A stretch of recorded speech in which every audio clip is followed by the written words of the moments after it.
This House is in Standing Finance Committee.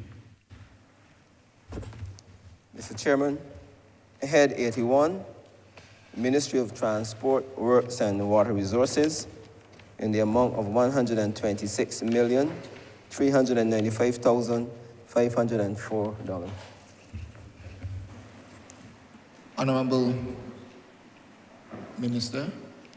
Thank you, Mr. Chairman. I beg your leave to invite the Honourable Member for St. Andrew, together with the officials of the Ministry of Transport, Works and Water Resources, into the Well of Parliament. So granted.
Good morning to this Honourable House,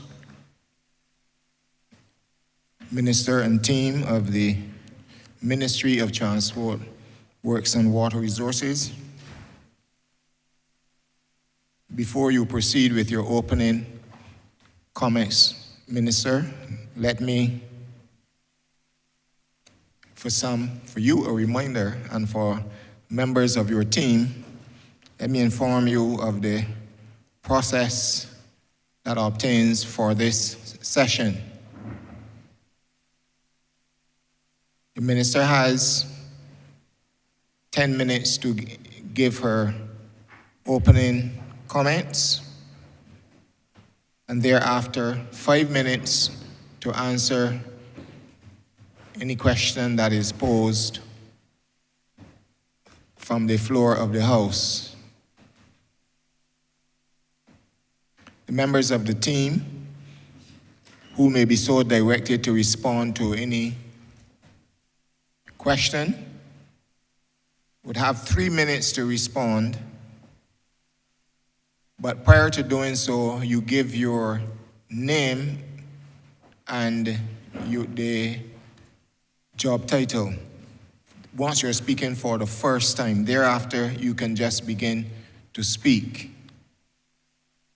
Honourable members are aware that your questions, the Minister, should not exceed 3 minutes. That is, of course, you are allowed preamble, but you determine whether you're going to ask a question or you're going to make comments, and those comments are up for 3 minutes. We look forward to a very engaging session today. Honourable Minister, you may proceed with your opening comments. Thank you, Mr. Chairman. Allow me first of all to introduce the persons who are joining me in the well this morning, representing the Ministry of Transport, Works and Water Resources. I have been able to work with a very distinguished team of individuals, of professionals, and therefore I've asked them to join us this morning to answer a number of the questions relating to the estimates. With me, I have the Parliamentary Secretary with responsibility for water resources, Dr. Rommel Springer, Permanent Secretary, Mr. Mark Cummins, the Chief Technical Officer, Mrs. Cheryl Bennett Innes, the General Manager of the Barbados Water Authority, Mr. Keith Roy Halliday, Mr. Fabian Wharton, the Chief Executive Officer of the Transport Board, Mrs. Ruth Holder, Director of the Transport Authority, Mr. David Wright, the Chairman of the Barbados Water Authority, Mr. Rene Butcher, Chairman of the Transport Board, Mrs. Marie Theodore, Chairman of Transport Authority, Mr. Philip Tudor, the Deputy Chief Technical Officer, Operations at MTW, Mr. Charles Yearwood, the Senior Technical Officer of the Drainage Unit, Mr. Tyrone White, the Chief Electrical Officer of the Government Electrical Engineering Department, Mr. Jason Bowen, the Deputy Chief Technical Officer of Design Services, Mr. Virgil Knight, the Chief Licensing Officer, Mrs. Linda Holder, Chief Operations Officer of Transport Board, Ms. Diane Spencer, the Senior Mechanical Engineer, Ms. Denise Smith, Finance Officer, Dr. John Mwanza, Advisor to the Barbados Water Authority, Mr. Charles Leslie, Director of Engineering, Ms. Shelley Paris, the Project Manager at Barbados Water Authority, Ms. Trika McCarthy Brooms, the Deputy Chief Licensing Officer at the Barbados Licensing Authority, and Mr. Dave Scanterbury, the Deputy Chief Technical Officer for Projects at MTW. That, Mr. Chairman, is the team. Allow me, first of all, to indicate that I've had the pleasure of being able to lead this ministry over the past year. I've been ably assisted by the Parliamentary Secretary, Dr. Rommel Springer, who has been shadowing, as you know, the area of water, a very critical resource for this country, and to whom I will give the opportunity in my opening presentation to also address the chamber, because I believe that with the responsibility that he has for this critical resource, that he must also be able to weigh in in giving early remarks. I have also had the fortune of having the guidance from the Permanent Secretary, Mr. Mark Cummins, who is to my left, and also the Deputy Permanent Secretaries, Mr. Skinner and Mr. Webster. And I'm grateful to the entire team at the Ministry of Transport Works and Water Resources, all of the persons who operate within the depots, the officials at the Transport Board, the Transport Authority, the Licensing Authority, the Drainage Unit, and the Barbados Water Authority, whose professional, technical, and institutional knowledge of the roads, the drainage, the transport infrastructure, and the water network, the licensing department, the electrical and building standards, as well as traffic management, have provided both the member for St. Andrew and myself with the expertise and the experience that has been necessary to help us to continue the mandate of this administration. Allow me also to recognize the work of my predecessors, because this is one of the ministries where we have had you, certainly Mr. Chair, serving in the capacity as a minister within the ministry. We have also had the benefit of the member for St. Michael West Central, as well as the honourable member for St. John, and the honourable member, my senior minister for Christchurch West as well. And for a short stint, the member for Christchurch East would have had the opportunity to cover water, and I would mention sewage as well, sir, because that is the challenge that we had when we first came to office in 2018, and he did an admirable job in removing sewage, certainly from the South Coast. Each of us has sought to continue in large measure the transformational initiatives of our predecessors, while also embarking on the restructuring and the transformation of the overall ministry in order to make it fit for purpose. The work of MTW touches the lives of almost every single Barbadian, and I think it is fair to say that the wish list of all of the members, certainly in this chamber, is no different to any of the average Barbadians in this country. But the truth is that we do not operate within a vacuum, and we therefore have to work within the limited fiscal space that we have. We also have to do so while at the same time trying to deconstruct and to reconstruct a ministry that perhaps has had some challenges over the years, or even some bad practices of being able to fulfill its obligations, and therefore we are also grappling with how to use those very limited resources in order to battle also with the issues of climate change and to make the ministry more responsive. In this year's estimates, we have presented expenditure for this financial year in the sum of 153.6 million. This represents a reduction of 25 million from the 179 million, which was approved in the revised estimates in this financial year. The largest increase is seen in the road rehabilitation, or the CAF program, which has been allocated in this year's estimates 27 million, which is an increase from 20 million from this financial year. You will also see increases in the sub-programs which cover the metered and the non-metered street lighting, and also the building out of critical bridge and road infrastructure. Also, we have addressed the issue of the additional supervisory services for the Scotland District and the Complant project.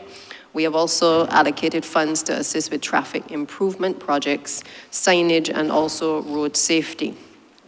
You will also notice, Mr. Chairman, that there will be a decline in expenditure this financial year as a result of the end of the National Beautification Program, or what has traditionally been referred to as the ASH workers.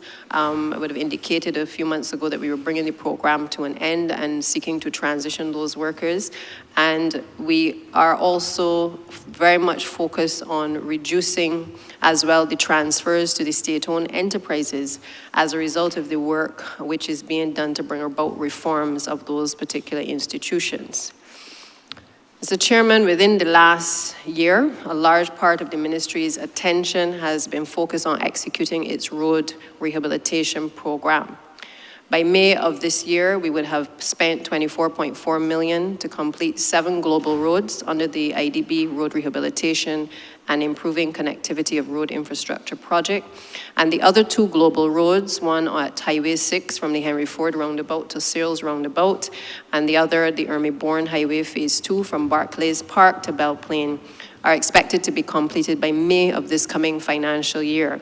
The sum of $1 million is therefore allocated in order to facilitate the completion of this project. Under the 100 million Latin American Development CAF program, we would have already spent 7 million in this financial year, with works either to be completed or in some cases now to commence. And some of those areas, I think work in Rockdunda has started, Fustic Village, Passage Road, and I believe Yorkshire is soon to be commenced as well. We've also been exploring new technologies in road building. The ministry cannot remain static, particularly in light of climate change. And therefore, in this coming financial year, we will be introducing a new technology known as roller compacted concrete, which will allow us to construct roads, which are hopefully will last longer. In some cases, they're estimated to last about 30 to 40 years, based on the studies that we've seen overseas, but also on our personal visits as well. And this is all intended to allow us not simply to just do roads for the sake of doing roads, but simply to ensure that we do not have to keep going back at roads all the time to rehabilitate.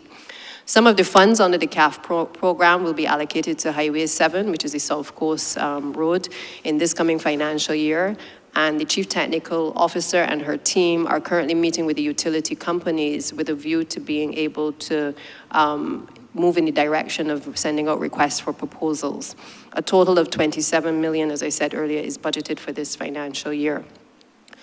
This ministry would have signed the framework agreement with the Exim Bank for the sum of Barbados $230 million at the interest rate of 2% back in February of 2022, with an intention to rehabilitate 179.9 kilometers of roads in the Scotland District. The past few months, we have spent the time working very closely with the Chinese contractors, the Complant team, in order to progress the work on 2 of the sample roads. I'm pleased to indicate that Shorey Village has now been completed, and apart from the removal of the electrical pole, I am told by my colleague, the member for St. Andrew, that the residents are certainly happy, and those that traverse the area. That project came in at about 1.4 million. Works at Vaughan's Road, number 2, have also started, and the technical teams have been working assiduously to be able to get the designs completed and to start the work for White Hill. And I'm therefore pleased to inform this chamber that we are in the process of publishing the Section 3 notices for the acquisition of several parcels of land in the White Hill area, which would allow us to start the construction of phase 1 of the roads at White Hill. It is expected that this process will commence in terms of the reconstruction of the road, the phase 1, as soon as we are able to get that publication completed by the Ministry of Housing. I therefore want to take this opportunity as well, Mr. Chairman, to thank publicly the Honourable Member for St. Andrew because he has been shepherding the works in White Hill, not biased at all, even though that is the constituency he represents. But I think that there has been significant neglect over the years in this particular community, and he has been able to sit in with the technical teams to help to push to ensure that we are way further than we have ever been in relation to the immense work that has to be done within the Scotland district, and in particular in the area of White Hill. Design work has also commenced on King Street in St. Simon, St. Andrew, as well as Glen Burnie and St. John, and preliminary design work is ongoing for the Thompson Bridge and at Highway F. We have had, as you can appreciate, Mr. Chairman, to phase the works. This project will take a few years for us to complete, and we've had to spend the time in this preliminary stage working with the contractors, with the technical team to be able to drill down the priority areas. We recognize that we cannot simply close off roads or inconvenience people within these communities who have already been inconvenienced, I might add. And we therefore are trying to minimize the disruption that we know is likely to be caused by the volume of work that we have to do within the coming months. Like the rest of the world, the Chinese team has obviously been impacted by COVID. They had some challenges as well being able to get their teams to Barbados because of the issues of COVID in their homeland. But we're working on getting the designs done, completing all of the engineering studies so that we can embark on an aggressive road rehabilitation program in this financial year in the Scotland district. I'm mindful that Barbadians just simply want to get their roads fixed, and I share that sentiment as well, but I want to assure the country and certainly this chamber that before these works can be carried out, that we have to dot our I's and cross our T's, because the Scotland district is of a particular character and nature in terms of the type of soil that we're dealing with. And therefore, there are a number of tests that have to be carried out, a lot of geotechnical tests, hydrogeological tests. We have to do borehole testing, DCP tests in order to be able to ensure that what we put down is not only going to last, but it's going to last for a long time given the nature of the area. With respect to the tenantry and the other residential roads, the ministry through its depots have been working on the pothole patching, and in the coming financial year we will be working on a special project to develop roads which are no longer than 100 meters in length, and this will be in the rural areas as well as the urban tenantries. These are the roads in the villages and across communities that when it rains, it is almost impossible to get in and out of one's house. We've already allocated $3.2 million in this current financial year to be able to purchase equipment, and we have started to move a lot of the milling material from the airport and to the specific location and start the assessment of the roads that need to be done as well. And these roads, as you can appreciate, will have to have the appropriate drainage. The slip and curb will also have to be done. Mr. Chairman, the reality, when I add up the total of what is allocated in this financial year, quite apart from the monies that will be spent within the Scotland district, as I said earlier, we have $27 million that we've allocated on the CAF, but we're looking at almost a total of $40 million simply allocated between tenantry roads, highway construction, residential roads, or bridges, completing the IDB program, and obviously the CAF program as well. This, Mr. Chairman, is a significant expenditure. I think at the last St. Peter Speaks, many may recall one of the officers impressed by the Prime Minister indicating that we have really not seen this amount of money being invested in our road infrastructure for a number of years. We also are mindful that several of the areas that we are receiving a lot of the complaints were neglected by a previous administration. And I will not sit here, Mr. Chairman, and not raise this issue, not to go back in the past, but simply to indicate to the country that with 30 seats, our responsibility is to ensure that we're able to prioritize the works that we have on our rehabilitation program and not simply to cherry pick where work is done. In many cases, the areas like the Scotland District and others were represented by Barbados Labour Party representatives, and you yourself, Mr. Chairman, is well aware of what I speak. The reality is that we are seeing a deterioration of that infrastructure across the country, and it has meant that we've had to reprioritize a lot of the funds that would otherwise have been allocated for other areas. Mr. Chairman, separate and apart from the funds under the Scotland District to carry out the work on 8 bridges, we've also allocated 2.1 million to the construction of Dodds Bridge. And this is notwithstanding works that are already ongoing at Pye Corner and certainly at Bawden's Bridge in St. Andrew. And I mention this, Mr. Chairman, as well, because little or no work had been done on a number of our bridges for several years. In terms of maintenance, I think this is obviously a perennial problem across ministries. But we had a report that was done back in 1985 by a group called Island Engineering Group. And they had looked at the bridges and the culverts in the parishes of St. Andrew, St. Joseph, St. John, and St. Thomas. We have recently updated that report because despite what is happening in the Scotland District, I think that we have a responsibility to put in place a maintenance program that is going to allow us in the short term to be able to clear the areas around the bridges, check to ensure that they are safe for both pedestrians and for vehicular traffic, but also to start our own rehabilitation of those works over a period of time. We have also been looking as a ministry at the sites where we have a number of accidents, and we've been seeking to improve the signage as well at a number of junctions in order to improve the general flow of traffic, and in some cases to minimize injury or even death.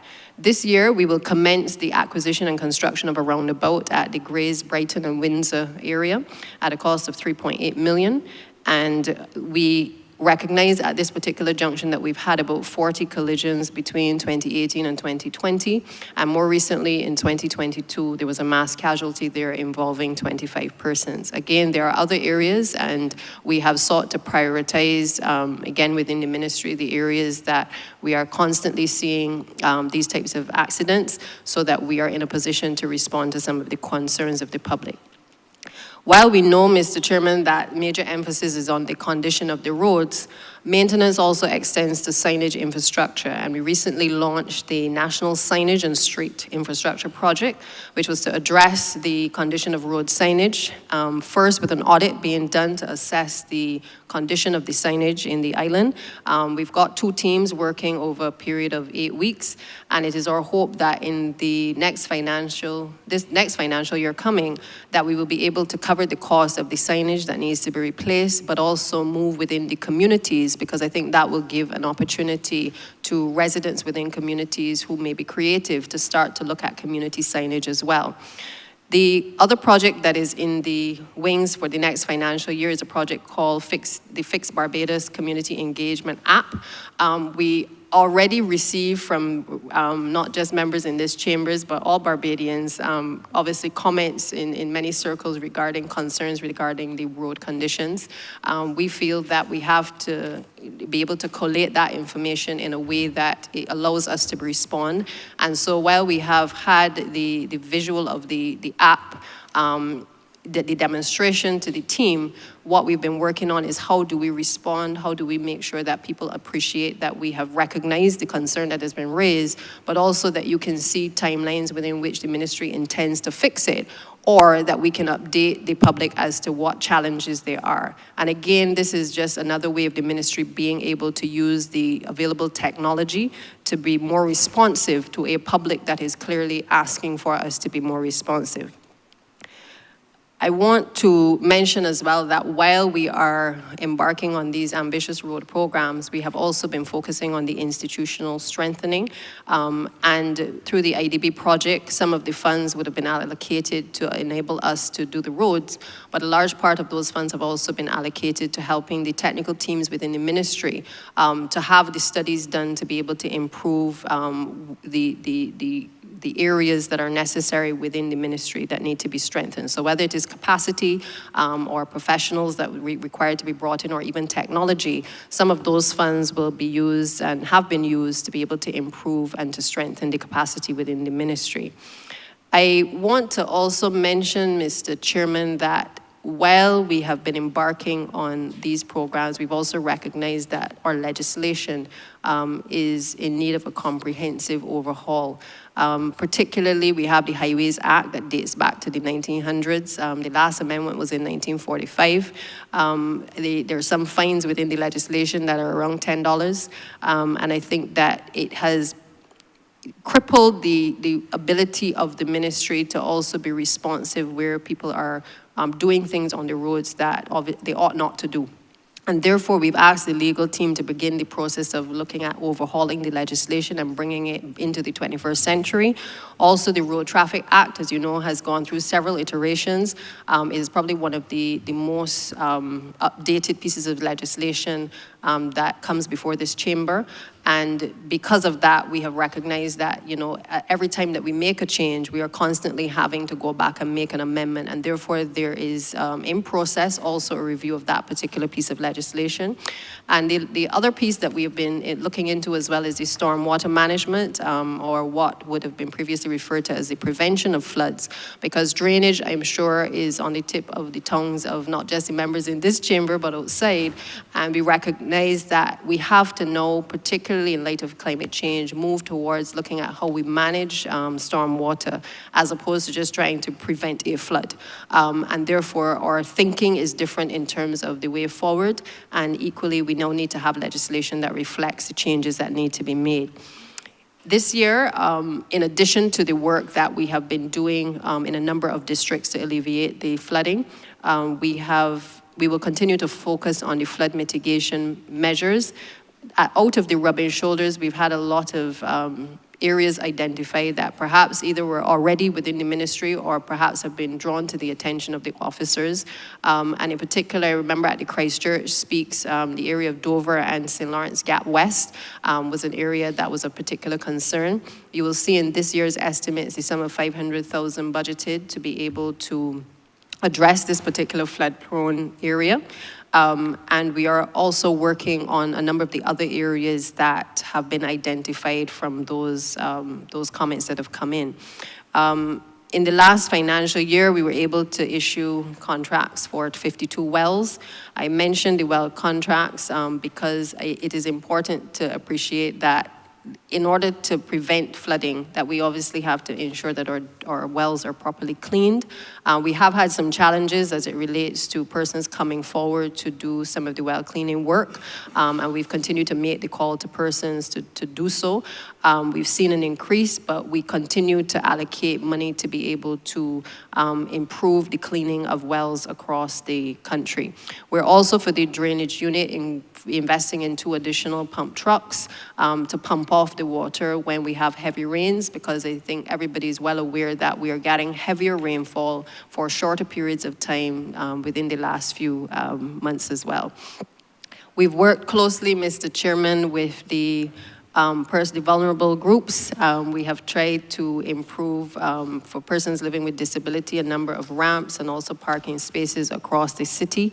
And we're in the process of rolling out through the licensing authority an electronic vehicle registration system, which my predecessors would have started, but which we are now a lot closer in the pilot stage to being able to bring to reality.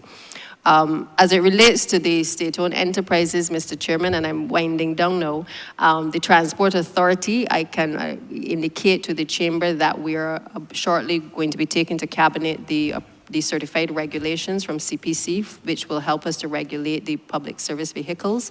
That has been a cry for some time, and I am in the process of working with Transport Authority for us and the association certainly to be able to help us to roll that out.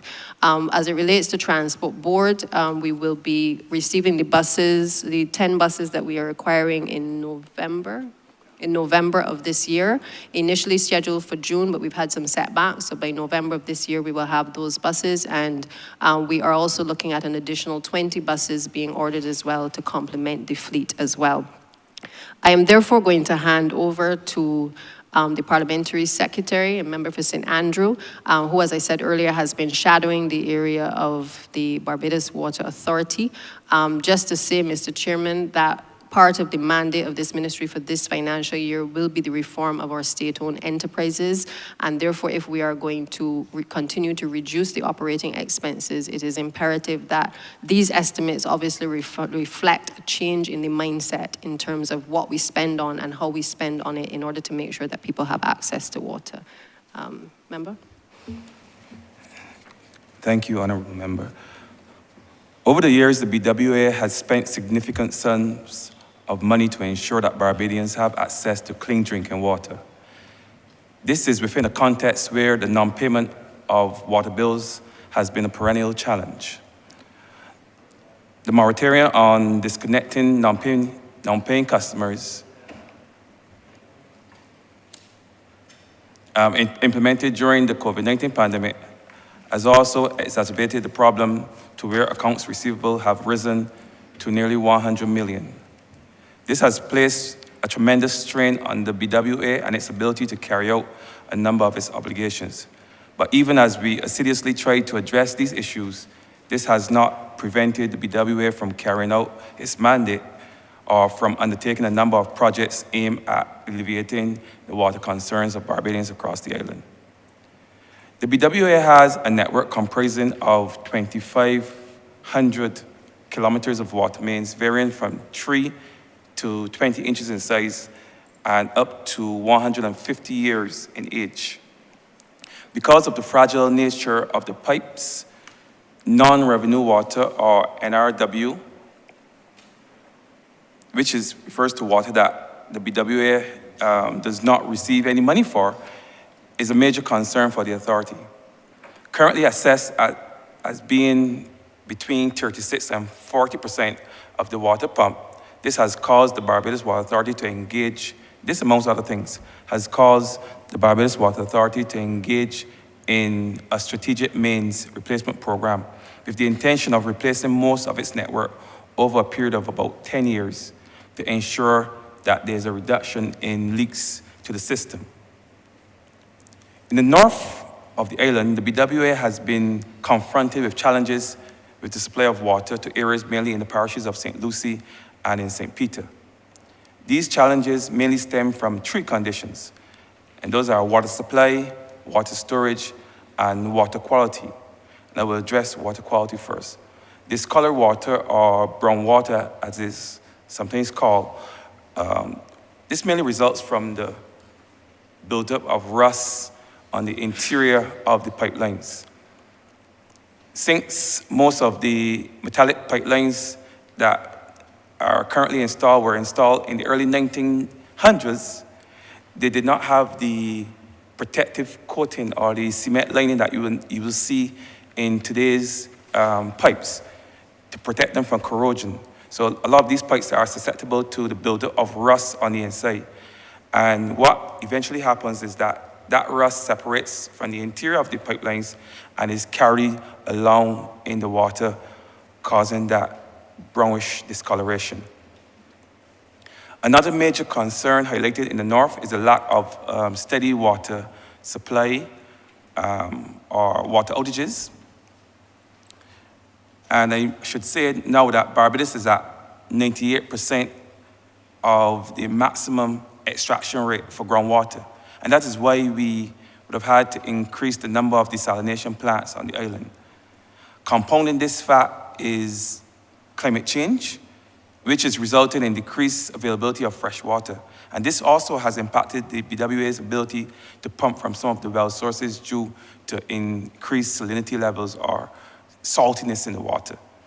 And nowhere is this more visible than on the west coast and in the north of Barbados, where a number of wells had to be taken out of service because of increased salinity.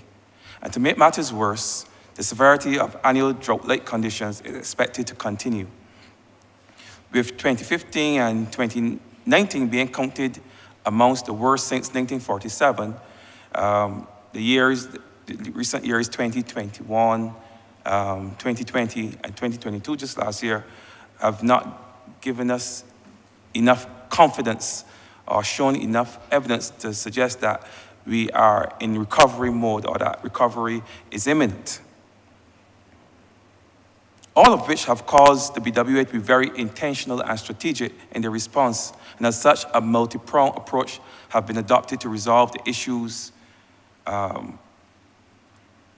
impacting the country by first addressing the most critical of these issues and then drilling down on the less critical.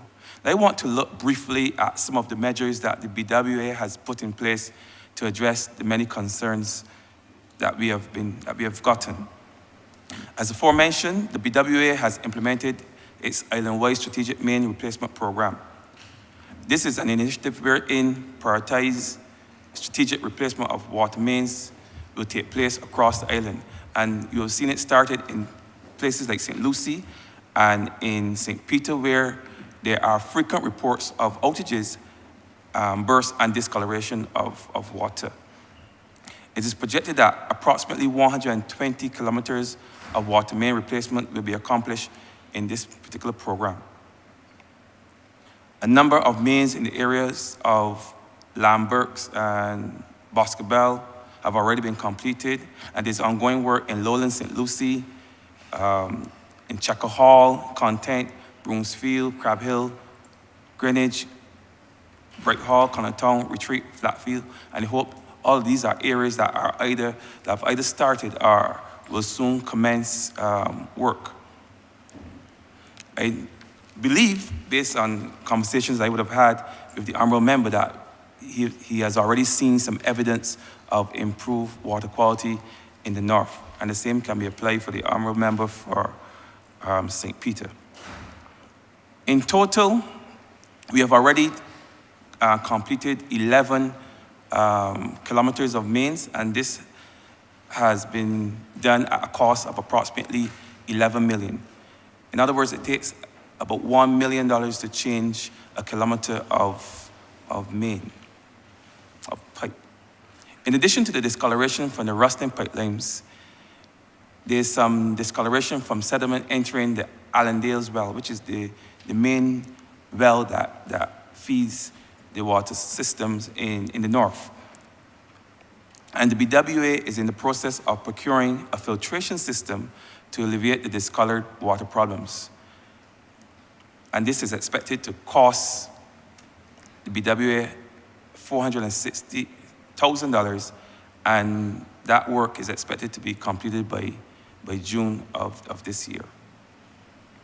As it relates to water supply, a number of short-term measures have been utilized by the BWA, and these include the deployment of community tanks, which is by no means an ideal solution, but we have had to resort to it, as well as the provision of personal water tanks to persons in districts that are affected by persistent water outages. And you would have seen the proliferation of these water tanks, and along with pumps in the northern part of the island, more so. The BWA, with the support of the unions, has also implemented an extended work-hour program, which covers the majority of the critical times during the day for the operation of the water tank fleet. So basically what has happened is that persons have been allowed to work extended hours to ensure that those tanks and those community tanks in areas impacted by water outages, as well as those persons who need water bring directly to their homes, that there are always resources in place, there are always persons in place, trucks in place to come and cover those areas. In order to build further resiliency and address persistent problems with the low pressure and outages, the BWA has sought to increase the availability of additional water through the establishment of containerized desalination plants using both brackish water and seawater at 2 sites in St. Lucie, namely Hope and Colleton. And it's anticipated that with the increased production in the north, with these 2 systems, water production will double in the north from 1.2 imperial million gallons to, not double, but to increase to from 1 million to 1.2 imperial million gallons. Further afield, the BWA has improved the redundancy of storage in the island by the construction of a further 5 concrete water storage tanks at a cost of $26 million to increase water supply resilience and to reduce overall outages for customers right across the island. And these were constructed in Casa Grande. You would have seen Rising Sun. There's one in Ipswich that was recently completed, and I've seen how rapidly the one in Short Hill is going up, so that should soon be completed. But it's expected that all of these tanks will be completed by August 31st, 2023. At the same time, there have been a number of infrastructural upgrades in the area of main replacements, outside of the north, of course, and some areas of note will be Vaughan's Road in St. Joseph, where we have installed 700 meters of 4-inch pipe. We have seen the main installation for St. Stephen's to Lodge Hill, for the St. Stephen's to Lodge Hill project, and that is at around 95% complete, which is about around 1.3 kilometers of 20-inch main. We've seen the construction of the Grand View Reservoir and tanks at Mount Stepney and Ellerton. Ongoing construction of a new pumping station at Warleys and St. Peter is also being done. This will facilitate the transfer of water from that Warleys pumping area into the Rock Hall distribution system, where we have had some challenges in the past. And there's also ongoing work to upgrade the pumping station at Lancaster St. James. And this is just to name a few of the projects that are ongoing. There's also the water augmentation project for the St. Michael catchment area, where we are drilling to explore for new sources of water for mainly that Christchurch Dome area, where we are feeling a challenge in terms of supply. And additionally, this should be good news for the member for St. Lucie. We are also doing some drilling of boreholes to evaluate the groundwater catchment in Mount Poya and in the Broomfield area, mainly to supply the farming community in that area with water. That project is estimated to cost $1.1 million, and we are hoping to complete that by June 30th of this year. There's also a plant upgrade for the Groves pumping station in St. Philip, and this is a system that was designed back in 2012 to produce just around 11,000 cubic meters of water a day. But with the explosion of the population in St. Philip, that can no longer adequately supply the needs of persons in that area. Plus, it has also been used to supply water to the Vineyard and Sunbury as well, to those stations.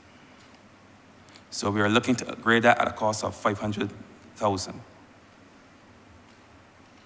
As it relates to wastewater, we are also undertaking a number of wastewater projects. Plans are in place to upgrade both the sewage treatment plants at Bridgetown and at the South Coast to tertiary level treatment plants, for which we have received financing, certainly for the Bridgetown treatment plant through a grant for $80 million from funding from the Green Climate Fund. Also, for the first time in years, the BWA is seriously pushing ahead with the installation of sewering solutions in districts like Bellevue, Bell Tenantry, Bailey's Alley, and Chapman Lane in the city. And though we are still at the planning phase. We are still far more advanced in terms of where we are now than where we have ever been in the past. So that is something that those members in the city and in the Bell area can look forward to. Also, the member for St. George can also look forward to that. Another project not funded by government but expected to be undertaken this year is the procurement of a standby generator at the Spring Garden desalination plant. This will cost roughly $6 million, as well as splitting of the power supply to that plant so that parts of the plant can be isolated in the event that there's a need for maintenance. We can isolate aspects of that plant. And as you all know, that desalination plant services a vast number of persons right across Barbados, as far as St. James, well into the St. Peter area, I'm sure. So you can imagine the capacity of that plant and the need to have it running 24 hours a day, 7 days a week. So we are putting measures in place to ensure that we never have to close down that plant. And even if there's a power outage, there's capacity there for the plant to continue to function in the event. And this would become even more important if we were to be faced with a system, a hurricane or storm. So as I close, I want to reiterate the BWA's commitment to its mission, which is to provide safe, reliable, and sustainable water and wastewater services, whilst ensuring customer satisfaction, and our commitment to Sustainable Development Goal number 6, which calls for the universal and equitable access to safe and affordable drinking water, adequate, equitable sanitation, and hygiene for all, and improved water quality. I thank you. Thank you, Honourable Member for St. Andrew. Chairman, I thank you for the latitude that you've given to us. Obviously, this ministry is very vast in terms of the areas that it touches, and so I truly appreciate the opportunity to be able to allow both the Parliamentary Secretary and myself to give a general overview of the areas that we believe are critical to the infrastructure of this country. Over to you, sir. Thank you, Honourable Minister and Parliamentary Secretary. It has been an expansive overview, and there's a lot of food for thought. There are some good things that I've heard too. So let me compliment you for that. And you see members they seem to be raring to go. So this seems set for a very good discussion today, but I just want to caution members, work with me in terms of your times, etc., or I will work with you. So to get the ball rolling this morning, the Honourable Member for St. John.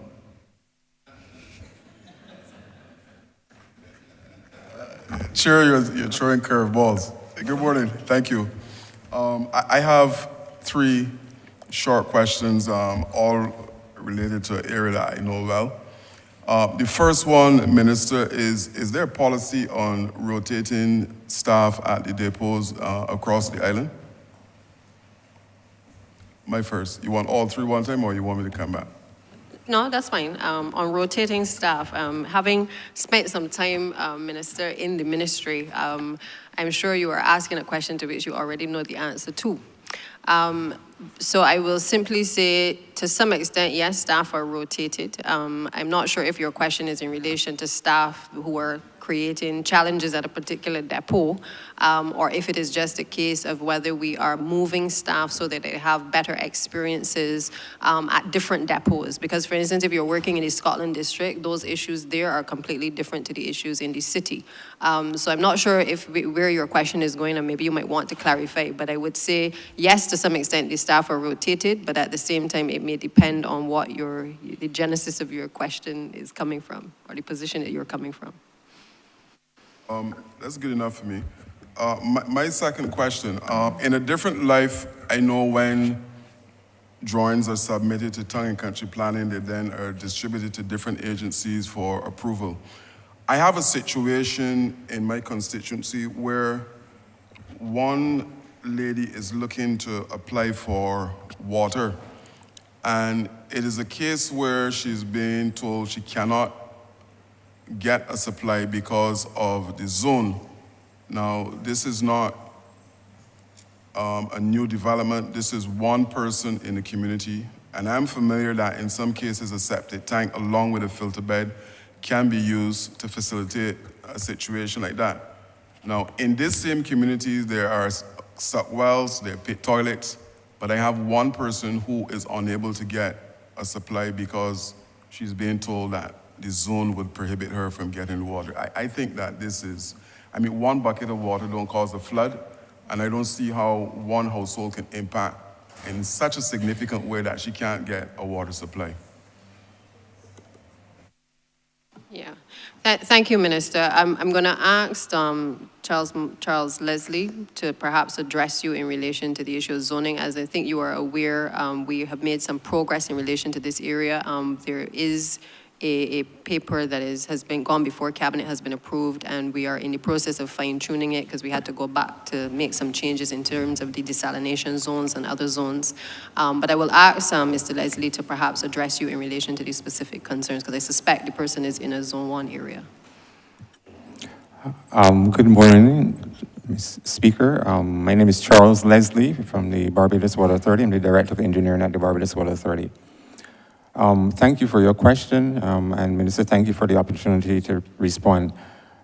As the Minister correctly said, we've made some changes to the zoning policy in Barbados.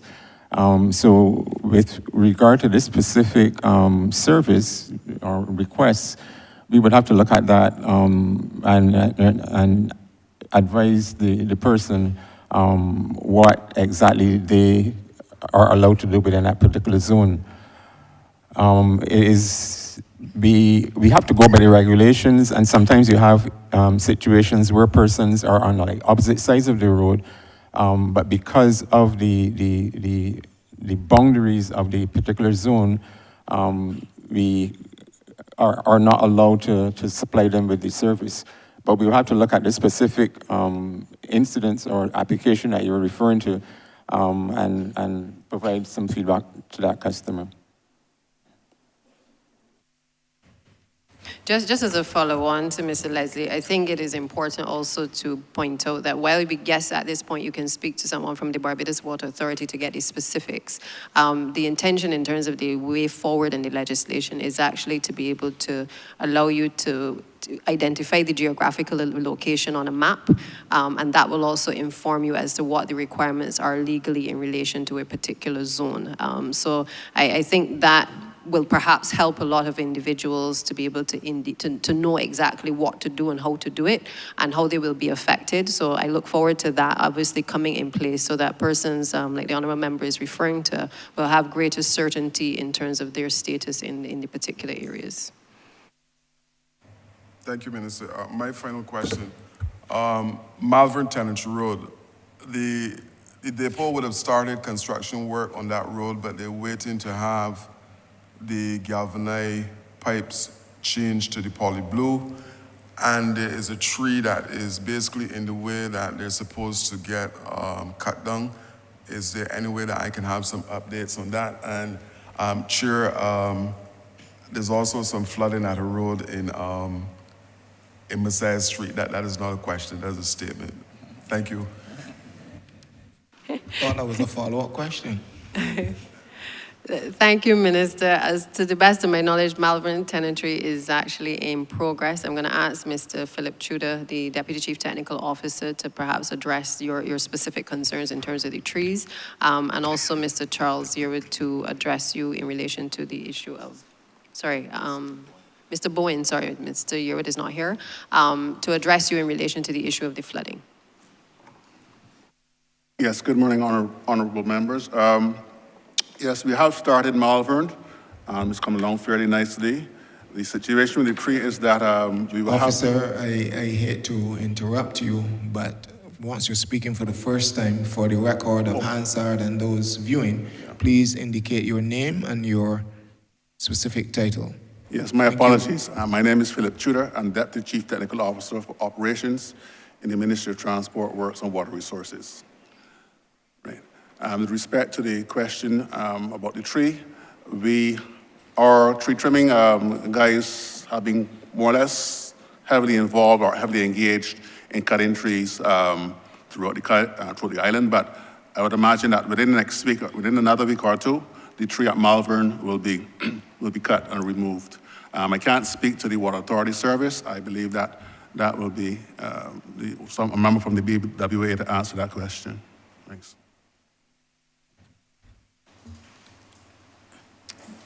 Honourable Yes, Member.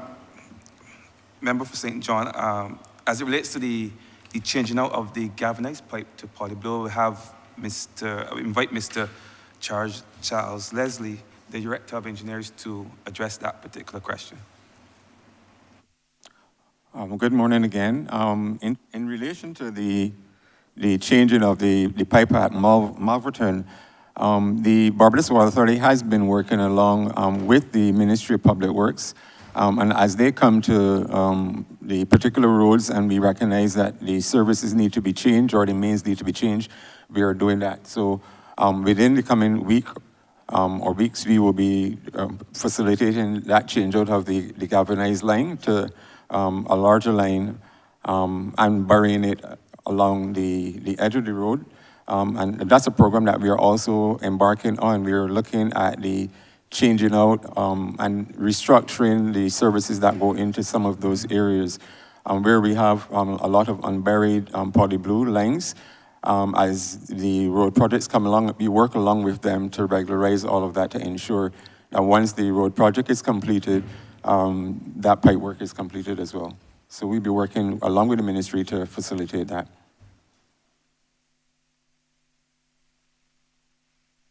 Jason Boyne, Deputy Chief Technical Officer for Design Services.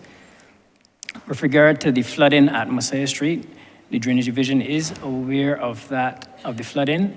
We are currently assessing that area and to develop the appropriate solution, and we will work hand in hand with our operations department to address that issue shortly.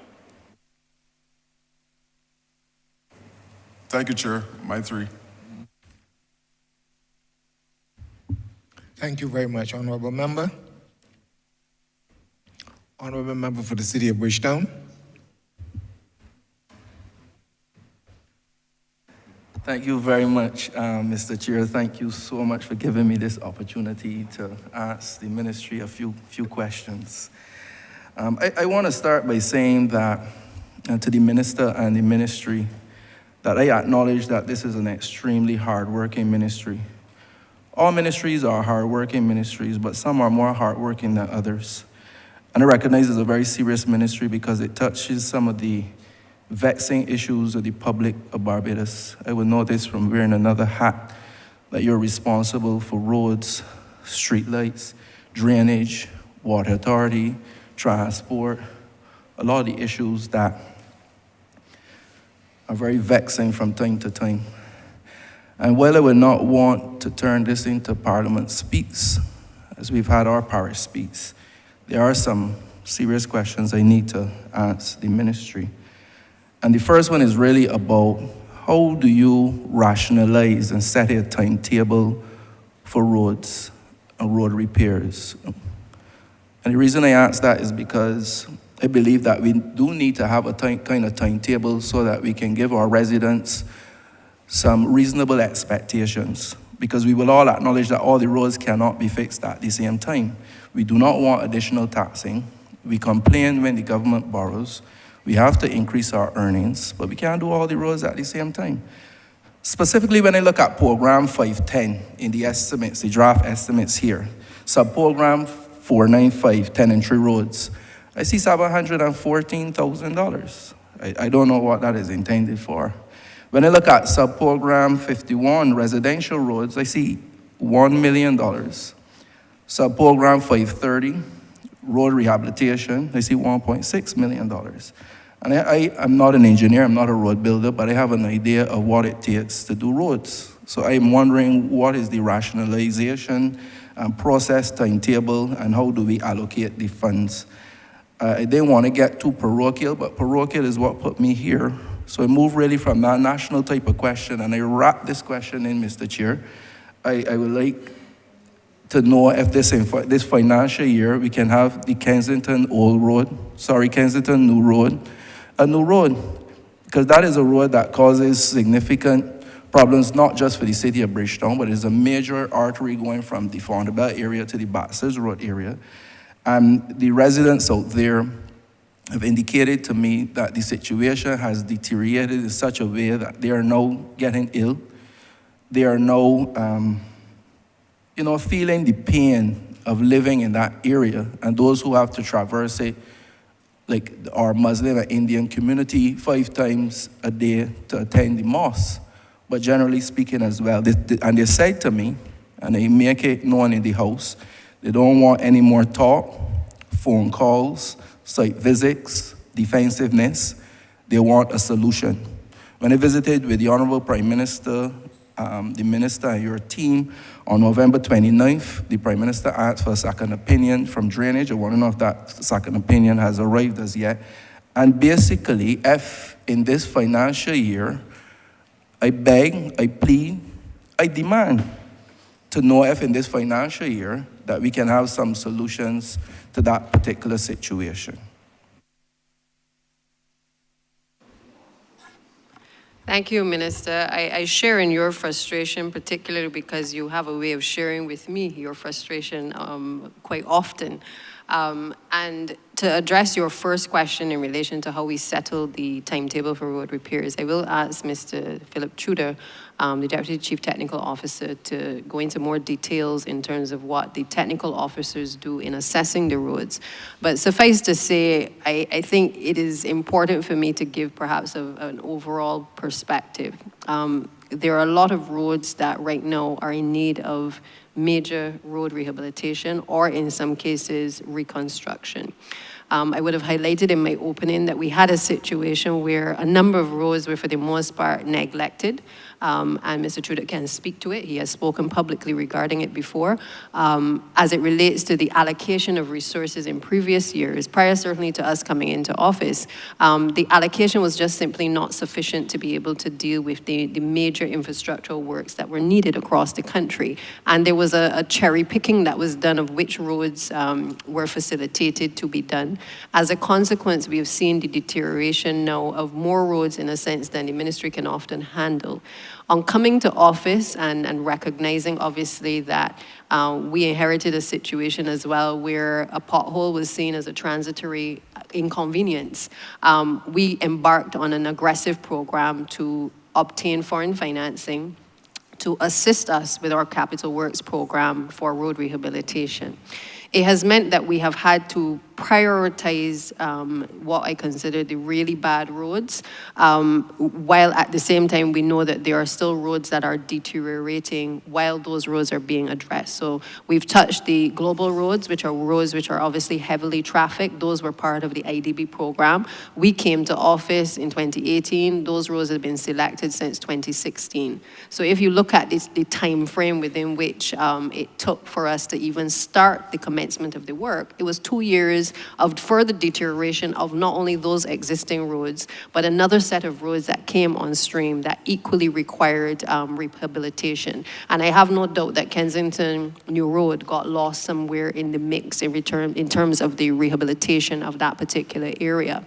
It also has meant that we have had to look at, and I know Mr. Trudeau will speak to the feedback from MPs, in terms of the concerns of residents. We've had to look at the assessments that have been done on the roads. I think the last report, which was a partial assessment, highlighted what every Barbadian knows, that the roads are generally in poor condition, and hence why we had to go out and get the financing. But it means that the financing cannot do everything.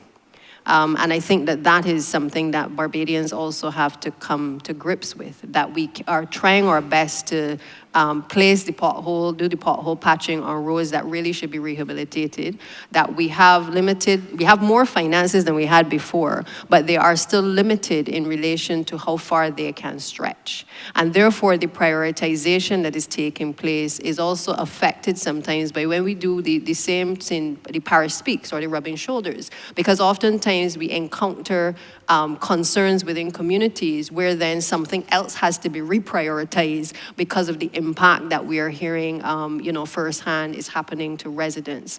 And so I say to you, Minister, and to my colleagues, that I do appreciate the urgency to have all roads in your communities done. I too myself would like several of the roads done in my community, but I have had to take a similar approach and to try to prioritize what roads really need doing, as opposed to those that can wait a bit longer. And therefore, I'm mindful that in this financial year, with the assistance too of the IDB, we've been able to utilize some technology that will allow us to capture, for I think the first time in real time, the condition of roads across the island, and to address your concern that the public needs to be able to better appreciate what the ministry is really doing. It shouldn't be that the public stumbles on which roads we are doing, but rather that you can see quarter by quarter in any financial year which road work programs we are actually able to execute. I will say though, and I must be honest, because that is what I've been sent here to do, sometimes even with the best intentions of the ministry to submit requests for funding for particular roads, sometimes the amount of monies are cut. And the PS certainly can speak to that in greater detail. Now, that obviously it addresses the issue of the fiscal space, whether the Ministry of Finance has the funds to be able to disburse at that particular time. But I have said to the ministry that regardless of whether we have the finances available, we have to ready ourselves to make the assessments of the roads across the country, and to make sure that we are ready once funds become available to be able to execute. My last point, Minister, would be that we are operating in a different environment now, where we don't have the luxury of waiting till the end of the first quarter to see the first disbursement of money. What we have to do is to recognize that first quarter, which begins in the 1st of April, presents some challenges if we don't see the funds quite early on. And simply put, it means that if we are to execute the programs before the climate change issues impact the country, then perhaps the Ministry of Finance needs to take a deeper, closer look at how it allocates funds to the Ministry of Public Works. Because by June, July, we're in the throes of the hurricane season, and a lot of the work that we would want to do is then obviously impeded, because we obviously do not have the luxury during the rainy season of doing a lot of the roads. So I hope that gives you a wide perspective of what are some of the issues we are grappling with. I'm going to ask Mr. Tudor to come in to deal with the specifics of the quarterly allocations and how he actually prioritizes the road program. Yes. In terms of the quarterly allocation, what usually happens, first of all, we determine what roads we are going to do. The roads to be done are based on inputs from the parliamentary representative for the area, the residents of the area, the officers who are responsible for the area, and sometimes we get files and other correspondence indicating that road A or road B needs to be done. What we do then is just go out and do estimates for these roads. We ourselves, RQS, does some of the estimates, and we also get quotations from contractors to do particular roads, right? Once we know the allocation for the financial year, we then break down and see what roads there's money, what roads can be done during that financial year. And then we break it down into, further break it down into quarters. Because, for example, in tenantry roads, there's about $644,000 allocated for road rehabilitation on the tenantry road for. So what we do is look at the tenantry roads that we have, the list of tenantry roads, the costing, and then break it down into quarters. Now, obviously, we can't ask for all $644,000 a one go. So you will see in the first quarter we have, for example, Malvern Tenantry is $174,000, and then the next road is Rock Hall Tenantry for the next quarter. So we break it down into quarters like that, and hopefully we get fairly close to, we might go over the amount of money allocated, but we try to stay within the allocation that we will be getting from the Ministry of Finance. And the similar thing happens with the residential roads. We identify all the residential roads that we've received complaints about, and we do estimates for it, and then break it down into quarters. Now, the third quarter, which is October to December, we don't usually use as much money during that quarter because you recognize that is the rainy season, and you don't always get to do the amount of roads you would like to do within the rainy season. So we usually ask for less money during the third quarter than the other than the other 3 quarters. We like to front load the works. In other words, we want to do as much between April and June, July and September, right? And then we have January to March, which is the last quarter. We try to do as much as we can in those quarters, recognizing that in the third quarter, we may have some challenges as it relates to hurricanes and bad weather. So that is how we generally come up with the program on a yearly basis. In terms of the Kensington New Road, now, the drainage aspect in Kensington New Road is not an easy fix. It has been there for years, and as you said, we had a tour with the Prime Minister, I think it was in November, and basically she indicated that a thing needs to be done, a comprehensive plan needs to be done for Kensington New Road, because we have drainage problems that don't only originate in that area, but we have drainage problems coming down from Barbies Hill and all other surrounding areas and ending up in that area. So a comprehensive plan has to be done that would encompass Kensington New Road to take care of that problem. Right? It's not an easy fix. Another issue along that road is that the drains are usually flat. There's no elevation that would cause the water to travel very freely. So you will find our guys having to go in there periodically and clean the drains, because the drains are so flat that you get debris settling quite frequently in that road. So a comprehensive program has to be done that would allow Kensington New Road not to have the problems that it experiences right now. I don't know if that answers your question. I just wanted to come back in, Minister, as well. I think the point that Mr. Tudor made needs to be fleshed out a bit more. It is not an easy fix to do Kensington New Road. I think that's what he's saying. But equally, as a ministry and as a government, we can't do nothing at all.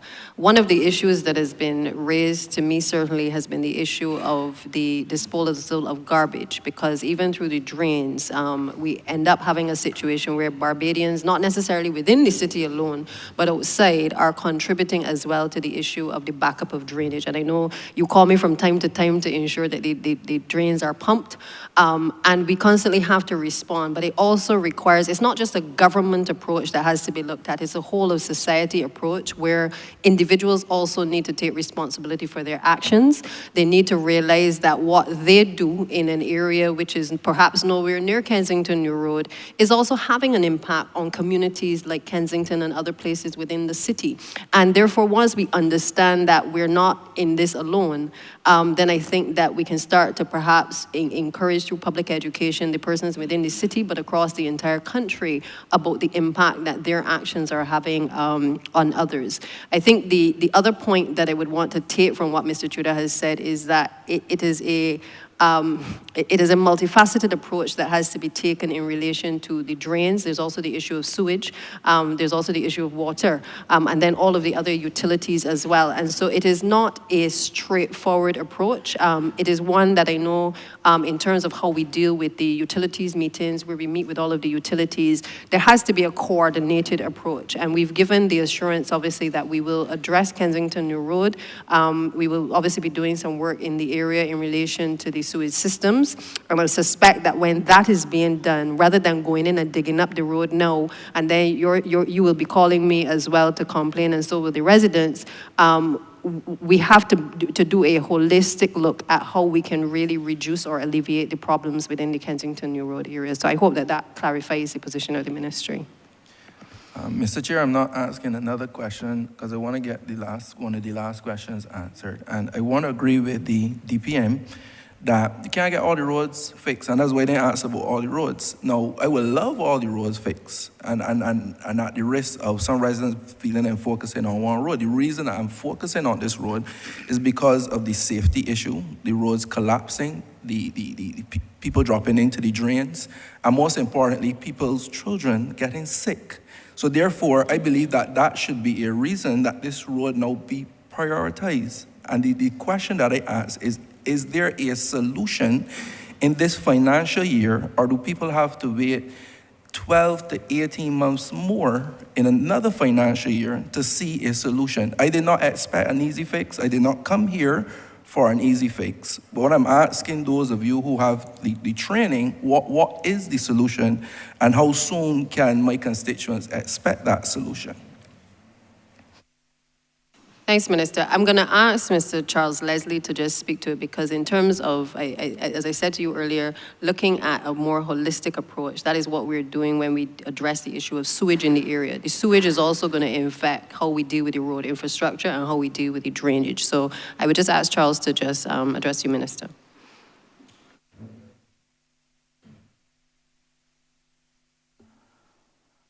Good morning again. As the Deputy Prime Minister would have indicated,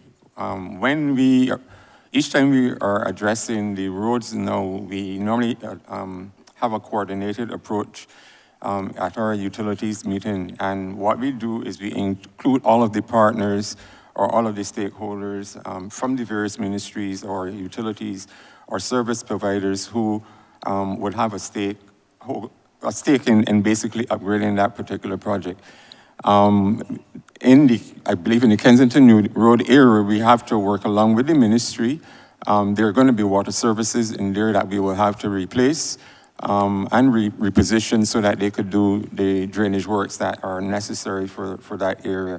We will also have to do an assessment of the sewage or sewer lines in that particular area to ensure that if they need rehabilitation, that is done prior to the commencement of the road works. So it is a coordinated approach that has to take place between all of the ministries, and the Barbados Water Authority will be working along with the Ministry of Public Works to be able to deliver that particular road to the constituents in that area once we are requested to do so.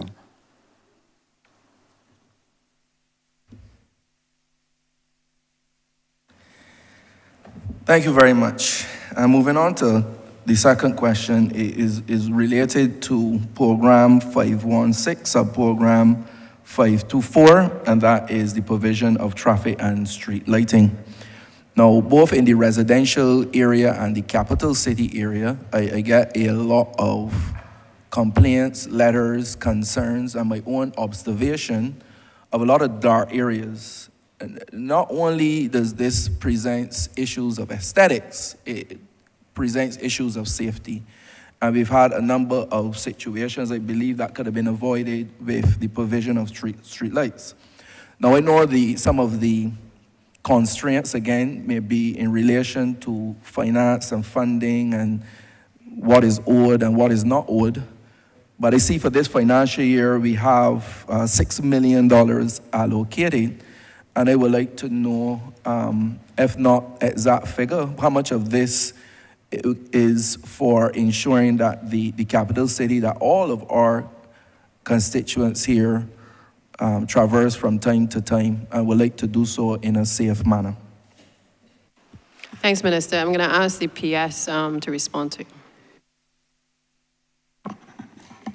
Good morning, Mr. Chair and honorable members. My name is Mark Cummins. I am the Permanent Secretary in the Ministry of Transport Works and Water Resources.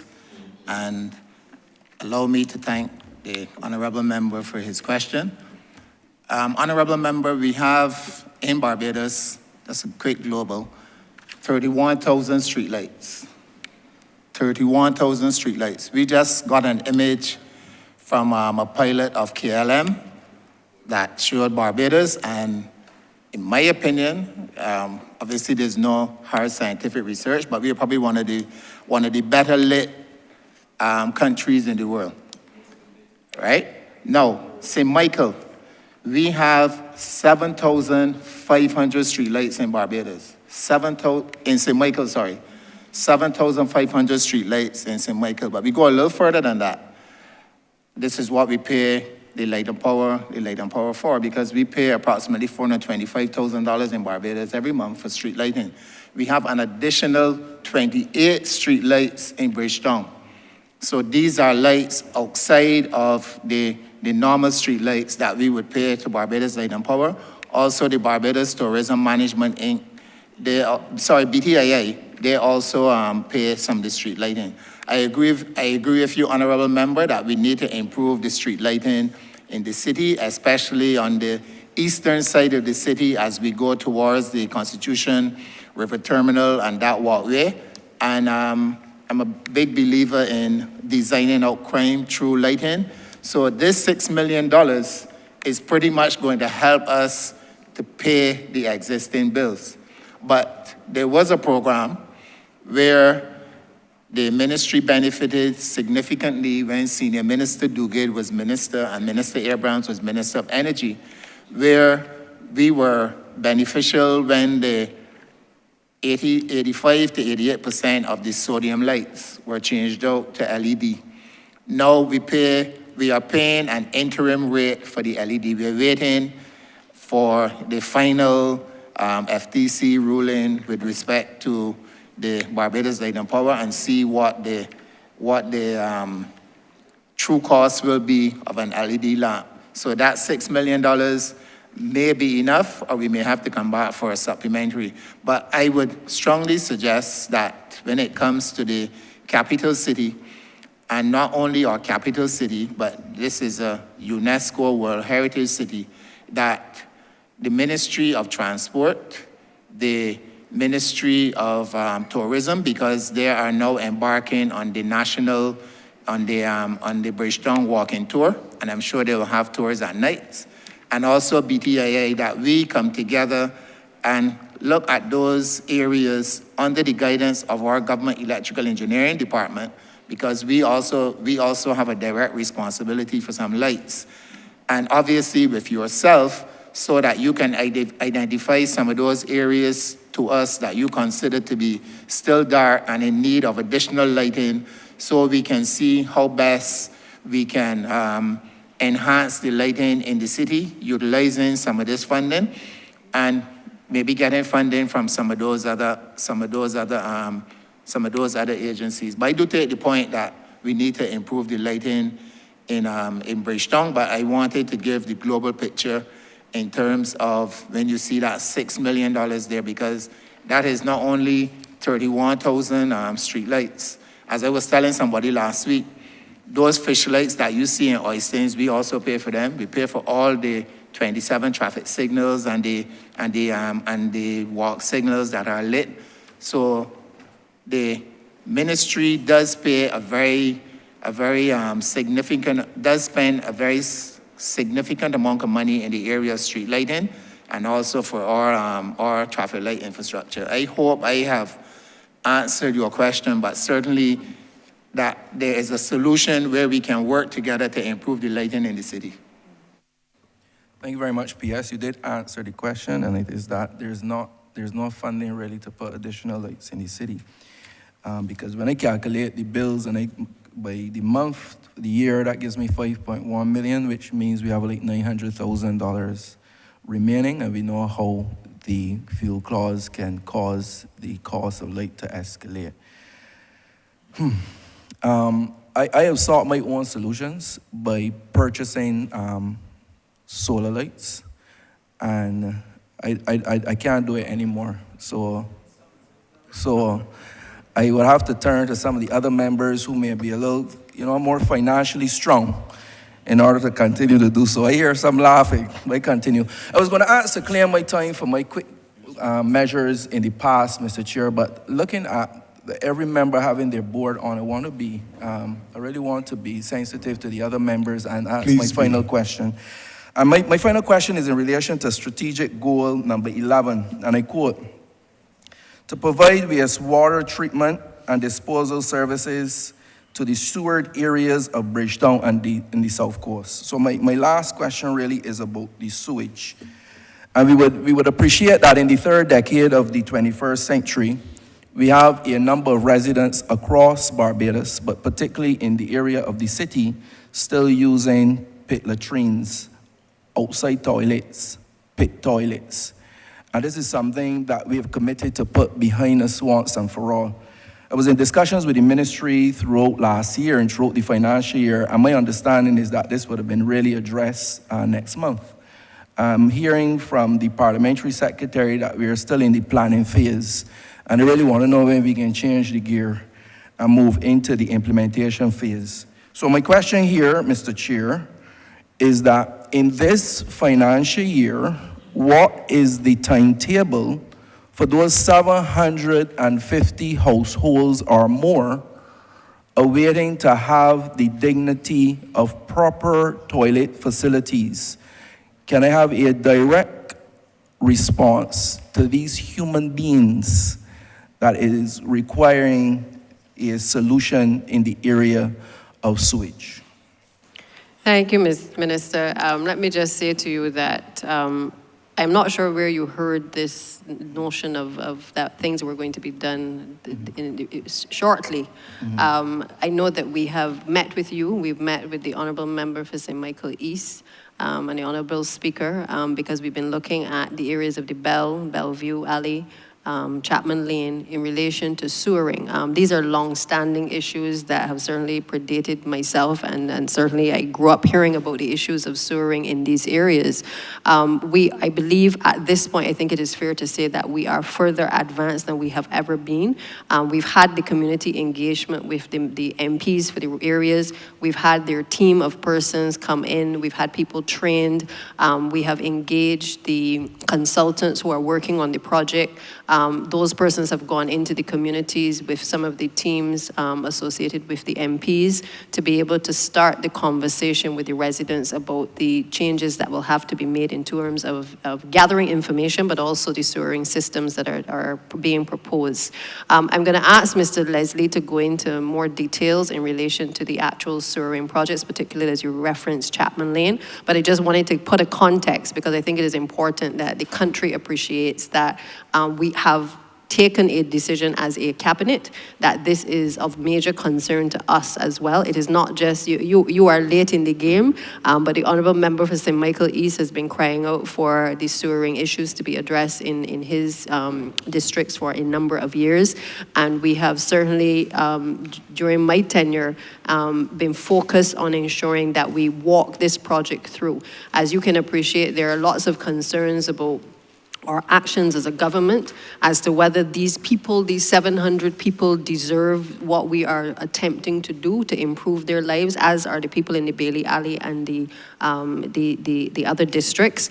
But we believe as a government that we are here to improve the lives of people. And regardless of whether they have pit toilets or otherwise, whether they are squatters, it is our focus and certainly our mandate to ensure that we are, while we're building great structures, we also have a responsibility to improve the living conditions and the social conditions of people across this country. Mr. Leslie, if you can. Good morning, DPM. I'll ask Dr. John Wanzer to facilitate this answer. Thanks. Hello, good morning, Chair. My name is John Wanzer. I'm the technical advisor to the BWA. With regard to Chapman Lane, which actually stretches to include the Kensington New Road, we have engaged the services of consultants who are actually currently trying to finalize the conceptual designs for sewer in that area. One of the situations we had was where to locate a lift station. We were working with the Ministry of Housing, but eventually we found an alternative location close to the Chapman, the Bridgetown Sewage Treatment Plant, where we'll be able to locate the lift station. Those conceptual designs would now be submitted to the subcommittee of cabinet for review so that they can then proceed to do the final designs. We were advised that with regard to Chapman Lane, we should work in tandem with the work that is going to be done for upgrading the Bridgetown sewage treatment plant, so that that work is done together and the disruptions are done one time. We're just now trying to finalize the funding for the Chapman Lane works. I know since I'm here, I might as well speak to the other two areas, which is the Bell Tenantry, Bellevue, where the conceptual designs again have been completed, and that will be submitted to the technical subcommittee as soon as we resume the meetings after the estimates, and we should be able to proceed with those. That applies to Belize Ali as well in St. George. With regard to Belize Ali, Chapman, Bridgetown, Bell Tenantry, as well as Bellevue, we are looking to hopefully finance those using the GSC funds.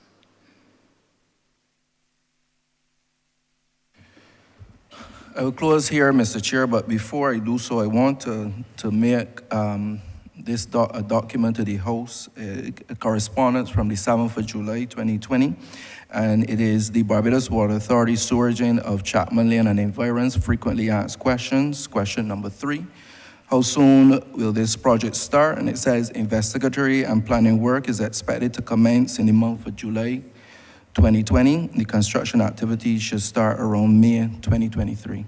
I make that a document in the House and I yield back to you, Mr. Chair. I think just in response to that, Mr. Chairman, I'm sure it wasn't a question, but I do think that the explanation given by Dr. Mwanza highlights the fact that work is ongoing. And therefore, I am sure that whatever was intended in terms of 2020, that you can now see that we are a lot closer in terms of actual investigations. And we had to do social surveys. And we're very sensitive going in and asking people questions about how they are living. It is not something that this administration takes lightly. It's certainly not something that I take lightly. And we had to make sure that we had to train persons to be able to go in to ask the questions. And I know that surveys have been done before, but I can say to you that this occupies the attention of the Parlsec and myself and the entire team. Every 2 weeks on a Wednesday we meet, and this is high priority on our agenda. And therefore I give you the assurance, and so also to the other MPs who I'm sure have similar concerns about the when, that we are on track to be able to move towards the designs, and obviously to do the tendering, to be able to move to the next stage, which is obviously moving in to alleviate some of the challenges that these persons are having.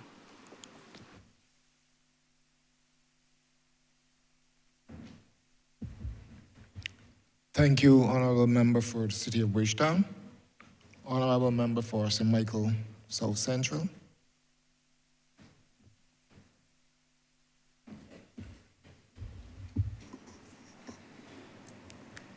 Thank you, Mr.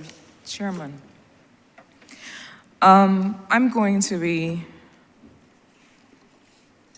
very direct because I know that there are several questions for this head. And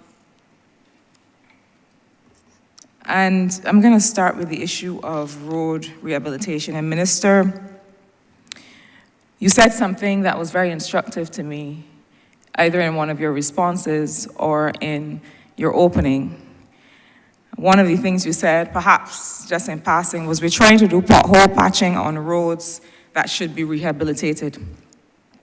Now, that suggests to me that we're going to have some problems.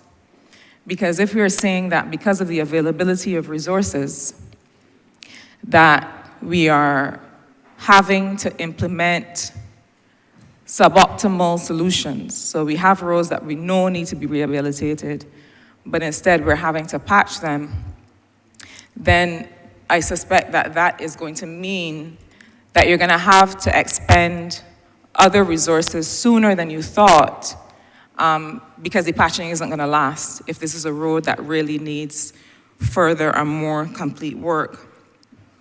Minister, you are aware, and I'm sure that you've had conversations with all members in here about the various issues that we have. I think that the challenge that your sector has is that public goods infrastructure is really the landscape of a community. And while you may have these engineering approach to making choices about the rehabilitation of roads, the choice you actually have to make is a bigger choice. Because the choice that you will find that you have to make is whether you show communities that you're interested in their well-being.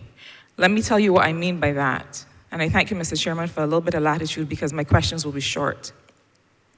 What I mean by that is we have communities that we run the risk of having no or very little investment in them overall. So there may be no investment in road infrastructure. There may be very little investment in sporting activity and recreation. There may be very little investment in other kinds of social goods that people depend on. And then what happens is that you run the risk of having left behind communities. Because imagine if we don't invest in roads because they haven't been prioritized for some years, and then we don't invest in recreational facilities, and then another ministry doesn't invest in remedial education issues for some of the residents or work programs, then you have left behind communities. And it may not fall directly in your jurisdiction as a ministry responsible for roads, but I tend to think, as I outlined in some correspondence that I recently had cause to send on behalf of some of my constituents, we have some left behind communities, I fear, and I think that one of the early investments that you can make in some of these communities to show that you are not, in fact, leaving them behind, like the ones that I mentioned in the Halls Road area, Roberts Road, Bibby's Gap, Chase Gap, these very small residential roads, that these are communities that haven't seen much in the way of social good investment for some time. So while they may not come at the top of your chart in Mr. Tudor's estimation or Mr. Tudor's assessment, they are in need of attention. Mr. Tudor and I made news, I would say, a year ago on the question of the technique for patching. I don't mind being in such distinguished company for making news. But Honourable I'm getting to the question of the patching technique. I don't mind in asking you to ask your question now. So the question, so I'm asking the question. Mr. Tudor and I made news on that question last year. So in reviewing the patching that is being done currently, as I move through the constituency, in fact, I had cause to do this just 2 days ago. The question at that time had to do with whether you are just throwing the material down and using perhaps less advanced techniques for making sure they stay. And I think we got a bit of a confession that that was in fact what was being done and that that would be remedied. On examination, I found 2 days ago that the patching is still not being rolled out. So the material is being thrown down, it's not being packed. What happens within a matter of hours is that the rain or whatever else removes it. One officer mentioned that sometimes they depend on vehicles to be able to roll it out. If, Minister, you're saying that already you're patching roads that should be rehabilitated, and then even that patching is not adequately done, then I'm concerned that these resources represented in these estimates are probably not even being adequately used. Can you say, you and your officers say anything about where we have come since last year when I first raised the question of this inadequate patching technique, given that I've observed it even recently, and whether there are any plans in these estimates to procure the necessary equipment to make sure that this now becomes a thing of the past? Thank you, Minister, for your many questions and comments in relation to how we actually rehabilitate roads. Again, I like to be very honest and very direct in terms of what I certainly have been dealing with in the ministry. And when I say that we are patching roads that ought to be rehabilitated, I do so not as an admission that we're doing something wrong, but simply to highlight the fact that if we don't do those things, then we're going to have an even greater outcry from the residents across communities while we wait on much needed funding to become available to actually do full rehabilitation or reconstruction. I know that you have spent some time within the Ministry of Finance and Economic Investment, so you're well aware that while you speak about social good and being able to improve communities, again, a lot for ministries depends on the fiscal space that central government has, and in turn that is handed over to the ministries to do the magnitude of the work that they have to do. So I know that you say it, but you are saying it now from a position perhaps more as MP and not necessarily as a minister, whereby obviously the lens through which you look at this, the perspective is obviously a little bit different, and I appreciate that totally. But I do want to make the point that we have taken an approach to do the roads under the CAF program, under the IDB program, to again start to look at roads, obviously in the Scotland district, because you can say that the Scotland district was a forgotten area for many years. We were able, through your assistance as well, to aggressively go after financing to be able to help to bring relief to some of those communities, and that obviously is in progress. So I think I get you in terms of forgotten areas, but I think that we have done remarkably well in acquiring financing for some of the forgotten areas at a certain level.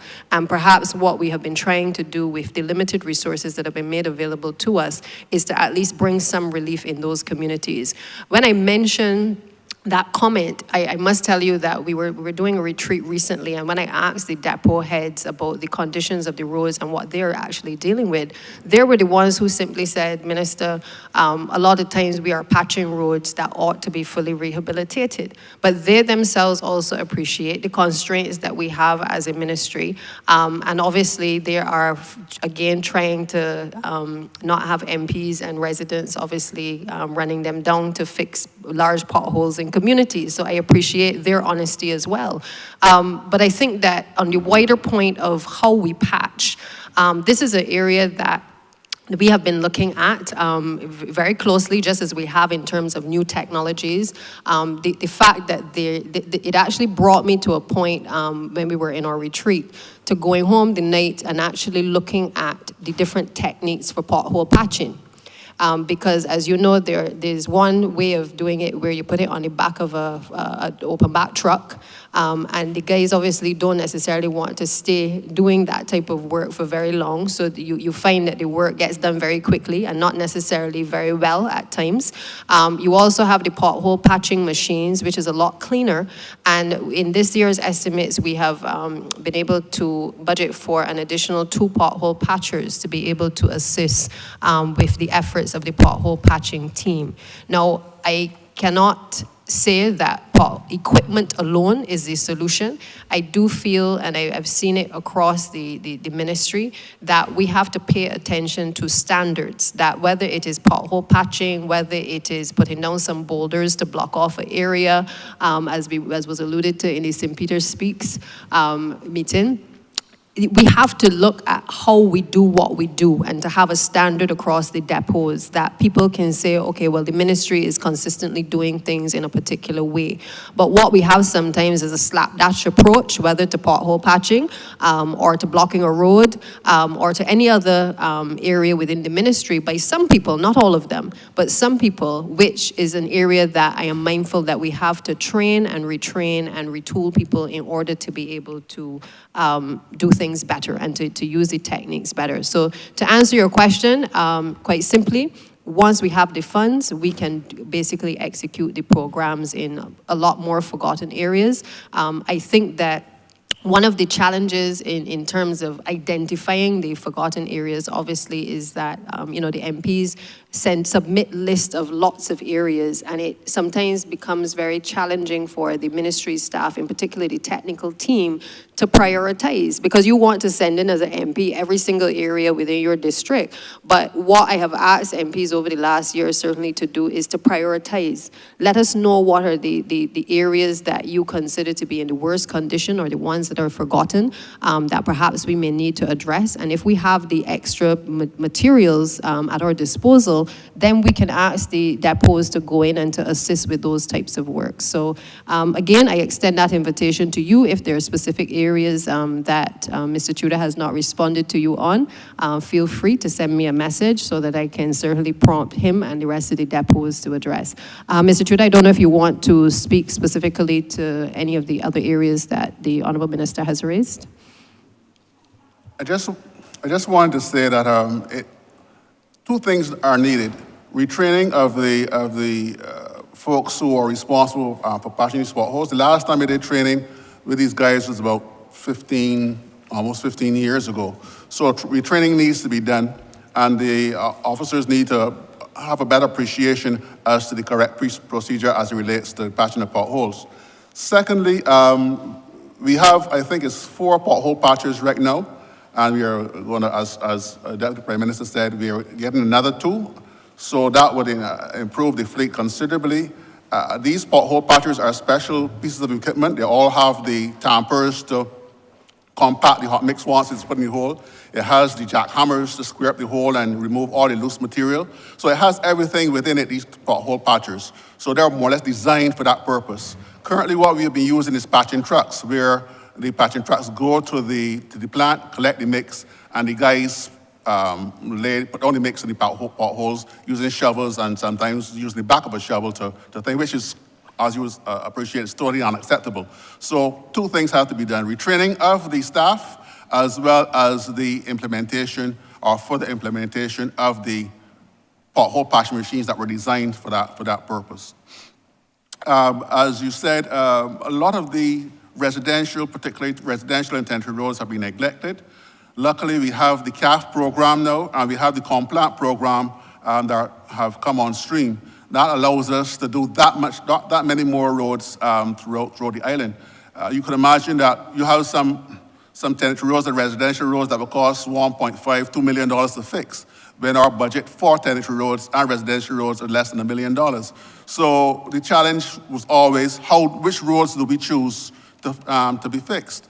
However, with the CAF program, the Complant program, we were able to do many of the roads that we could not have done in the past. There are some roads that were built 30, 40 years ago that we've never gone back and touched, right? Ordinarily, a hot mix road should be rehabilitated within a 10-year period. When I say rehabilitated, I mean mill and paved or reconstruction. Some sort of intervention needs to be done after 10 years on most of these roads, right? So a lot of these roads have been neglected over the years. So hopefully, with the programs that have come on stream, CAF program, Complant program, we should be able to break back a lot of these roads that have been neglected in the past. Thanks very much, Mr. Tudor. I always appreciate your honesty, but the reference that you made to correct training needed to be done was your response a year ago, which suggests to me that in the interim, we haven't done the training since we saw the potholes patched 2 days ago without the requisite technique. So I'm hoping that in these estimates, that training is contemplated. And just quickly before I move to question number 2, Minister, in your response, you made reference to my prior dispensation as Minister responsible for Economic Affairs and Investment, and certainly in that capacity, I'm aware of all of the funding that we were able to secure for the ministry to do its work. But I am here always, and first as the Member of Parliament for St. Michael South Central. And every remark that I make, even having been in cabinet, is in that position because those are the people who have sent me here. And it is in that capacity that I have submitted a prioritized list of roads to be done that is with your ministry and I look forward to being able to continue that discussion. I want to move then to the question of water access. And the parliamentary secretary mentioned the matter of there being 100 million, I think it was, in arrears of the Water Authority. My question has to do with the legislative framework within which the Water Authority does its business and is able to perhaps recover arrears or is able to make connections and therefore to provide water to all Barbadians. I gather that the challenge that you have is similar to the challenge that the Urban Development Commission has with respect to its work to be able to give provide waterborne facilities to Barbadians. And that is one of tying water access and liability for that account to land tenure. In 2018, when we came to service and recognizing the issue with pit toilets that the member for the city of Bridgetown raised earlier, we determined to bring some resolution to that matter. I am aware that the Water Authority has some kind of interim dispensation where there's a procedure where a person makes a deposit, quite a large financial deposit, might I say. But in that way, one does not have to prove tenure or ownership of the land or the property, but one can make this deposit and have that stand in as an ownership issue. But I still feel that we have to settle this vexing issue of how do we make decisions about who gets water. Because if I've been on a property for 12, 15, 20 years, I believe that I am owed the dignity of a water connection and proper sanitation. And so I wanted to hear from you, and it really also affects the way that you are able to collect arrears. Because as your general manager well knows, I have recently had to raise issues that have to do with residents who want to clear arrears, but are being told they can't clear arrears because their name is not on the bill.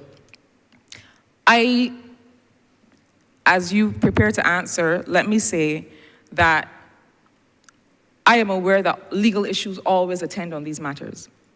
I am further aware that as a Barbados Labour Party government, when we came to service in 2018, we purposed to find a way around or through or over these issues so people could have access to water. And so I want to say from the outset before you answer that I believe that there are some cases where good common sense has to replace bureaucracy.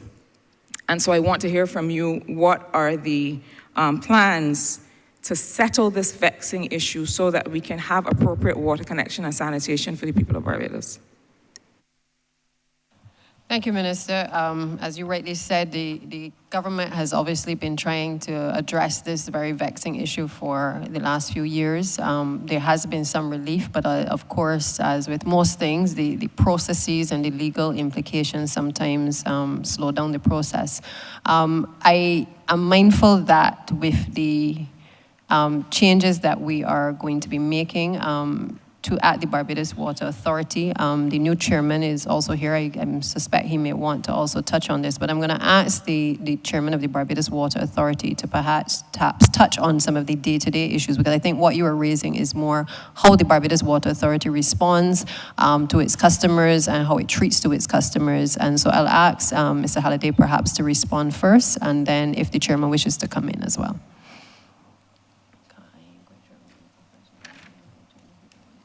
Mr. Chairman, David Wright, Chair of the Barbados Water Authority. In response to the question about the general activities of the Water Authority, I will pass that on to the General Manager.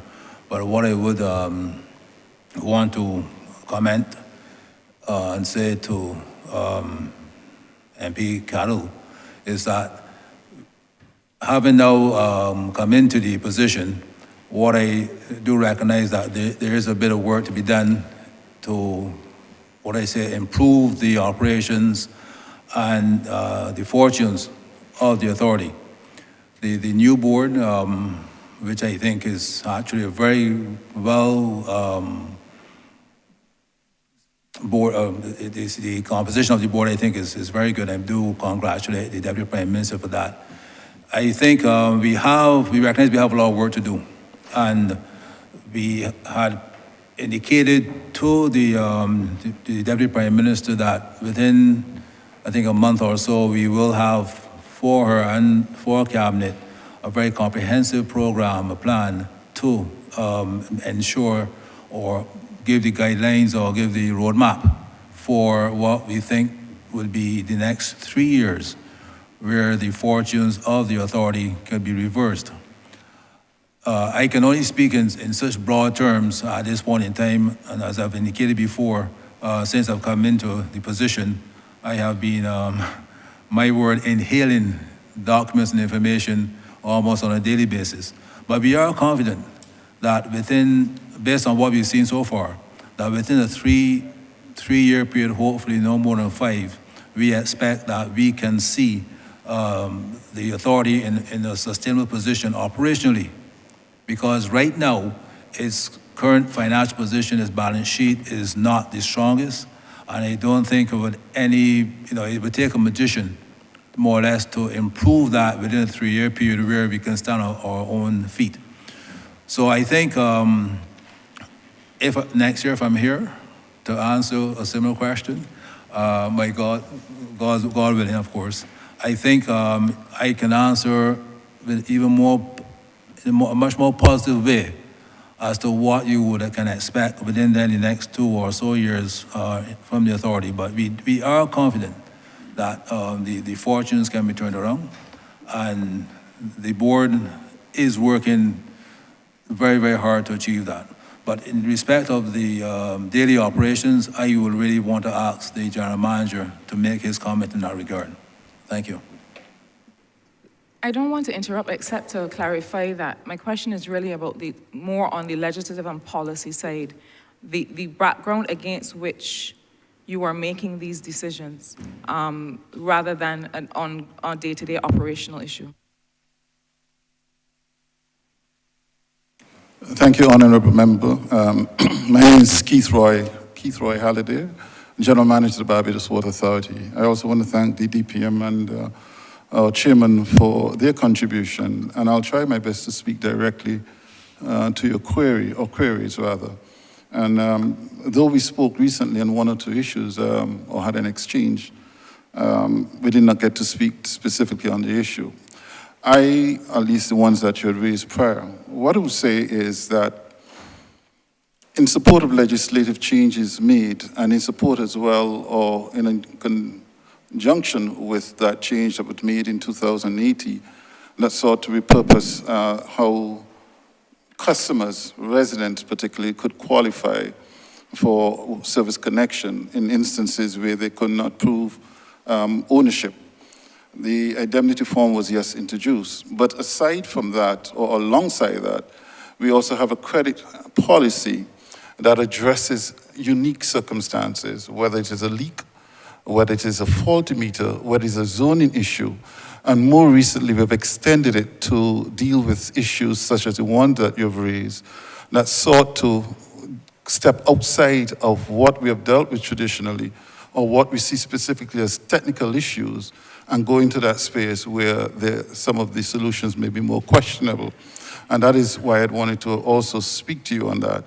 So those particular issues, such as the ones you've raised, we have started to look at on a very specific case-by-case basis to make, as you would have pronounced, maybe a common sense type issue, or to use a common sense type approach to be able to react or to be able to deal with those issues. I can't say in all instances it will go the way that you may or anyone else may interpret, but I can assure you that a much more valiant attempt is being made to address several of those issues, and we've successfully dealt with a few of those already. So to the specific issues that you and I are aware, we are also addressing those and hoping for the opportunity to speak to you directly on that as well.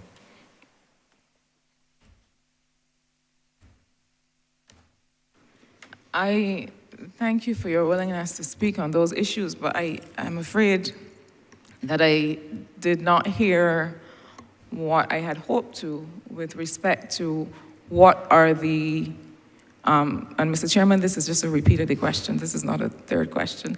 With respect to the plans aside from the indemnity form and the credit issues for more permanently addressing the issue. Perhaps this is something on which the authority can reflect if there's no answer today. But I think that between the BWA and the Urban Development Commission, and we don't have the benefit of the Prime Minister's office in the well this year, although I am promised that we may be able to look forward to that in the future, given the over 180 million in expenditure in the estimates. I think that it is an issue that bears permanent solution, because the two agencies responsible for water, construction, infrastructure, sanitation face this every day. So if there's no response today, perhaps it's something on which to reflect. I want to come quickly to my final. Before you move on, Honourable Member, I don't think that it's fair to say that there's no response. I gather that you have specific issues that you have raised with the Barbados Water Authority, because it's clear that Mr. Halliday obviously has certain knowledge of perhaps some issues specifically that you have raised. So without providing maybe the details of what you have written to the BWA about, I think my advice to you would be perhaps to follow up with Mr. Halliday to see if those specific matters can be addressed. On the wider policy issue, as I said before, we have obviously attempted to put things in place. If there are things that go beyond the boundaries of what is already in place, then that may also have to be done on a case-by-case basis, unless you have facts and figures as to how many other persons are affected, so that we can have a wider policy decision being taken. But I think, as you can appreciate, unless there are those facts and figures, I'm not one to make policy on the cuff.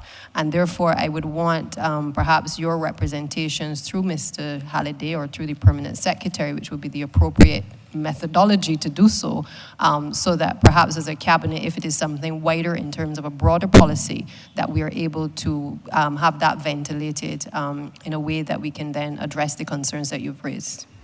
Thanks, Minister. I don't want to continue to yield my time in a back and forth on this, so let me just give a reminder.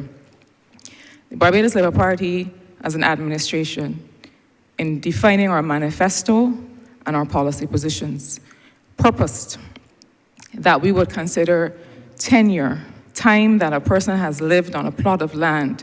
As a matter of fact, the Urban Development Commission has implemented, I would say, an interim policy of considering the tenure of a person on a property to determine whether it would take a particular approach, even on the matter of waterborne facilities. And I don't think the Honourable Prime Minister would mind me making reference to things she has said on this matter. She has suggested that a waterborne facility, if permission has not been granted, can be torn down, if it comes to that. But this is not something that I have made up in my sleep last night. This is something that was purpose determined by a Barbados Labour Party, that we have to deal with these issues of water, land tenure, and sanitation. So these are not specific issues. It doesn't require facts and figures to tell you how many people are affected. The Barbados Labour Party, on coming to service in 2018, highlighted this as an issue. And so I will simply say, as a final word on this, that I look forward to us being able to give, to realize that policy position. Very quickly, coming to the last question. The issue of the work of the Transport Authority and the granting of licenses for certain kinds of public service vehicles is one that has enjoyed the public's attention, public discourse, for all kinds of reasons that are well known to you, Minister. I dare say that the policy under the previous administration before we came to service was a little loose for reasons that only they can possibly understand.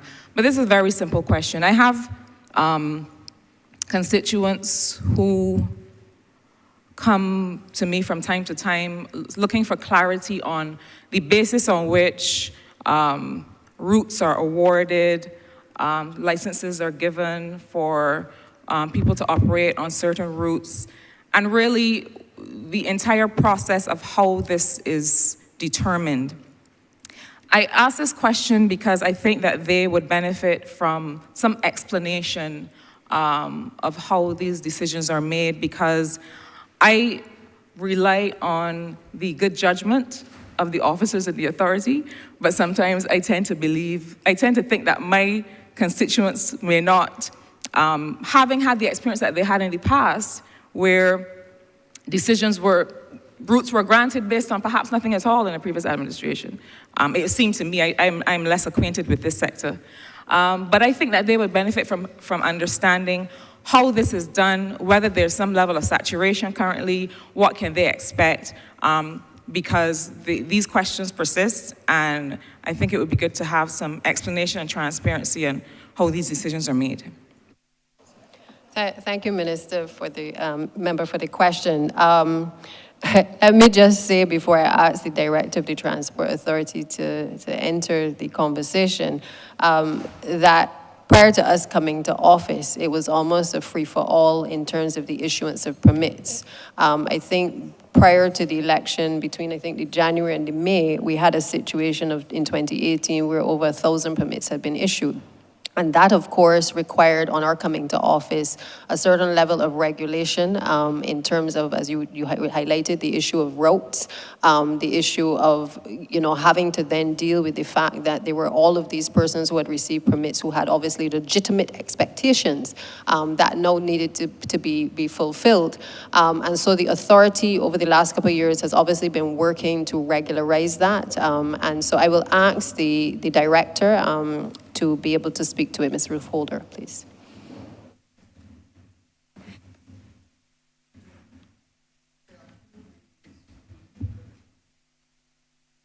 Yeah, sorry. Good afternoon. My name is Ruth Holder. I'm the Director of Transport Authority. Thanks, Member of Parliament, for your question. I will seek to address and answer it as best as I possibly can. And you're speaking in terms of the policy in relation to granting license. At the outset, I just need to put it in a little bit of context so that everybody understands exactly what happens in relation to license. License for public service vehicles in some sectors are determined by Cabinet. It's not determined by the Transport Authority, so therefore, Cabinet sets the base in terms of what the capacities are in particular categories. The categories would be minibuses, route taxis, tour buses. Those are the big categories that we tend to get most queries or most questions on.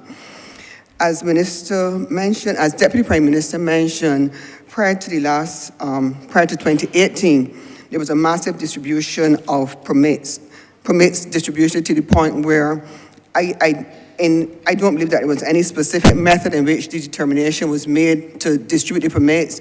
I don't believe there was any scientific study to determine which route we should put the permits on. And what we're seeing now is that we have an oversaturation, and what we consider to be oversaturation on particular routes. So for example, on the Speightstown, if you go Bridgetown to Speightstown, you'll probably encounter maybe 99 vehicles on that particular area alone. If you come on the South Coast now, and you look at from the Oistins, from the Bridgetown to the Oistins area, you get another 120 on that route. You get a little divergent when you go off to San Lawrence Castle or Silver Sands or Frey Valley. So there was no particular way in which the routes were distributed. So what we have now is an oversaturation of routes. We're also at a maximum capacity on those routes. So therefore, your constituents who are applying or who wish to apply, who have been denied permits, especially for route taxis and maxi taxis, is not because the Transport Authority cherry picks who we're going to give them to. It's just that we don't have any more in those categories. In relation to taxis and maxi taxis, we're almost down to the limit in terms of those categories.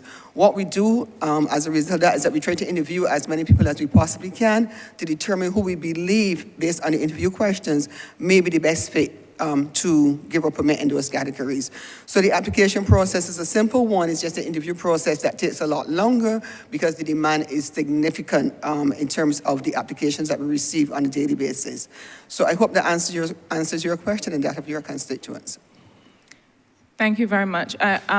Just finally to say that perhaps if the public could receive some figures on what that demand is like, they may better understand why the wait is so protracted.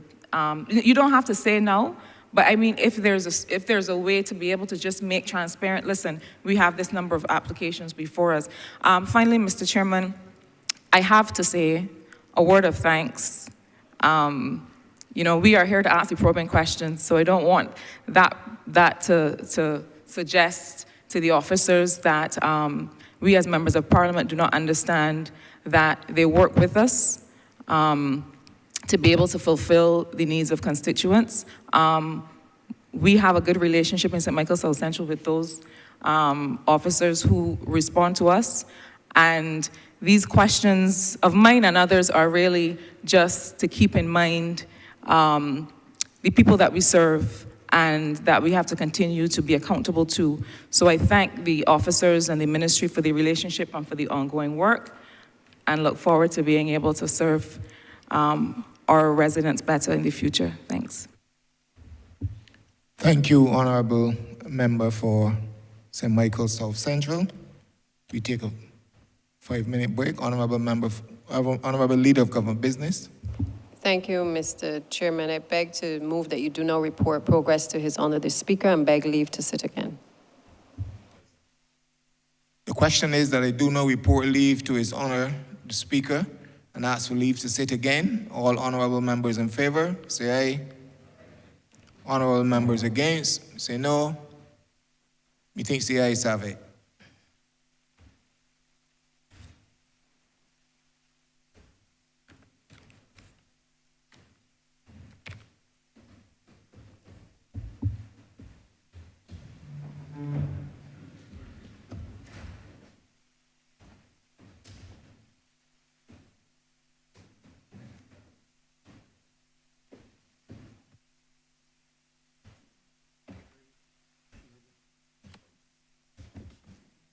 The chairman has reported progress and requested leave to sit again.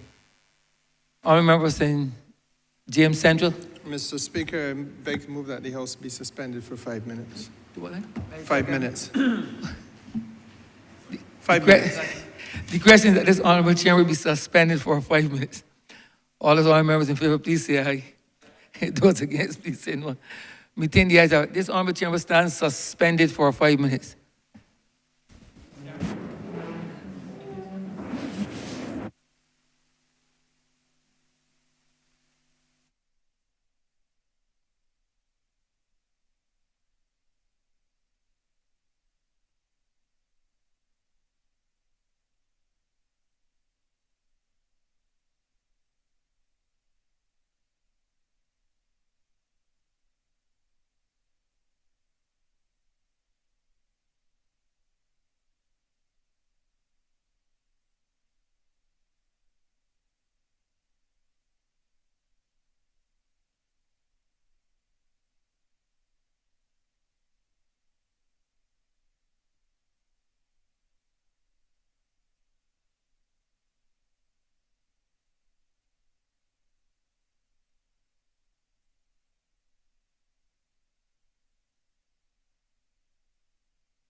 Fair, Peter.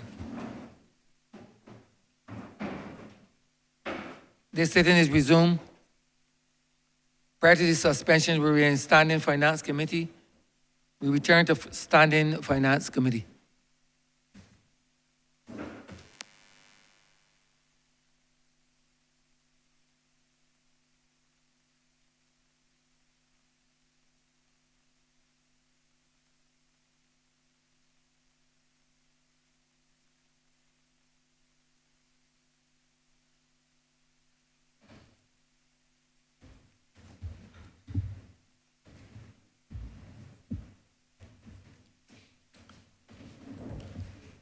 Standing Finance Committee is resumed. Honourable Member for St. Michael Northwest. Thank you, Mr. Chair. First, I wish to draw to the Minister's attention that I have been experiencing some major challenges for the last 5 years within my constituency. I have met with previous ministers in relation to some of these issues. I met with officials from the Ministry of NTW on numerous occasions, and to date, a lot of these issues still remain the same. And one of the major issues that I normally experience, like in areas such as Freehill, Pile Bay, Deacon's Farm, Bridge Gap, Brandon's, Brighton, is flooding. And I have spoken to Mr. Charles Yearwood on numerous occasions in relation to some of these issues. Last week, Friday, I received a picture. As you can see here, this is a picture of a canal located in Ashleen Village, Black Rock, St. Michael. And I mean, the state of this canal, you know, it's sad to see that despite the numerous calls, you know, made to the drainage department, that, you know, a lot of these issues continue to fall on deaf ears. And I really would like to know what plans the drainage department has in regards to rectifying, you know, a lot of these issues that remain outstanding when it comes to cleaning canals, when it comes to cleaning drainage wells, you know, clearing water courses, improving the drainage system across the St. Michael Northwest constituency, from Freehill to Deacon's Farm to Brandon's to Brighton. You know, I really would like to know what plans drainage have in this financial year in relation to rectifying some of these issues. That is my first question. My second question relates to road humps. For years, you know, we have been reaching out to MTW requesting to have road humps, street lights, and a few minor tenantry roads paved. And to date, these situations still remain the same. It would be nice, you know, if you can state, you know, to the good people of St. Michael Northwest, you know, what plans you all have in terms of, you know, addressing some of these outstanding issues that, you know, remain pending within my constituency. Thank you, Honourable Member. It is regrettable that you are expressing that you have not had the necessary responses from MTW, so let me apologize on the behalf of the Ministry. And I want to just indicate to you that with respect to Pile Bay, not so much on the flooding, but in relation to the road and obviously the drainage, we do have in this coming financial year a budgeted amount to address the Pile Bay Road. We've been looking at it possibly for the roller compacted concrete. So I can certainly address that. I will ask for Mr. Bowen, the Deputy Chief Technical Officer, and Mr. Tudor, perhaps to weigh in relation to the concerns you've expressed specifically to drainage in those areas. Right. Relative to the flooded areas and your request. Officer, sorry. Yeah. I'm familiar with you, but Hansard isn't, so please mention your name and introduce yourself, sort of. Thank you. Jason Boyne, Deputy Chief Technical Officer.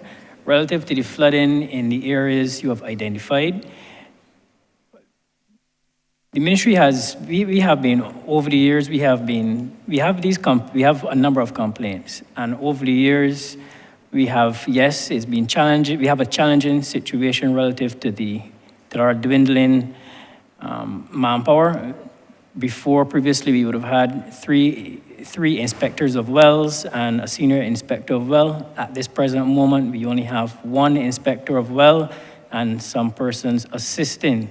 So at this point, it has proven a bit challenging with respect to getting around to address some of these areas. However, within the estimates, what we have done, and particularly the area Ashton that you have identified, we are engaging at this point in time a consultancy to look at this particular drain, and we are going to come during this financial year from the designs which are developed. We are going to once and for all address the flooding in this particular area.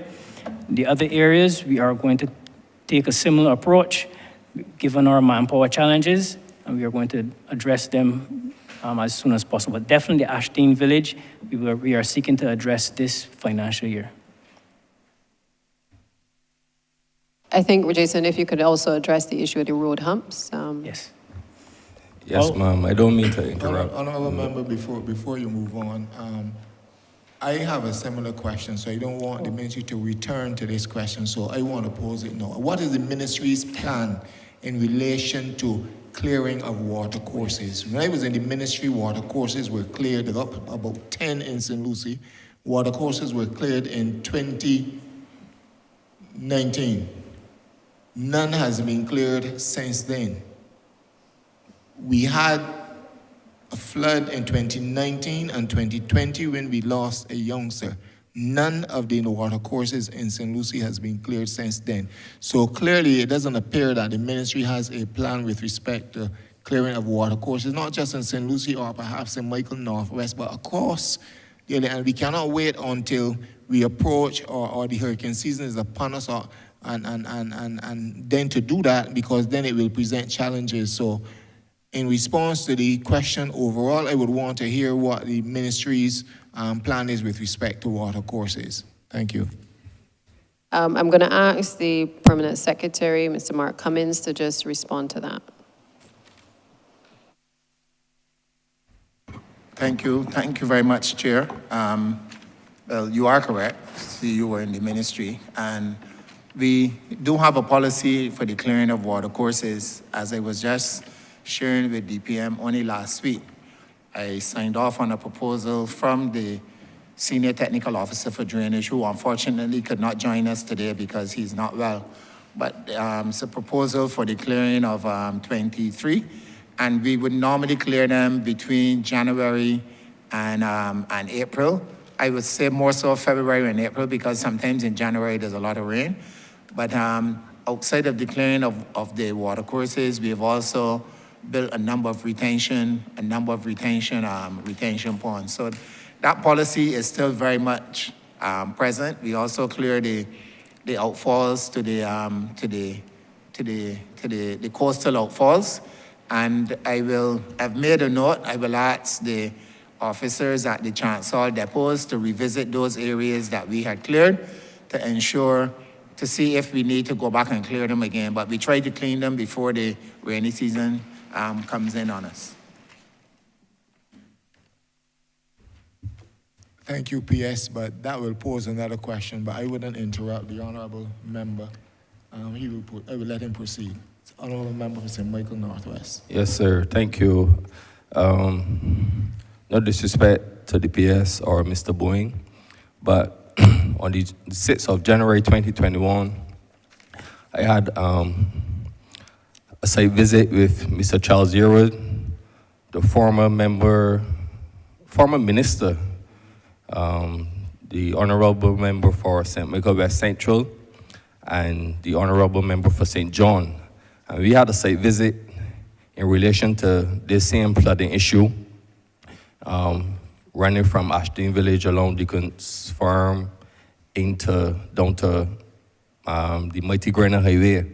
And really and truly, the officials from the ministry have been singing the same tune that Mr. Bowen just sang.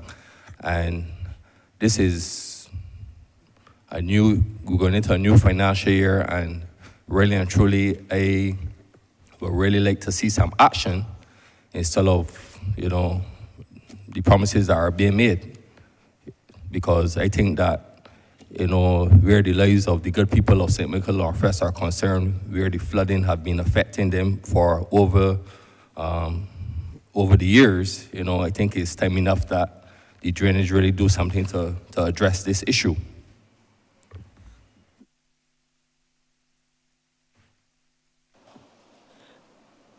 Member, I don't know that was a question more so than a comment, but I will respond to you to say I totally agree with you. I think the officer did indicate sometimes they struggle in relation to human resources as it relates to the functions that the ministry has to carry out. I must tell you that even within the last year, my own observations are that the functions of the ministry have certainly increased in terms of the number of areas related to flooding and drainage that we are having to address. So it is not, I'm sure, what the chairman even was accustomed to when he was there. We're getting these heavy downpours and areas that traditionally would not have been flood prone are becoming flood prone as well, which is creating additional problems. What I will give you the assurance though is that I will ask the team to look into the Ashton Village area and to be able to put a team in place to be able to clear the drains. As you heard, obviously the approach has been to do it perhaps closer to the rainy season, but I think that we have to have a consistent maintenance program for these areas, whether it's the water courses, whether it is the drains, in order to be able to alleviate some of the other issues that arise as a result of us not being able to clear these areas, because those are also of great concern to us as well.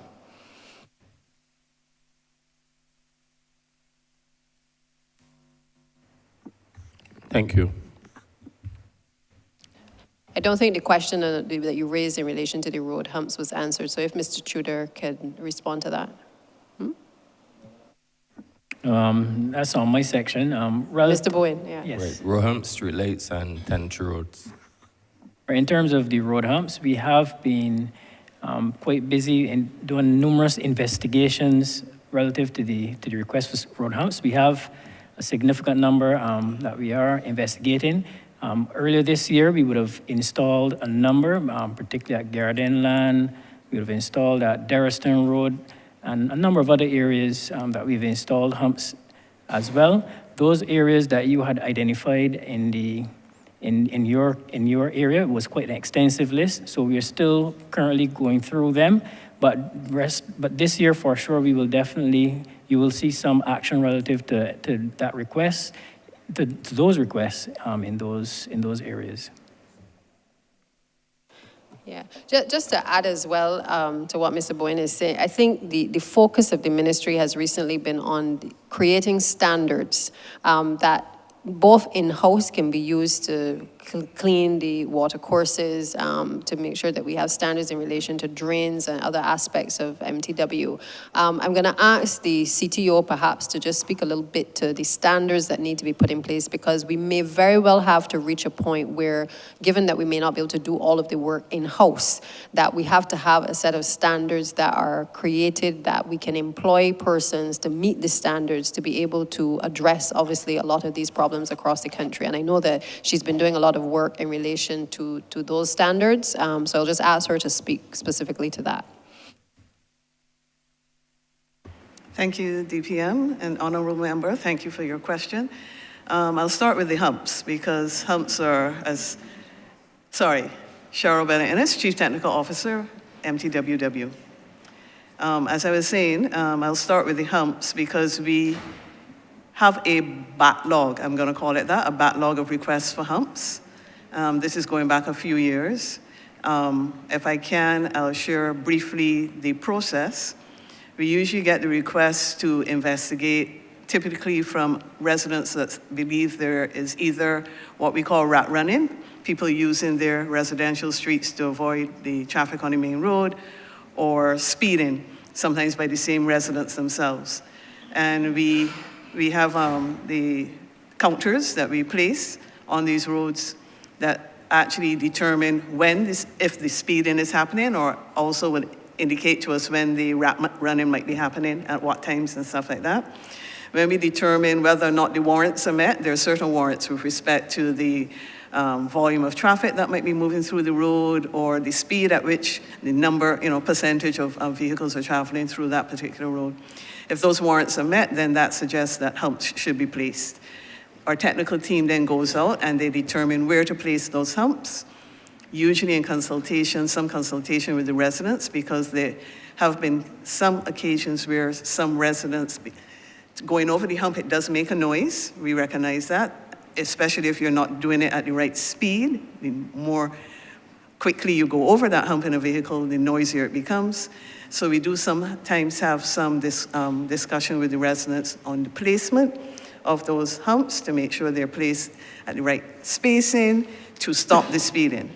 And then the request is sent to our operations department that then goes out and they actually install the humps to specified design. There is a specified design because if you don't do it at the right shape, it could damage your vehicle. Or if you don't do it in the right location, that could also occur. So, and that process does take a while. And as I said, there's a backlog, so that's where we're going with that. As the DPM mentioned, we are looking at training other, shall we say, private sector persons. This could even involve some of the contract workers that are going to be leaving the ministry at the end of this month in the areas of things like learning how to place humps, working along with them, of course, to indicate where they will be placed, but they might be able to actually install them as well under our directions. So that's where we're headed with something like humps.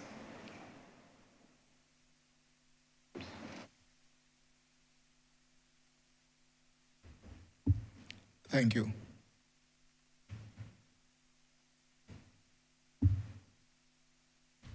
Honourable Member for Christchurch West. Mr. Chairman, so this is an interesting position that we find ourselves in today as two former ministers of the ministry that is in the well. And clearly we would have many interesting questions and observations since leaving the ministry, but certainly very interesting.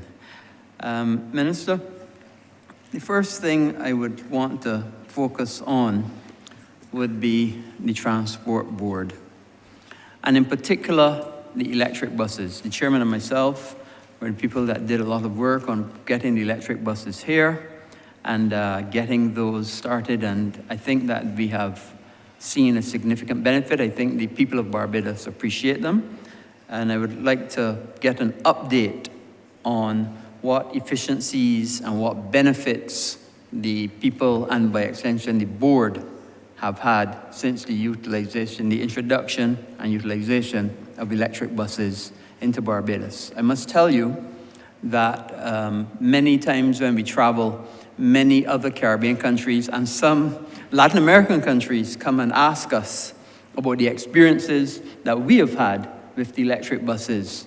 And I'd like to get an update on that, because I'm sure now you have experience over a couple of years, and what is the benefits that have redound to Barbados. Mm-hmm.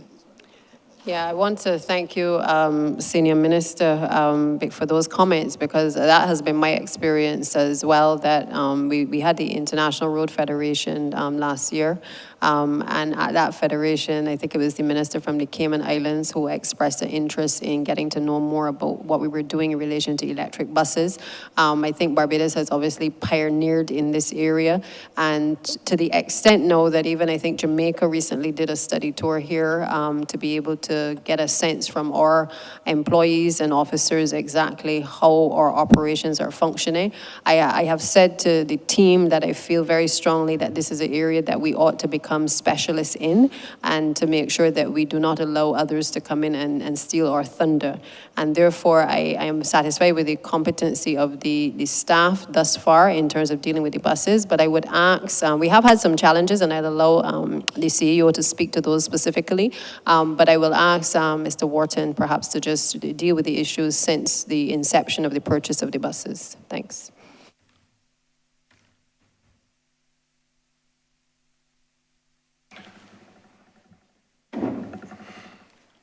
Good morning, Chair. My name is Fabian Wharton, CEO, Transport Board. Well, thank you, Honourable Member, for the question. We would have spent a lot of time together as it relates to this matter yourself, the Chair, at the inception, of course, and the COO who led the project. I must thank her and her team for leading this project, for bringing the buses here. I'll begin by being very direct.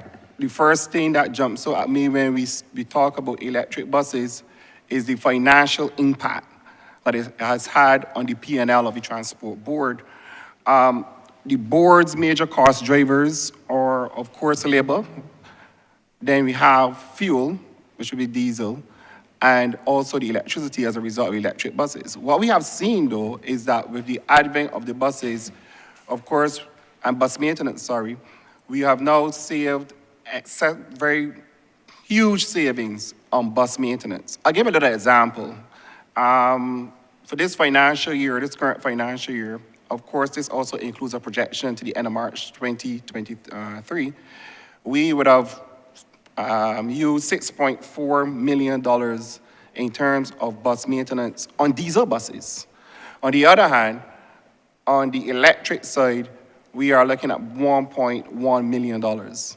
So you can, I mean, this is just an example to give you the sort of benefits that we have seen on the P&L of the Transport Board as it relates to bus maintenance. Most people will be aware, we spoke to this last year and the year in front, we know that bus maintenance came from all the way up to like $15 million per year and progressively downwards. Yes, we had made, the government had made at that time some interjections with the powertrain units, which also saw some reduction on the diesel side.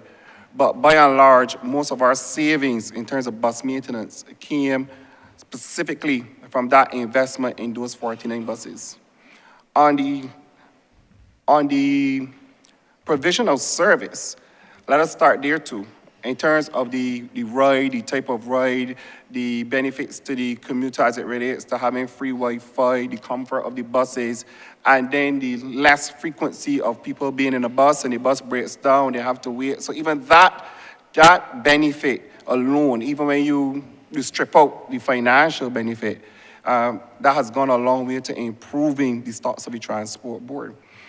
And remember, of course, that the government has already stated its intention to go to zero emissions and its policy of renewable energy and electric mobility. So this also ties in, this advent of electric buses also ties in with that as well. The thing is that notwithstanding the fact that we have had all of these positive experiences, especially even given the ability for our people now to be retrained and retooled and gain more knowledge. Yes, we do have some issues which have occurred over that period of time.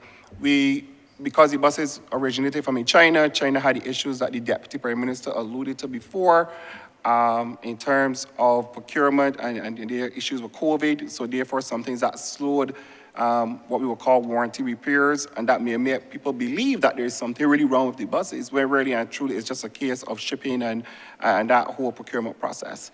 So by and large, where we are today in terms of moving forward with this electric mobility, the board is in a position where, okay, look, we are going to have, we may be taking like let's say just about $3.6, $3.4 million in electricity costs, with the plans to then move to renewable energy, and then with photovoltaic, etc., ground mounted systems in mangrove and using the roof space available to the Transport Board, when you put all that together with the additional increases that are planned in terms of buses, an additional 10 are supposed to be here, as you heard before, between October and November, an additional 21 is earmarked for early in the next calendar year. When you put that in context, where we're heading is that our P&L will now start to converge, and therefore, in terms of the expenditure reductions, will start to fall even further as we move away from the diesel fleet.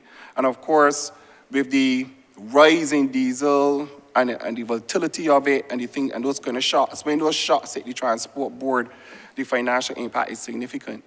So I hope that answers your question in terms of the electric buses. Thank you very much. Minister, also, I want to move my second question to something completely different, and it has to do with desalination plants.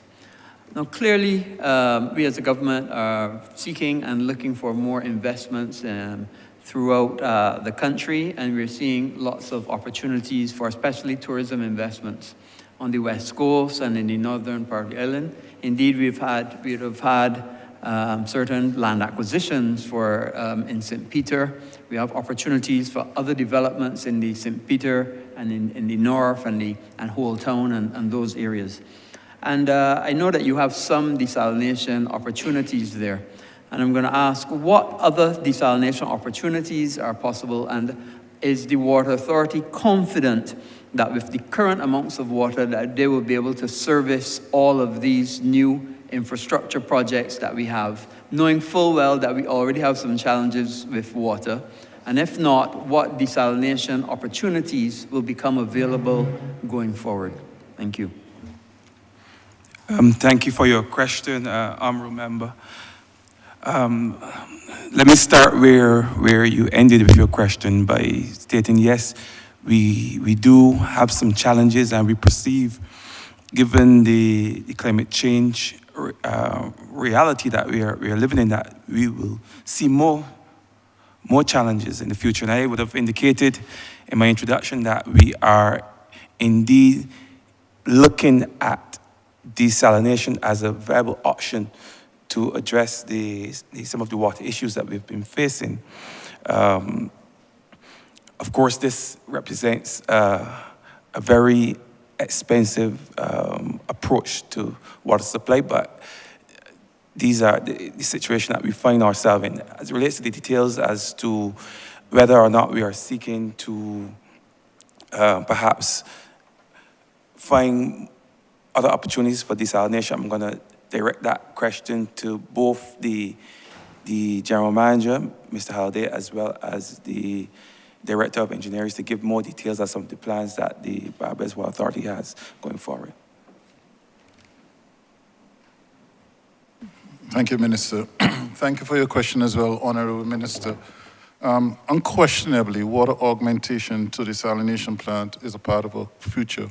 We cannot escape it. What most folks fail to remember is that we have the ionic spring water desalination plant in play, and it has been in place for 20 years and has expanded in recent times to deliver 150% of what it used to. And there's contemplation as to whether or not we need to expand it additionally. That ionization plant, or rather that desalination plant, currently contributes about 23, possibly 24% to our water production on a daily basis. And beyond that, we have looked at temporary desalination plants, really where they were intended just to be interim measures for a 5, 6, or even 7-year period, while we contemplate to consider more permanent solutions. So as it is really, we already have at least 2 contracts in place for permanent desalination plants, which were halted or put on hold while the team, both government and Barbados Water Authority, will look at whether or not this will still meet and mesh with the current demands of, as we've seen it, based on the level of productivity, based on the level rather of development in conjunction with rezoning and what we aim to see or what we're hoping to see. And therefore, not only looking at that, but also looking at that to see whether or not it was the most economic or effective means of doing so. So there's been a lot of review on that. The College of Negotiations was established to review that method and to come up with recommendations as to the way forward. That is actively still in play as well. But suffice to say that we recognize that there is a clear role for that type of facility to be put in place.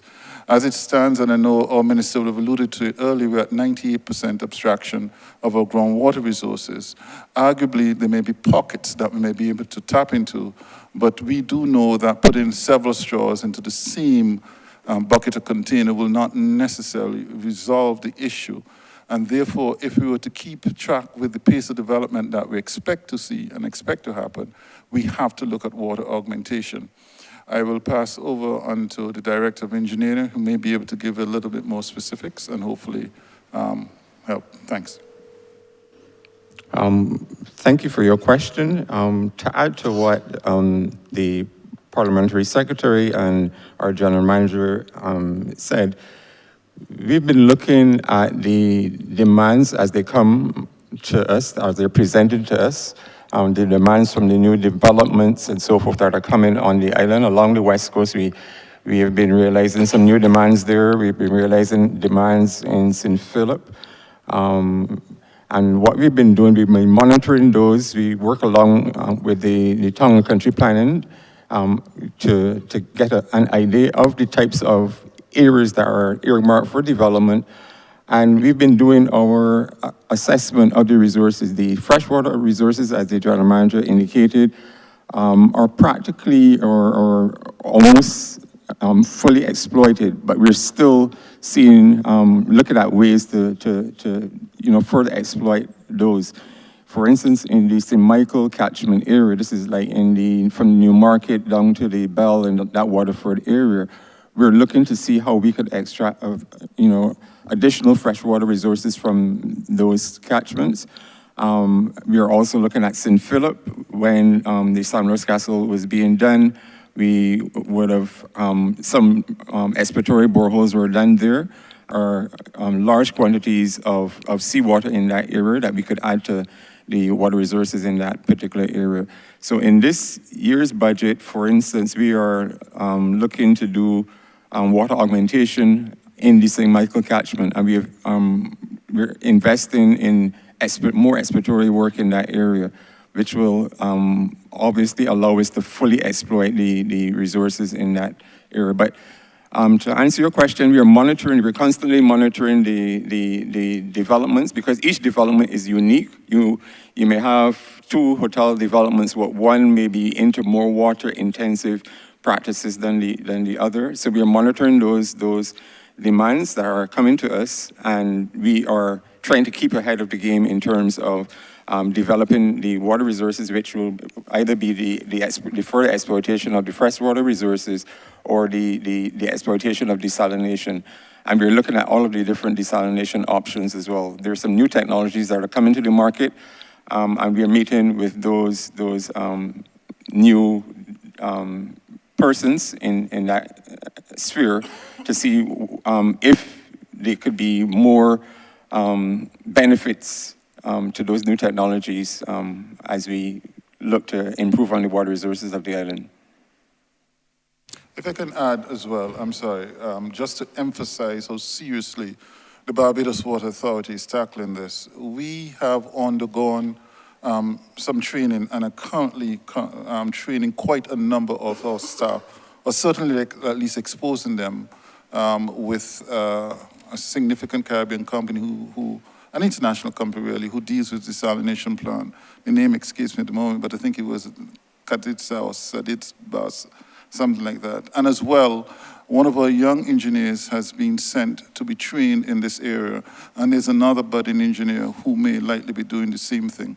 So we are preparing ourselves for the likelihood of not only being able to manage this as a significant component of our water production, but also to be able to maintain this on our own, such that in the future, we will not have to rely on external parties, but this will become in-house as well.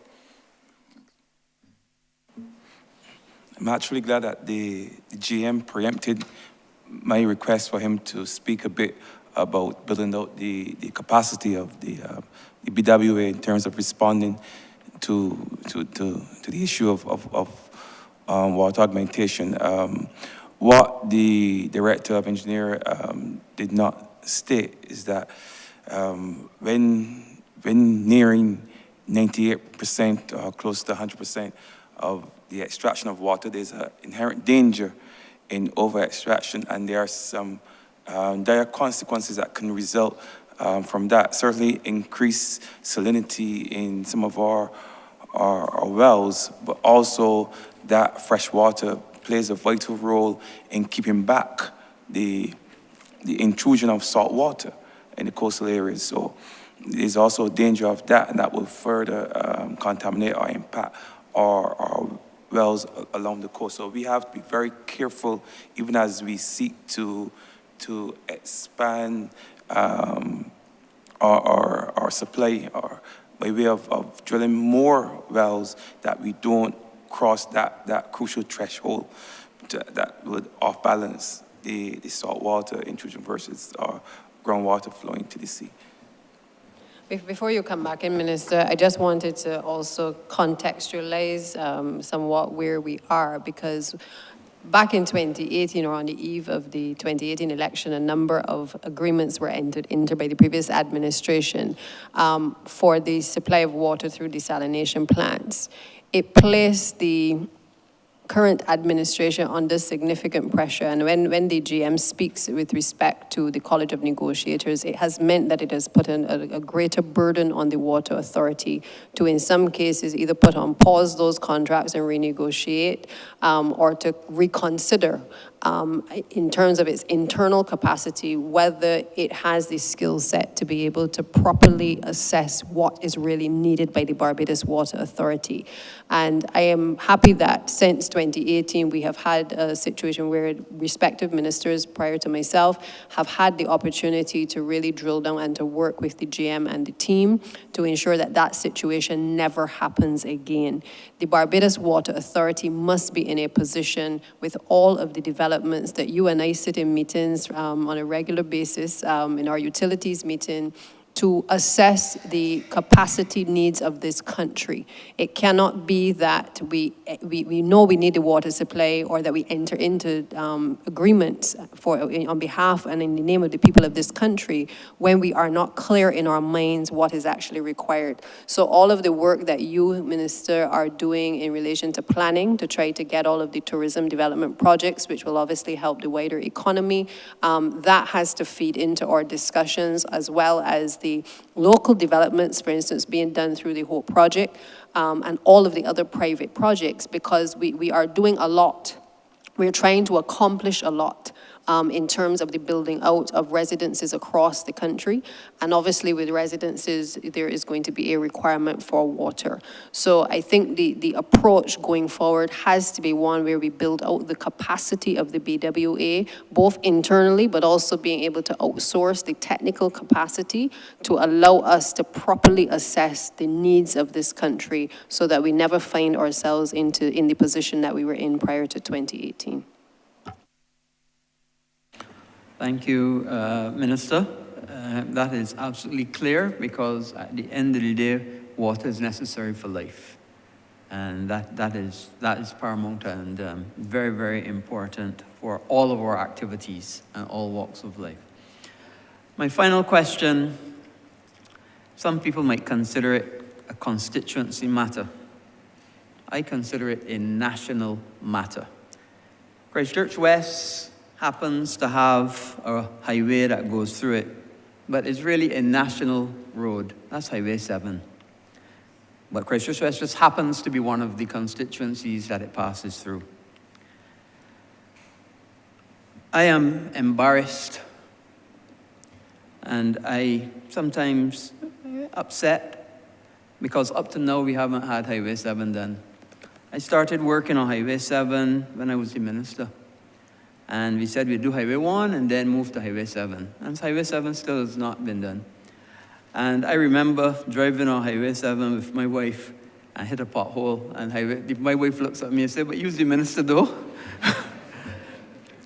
And I get particularly embarrassed if I'm driving with a visiting minister or a visiting colleague, and we're driving through the constituency of Christchurch West, and the deterioration now on Highway 7 is terrible. And I would like, because I do understand, because I bother you and the team every day about it, but I'd like for the benefit of the people of Barbados and the 14,000 people that use Highway 7 every day. 14,000 is the greatest number of people that use any road. Highway 7, apart from the ABC Highway, the greatest number of people, because of the number of businesses and so on there, the greatest number of people on that road, and it is in that state. So I'd like a full update, please, from your technical people on the status of Highway 7. I want to thank you, Minister. Obviously, yes, you bend our ears on a regular basis in the utilities meetings, and you are right, you have been responsible for pushing to get that project done. In fairness, I think with all of the roadworks programs that the ministry has to embark on, I wouldn't want to say it was push one side, but the truth of the matter is, from a capacity standpoint, as you are well aware, we've had to pick up the files and basically request of the CTO that the team, the technical team, start to look aggressively at being able to get Highway 7 back on track. We obviously spent the first year under CAF being able to do, it was only about 7 million we were able to spend to get a number of roads done. We have obviously a budget that for Highway 7 that is around $20 million. Again, that is, and I'm just giving a guesstimate at this point because you know how these things will vary, but the truth of the matter is that it is not only important to locals, but it's also important to us from a tourism perspective. And we have had the CTO in recent weeks meet, the Chief Technical Officer meet with the utilities companies in separate meetings from our own substantive utilities meeting to be able to drill down what is going to be required. Because I don't think sometimes Barbadians understand the complexity of doing a road, especially a road like Highway 7. You have utilities ranging from sewage systems to light and power to MPC, the telecommunications providers, Barbados Water Authority generally on that South Coast Road. And it therefore requires that coordination that ordinarily may not happen on another road to the extent that it has to happen on this one. It therefore means that there has to be planning. It therefore means that it has to be done in stages. So we're not going to spend all 20 million one time because that will just create an extensive amount of disruption on the South Coast. We have to time it properly because we can't be doing it in the throes of the tourist season either.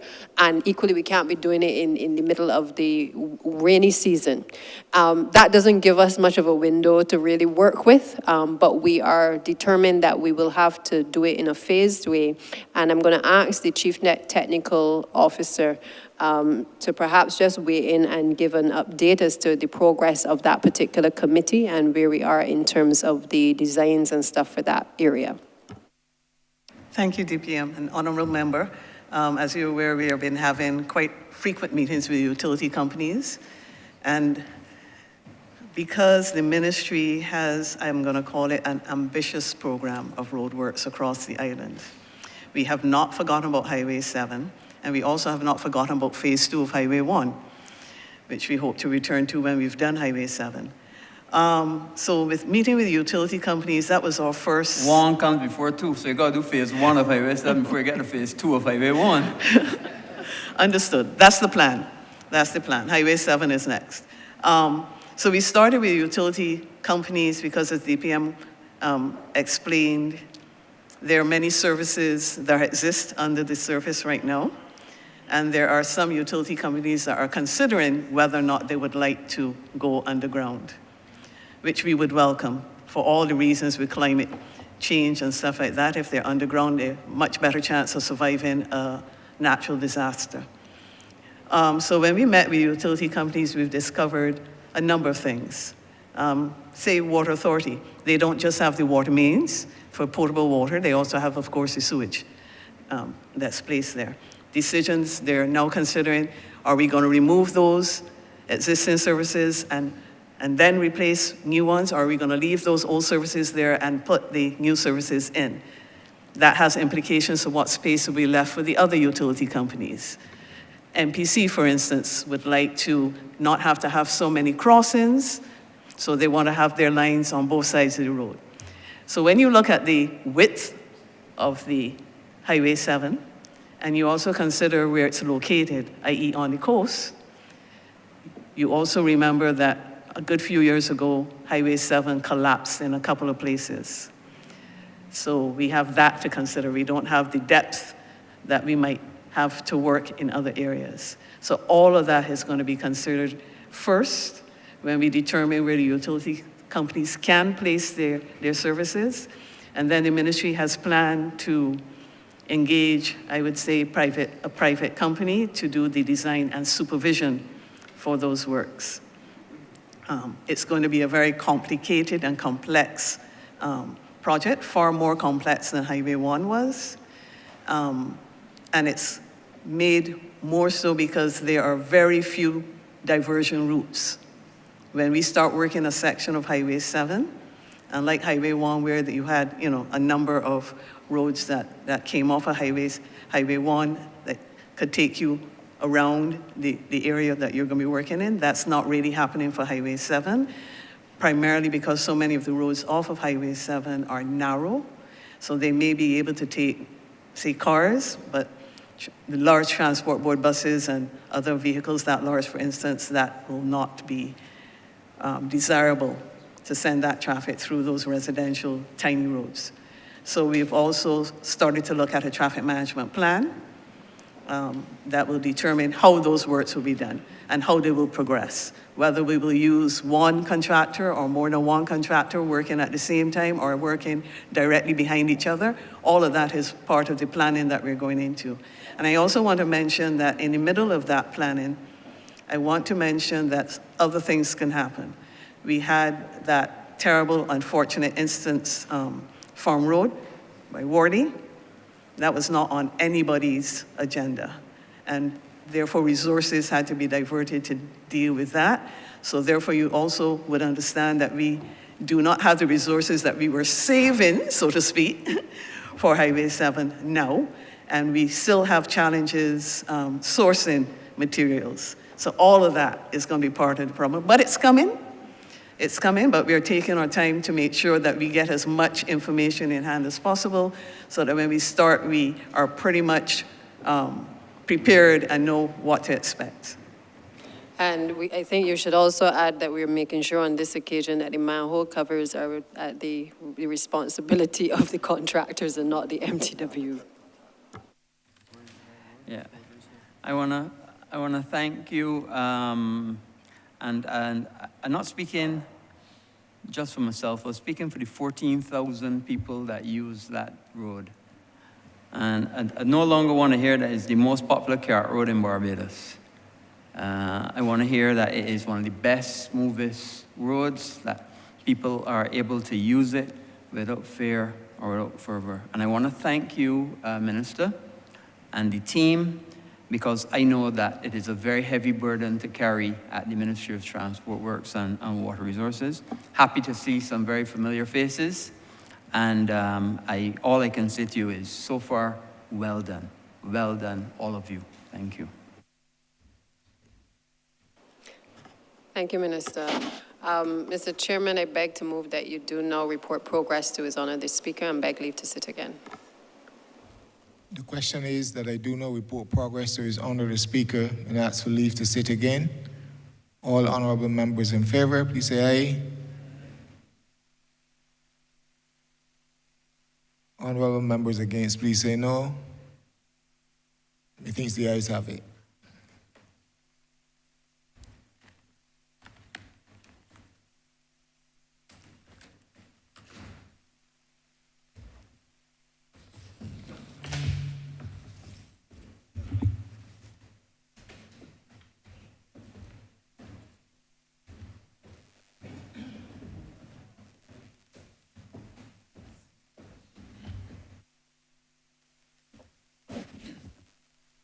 The chairman has reported progress and requests leave to sit in.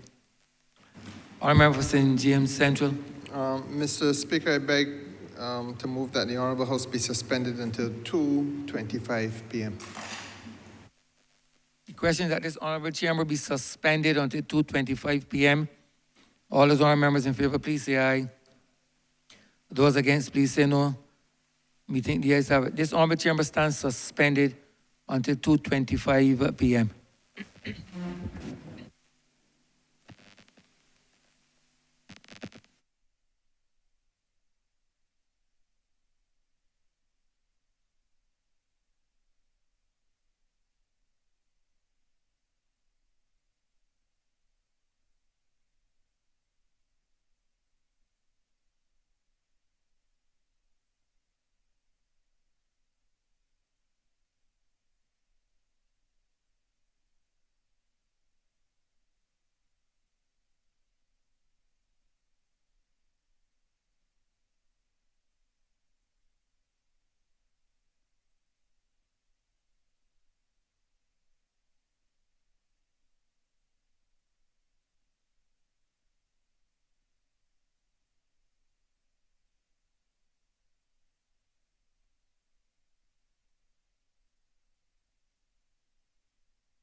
This House is in standing Finance Committee.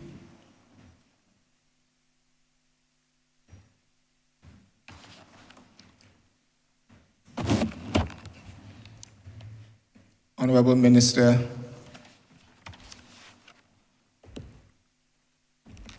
it is proposed rather that this session this head be completed today, so we have to move swiftly, and certainly wanted to give everyone the opportunity to raise their concerns. I will start the ball rolling pretty quickly. Under Program 510, Subprogram 514, Bridge Construction and Maintenance Services. We see the amount there for this estimates of 2.16 million. Madam Chair, before your dispensation, work was started. We had an event at Pike Corner in St. Lucie, 2 consecutive years, terrible floods, 2019, 2020.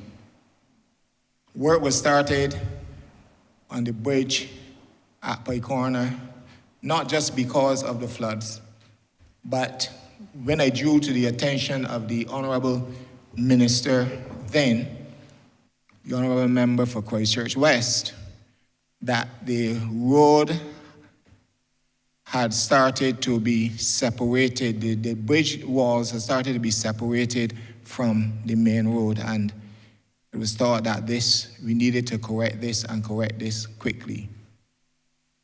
Having been reassigned from the ministry, Honourable Minister, no further work has been continued. Having also met in a town hall meeting on July 31st, 2021 with residents and it was indicated then that work would recommence in January of 2022.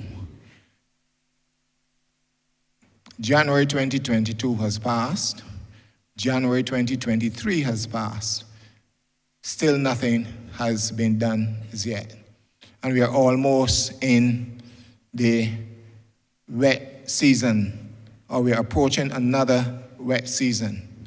I want you, Minister, to be able to give some comfort to the residents of Pike Corner and Cove Bay and Little Bay and Well Road and those areas that this bridge, because you have some money here, you have 2.1 million, this bridge, which was left lagging ever since I left the ministry, that this bridge will be completed in this financial year to bring ease to these residents whenever there is heavy rainfall. This is something that this is dear to me because this is the area I was born and grew up in. This is where I go to service the church every single Sunday.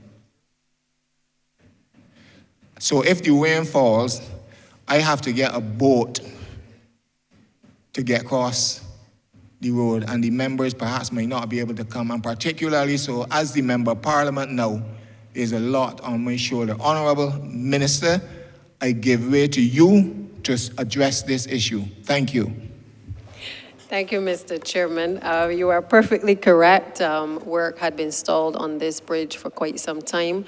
I'm going to ask Mr. Tudor to give you the details in terms of the progress of the works there. I know that they had sent a team down to be able to do some clearing of the area because it was one of the bridges in our meetings that we recognized had not been revisited.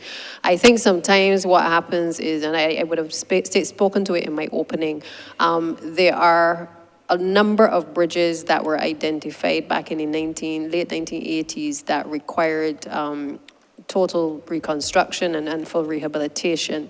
And in many cases, a lot of the work had not been followed up on in relation to those bridges.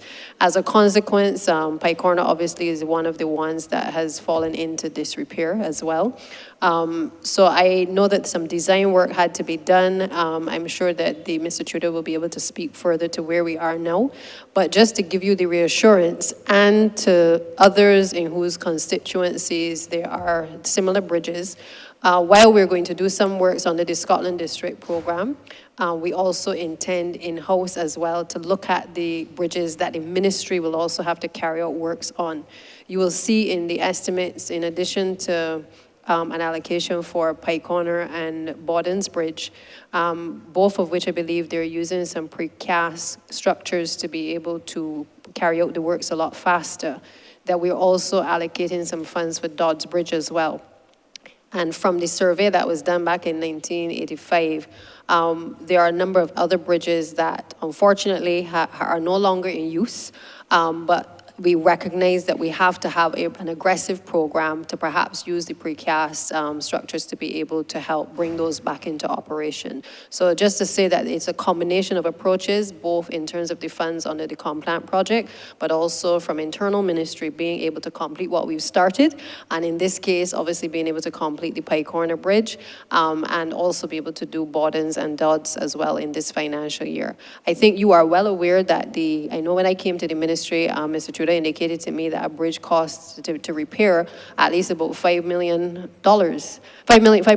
sorry. And I think the reality here is that given the deterioration over the years of all of the bridges across the country, it is a huge investment that we would have to make in terms of repairing all of them. And so again, just like with the roads, there has to be a phased approach that the ministry has to take to doing those repairs. But I'll ask Mr. Tudor, who's obviously working directly on that project, to just weigh in to give you a further update on Pike Corner. Yes, good afternoon, honorable members. With respect to Pike Corner Bridge, I know it has been a long time that we've delayed the start back of that project, but you'll be pleased to note that as of next week, a temporary bypass road will be built at Pike Corner. We have a one bridge that was done about a year or two ago, so we're going to divert traffic onto that bridge while we demolish the existing bridge that is there and replace it. So as of next week, because we have the LPOs in hand now to restart that project. So as of next week, you will see some serious activity there with the redoing or shifting the road from its current location across the bridge that was not too long ago constructed. The existing bridge will be demolished and be replaced with a bigger, stronger bridge. So that work will start as of next week. I'm not saying that because I'm meeting you today, but but our work will actually start next week. I will hold you to that, sir. Remember, No problem. I pass there every week. No problem, sir. Or even more often. Thank you. Thank you. Honourable member for St. Michael West.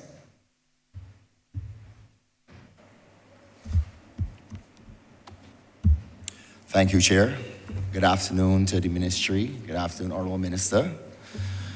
First and foremost, I would like to recognize, Honourable Minister, the behemoth of a ministry that you lead, and I would like to recognize your effective leadership in doing so. The management, upgrading, and maintenance of our country's infrastructure is very critical to our mission of becoming world-class, as the Prime Minister has so said.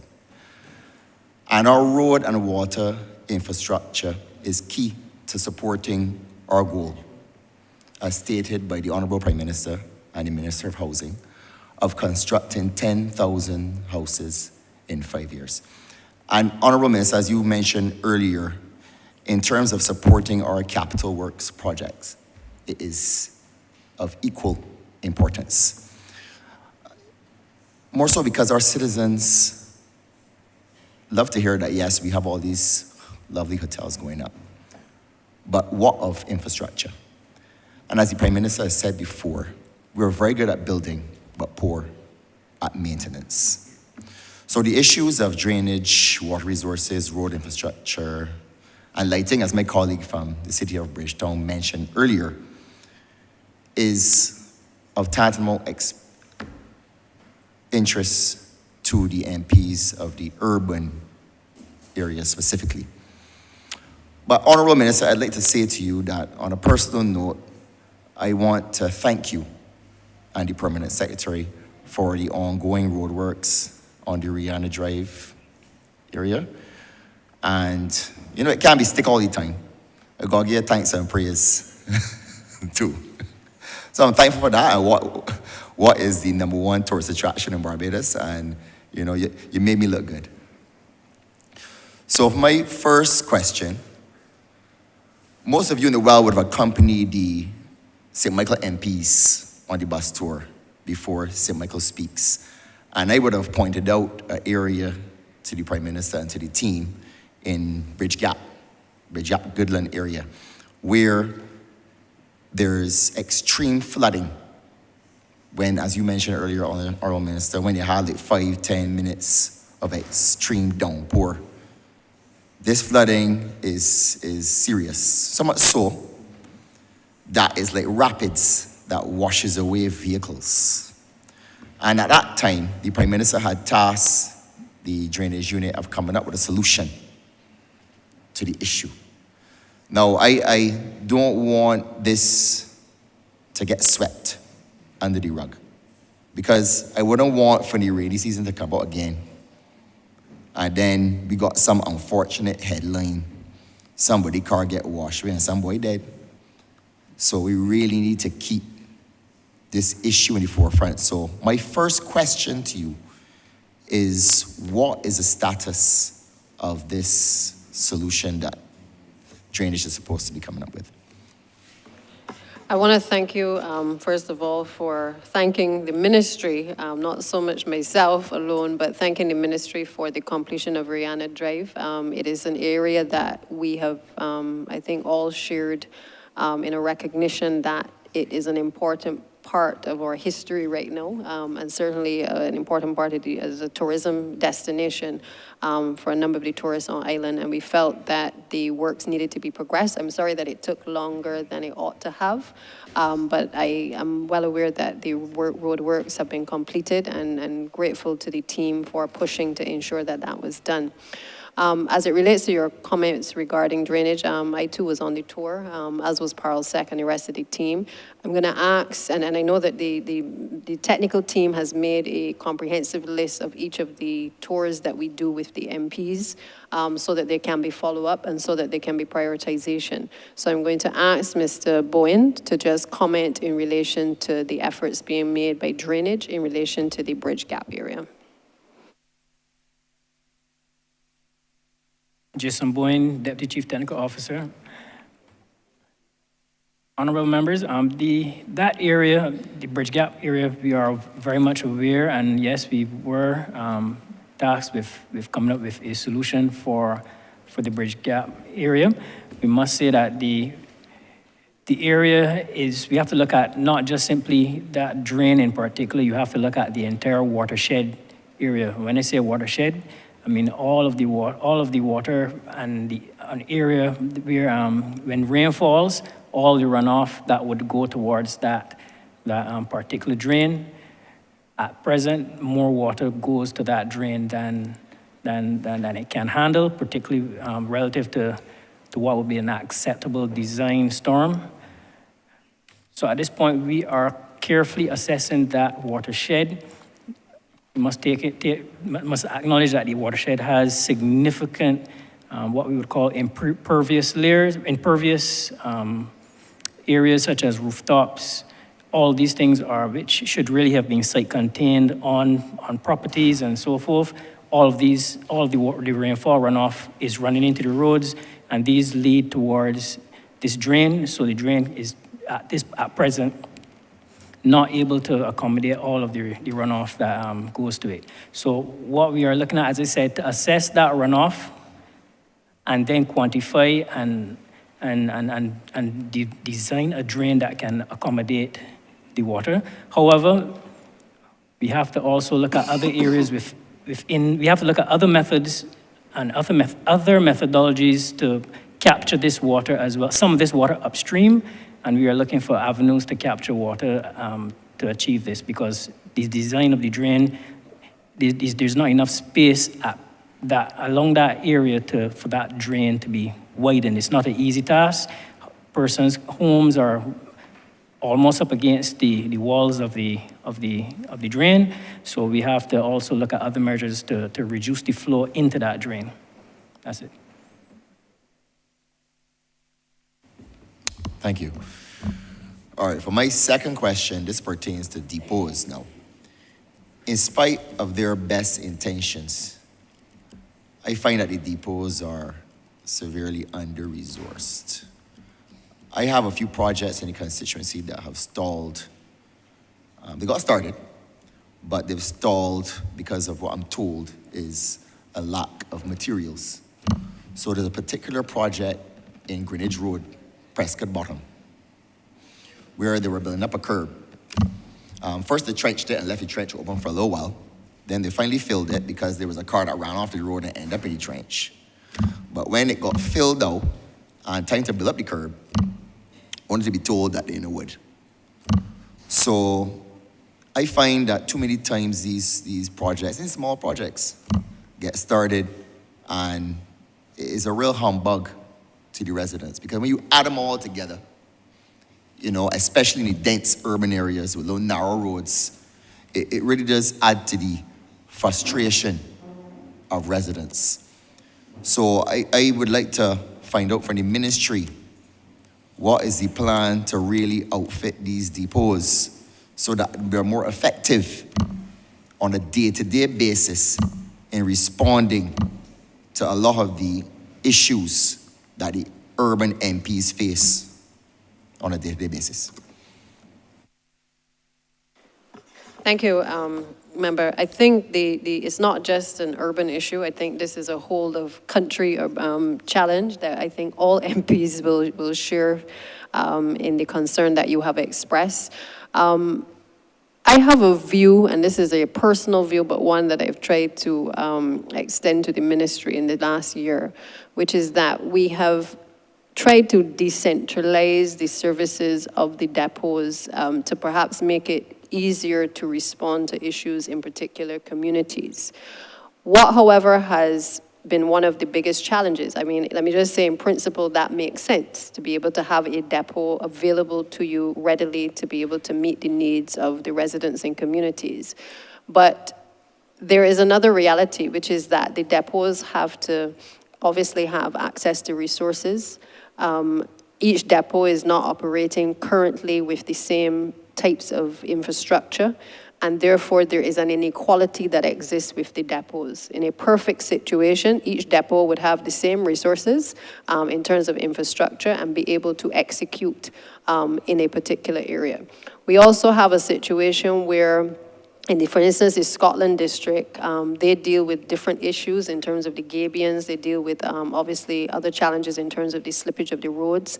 And obviously, in your area, Honourable Member, and certainly in mine, there are the usual challenges in terms of the issues of clearing of the roadways, the flooding issues, and the like that we tend to complain more about, filling of the potholes, those types of things. I do feel that it requires, at this point, as we are trying to modernize MTW, a different approach to the rationalization of the depots. First of all, looking at what the infrastructure is that we currently have, whether it is obviously meeting the purpose of the particular areas, and then trying to work with the Ministry of Finance in particular, and I'll ask EPS to speak to it as well, but to look at ensuring that we are able to get the resources that are needed for that particular depot. Now, even in getting the resources to the depot, one of the other challenges is that the ministry over the years has not continued a lot of the training that is necessary to ensure that not only are problems identified, but that there's a system for treating to those problems. So we don't just need problems to be identified, we need to be able to have a system for addressing them. and ticking them off on the list. We are also dealing with a situation where a lot of the information that comes from the depots is also paper-based, and therefore we are in the process of making the transition through technology to be able to allow central ministry to look clearly across all of the depots and to see what works have been completed and what works are in progress. Now, what I'm speaking of is a transformation in the way that business has been traditionally been done at the ministry. And it therefore is going to take some retraining and retooling of the existing staff. It is going to take a rationalization of the services that are offered by the depots. It is going to take a rethink of whether each depot should offer the same services or whether in the rationalization we look at fitting specific depots to do specific things given all of the issues of transportation and those types of things. But it also, I think more importantly, is forcing us to look at our human resource capacity. Whether we are fit for purpose, do we have the right technical people in place? Do we have enough technical people in place? And I know the PS can speak to this issue because we've had some deficits in terms of the ability of the certain depots to be able to respond adequately to the needs of a community. And I can give you the assurance that it is something we are actively working on, and it is a work in progress. But I think you have to appreciate that this is how business has been done for many, many, many, many years. And it has not necessarily been the best way to do things. And if we are deconstructing the depots, then we have to do a lot of changes in terms of how the day-to-day operations are actually being managed. I will also indicate to you, member, that one of my challenges as well is that currently all roads tends to lead to the Deputy Chief Technical Officer, Mr. Chuda, who you will hear me often call upon. And that has been a concern I've expressed at several meetings, and certainly in terms of our justification to have additional persons to assist him, because whether it's bridges, whether it's roads, whether it's short roads, cart roads, he is the person who we go to in terms of giving a position on a number of these challenges that we're facing.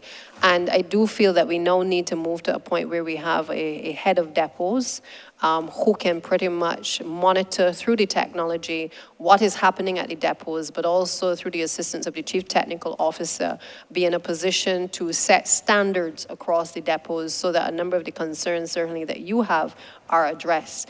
I'll just share with you, when we were in St. Peter Speaks recently, we had a situation where it was brought to the attention of the meeting that some boulders had been placed in an area to block a road.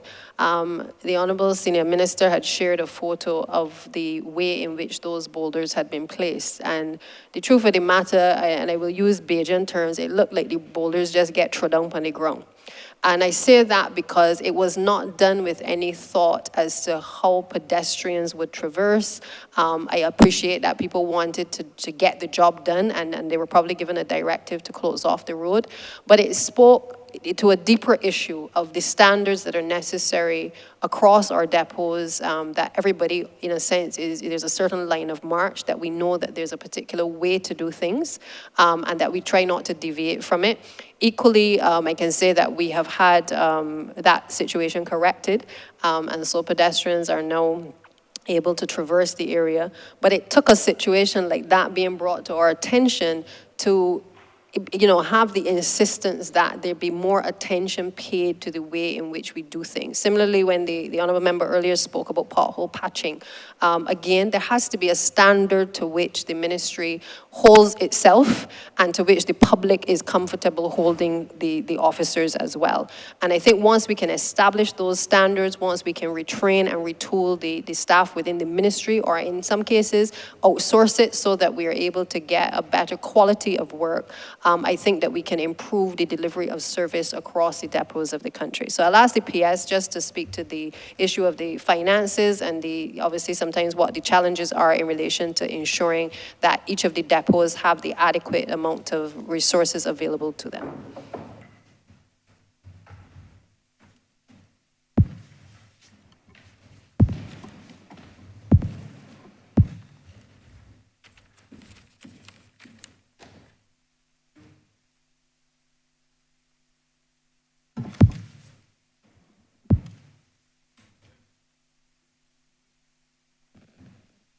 Thank you, Deputy Prime Minister, and also thank you, Honourable Member. The Deputy Prime Minister, I think it's come on now. Deputy Prime Minister has given a most comprehensive response, but just to quickly say, we are looking now at the non-statutory expenditure, which is just over $126 million. But if you look at the global amount for the ministry this year, the $153 million, $70 million of that goes towards road network services. And those road network, the depots are at the heart of those road network services. So therefore, as Deputy Prime Minister said, we must have a rationalization of the depots. Fortunately, we are coming to the end of the IDB road connectivity project, and one of the components of that was, two of the components. One was institutional strengthening. That report is in, and we are also working with a change management specialist. We've had 2 sessions so far, and as soon as these estimates are finished, hopefully from next week, we will be reconvening. And there's also a capacity building, because we need to look at the better deployment of our personnel. Yes, the financial resources are tight from time to time, but we still have to make the best use of the personnel available to us. And we must also have a critical look to determine, do we still need to have the structure of 13 depots that probably existed back in the 80s or back in the 90s? So we speak very, very highly and importantly of fit for purpose. We need to restructure the depot system, and we must also bear in mind that the depots during the hurricane season, and God forbid in the event of any other disaster, a lot of the first responders, while they will come from headquarters, the depots are also responsible, have significant responsibility to undertake work. So if the depots are not functioning at maximum efficiency, or at least 90 to 95%, we will not get the best benefit for the money that we are spending here. So the bottom line is that we have recognized it. We have started to address it. Fortunately, we are seeing a lot more of our technical staff coming through the associate degree program, formerly the OTD program at the community college. I must add this though, and this is a bit frustrating, that it takes a very long time to have persons replace when some of our senior artisans go off and when our technicians go off. And believe me, were it not for the quality of the majority of the persons that we have and the attitudes that they have, we would be worse off than we are right now. And the sooner we can have the Ministry of the Public Service approve some of these areas, this will help us significantly. Like, for example, I can speak to 15 technicians too that we need at this time. These are the persons with the technical ability who we would need to, the chair spoke earlier of the bridge.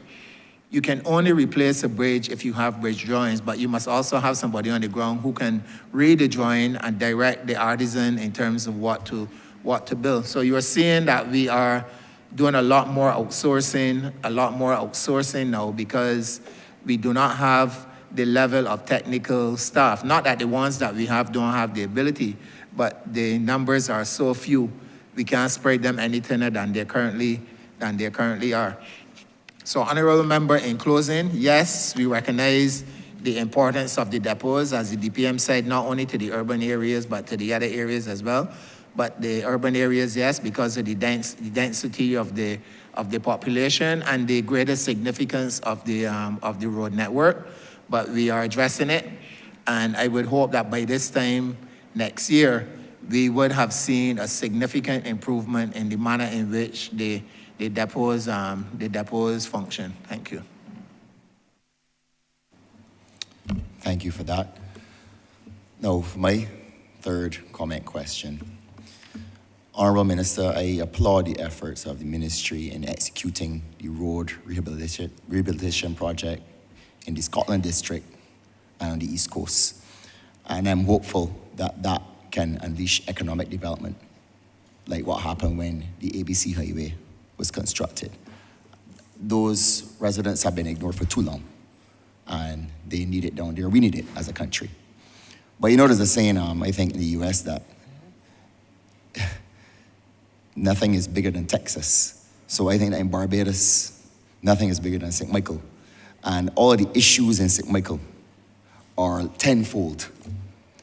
And as the Honourable Prime Minister said, the issues that St. Michael face tend to be more unique, especially because of the rise in deviancy and the issues that we have with crime and the murders, which my colleague for the City of Bridgetown tackles on a daily basis. So with his efforts and the efforts of the Ministry of Housing to provide good housing for people, for the Ministry of Youth in terms of getting more playing fields lit, I think that your ministry holds of equal importance. The keeping the drainage clear, drains clear, the potholes fixed, all those things add to frustration. And I think that that frustration also adds to deviancy. So I'd just like to say that I look forward to your ministry implementing a more methodical program as it pertains to the urban areas so that we can keep these issues at bay and you can play your part in also stamping out crime and deviancy. Thank you. Thank you, Member. Speaking as a St. Michael MP myself, I'm well aware of the concerns that you have expressed. And I think sometimes I too used to think that nothing was bigger than St. Michael's office, that everything needed to be done there too. The truth is that the more that I have grown in politics, I've come to realize that governance and government is also about prioritizing. And so while we have, on the one end, we've prioritized the Scotland district because of the neglect over the years, there's equally a balancing act that this administration has to do in relation to the densely populated areas of St. Michael as well. So I say that to say that it is not always an easy task to determine where do you target. But the truth of the matter is that it's almost like we're constantly putting all areas on a table and trying to decide, okay, what are the areas that we need to focus on and to prioritize. And so I do agree with you that in densely populated communities, it has to be a whole of government approach to be able to reduce issues of violence and to make communities safer. The ministry will continue to do all that it can to be able to alleviate some of the challenges that especially take place in those densely populated communities.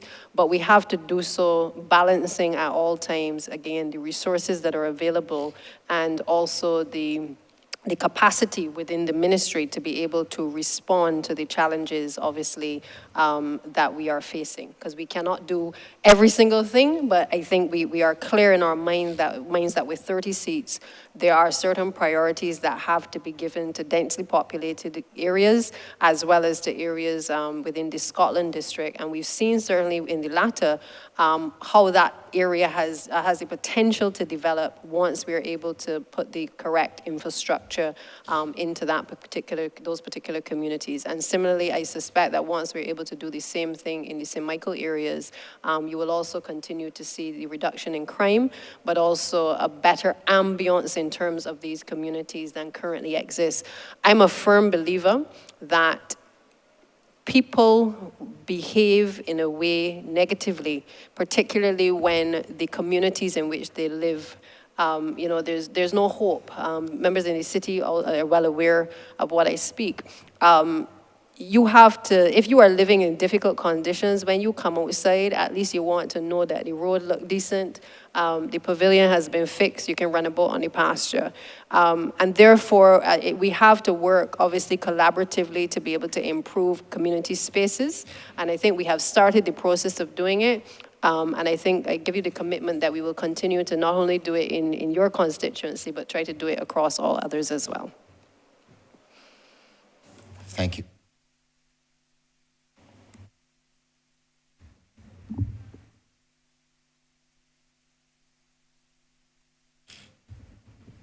Thank you, Honourable Member, for Sir Michael West. Honourable Member for Christchurch West Central. Thank you, Mr. Chair, sir. It's really with a heavy heart that I really have to answer these questions. But the reality is that when I sit on this August chamber, I don't sit down as Minister of the Environment. Green and Blue Economy, I sit down as the MP who represents the constituency, the good constituency.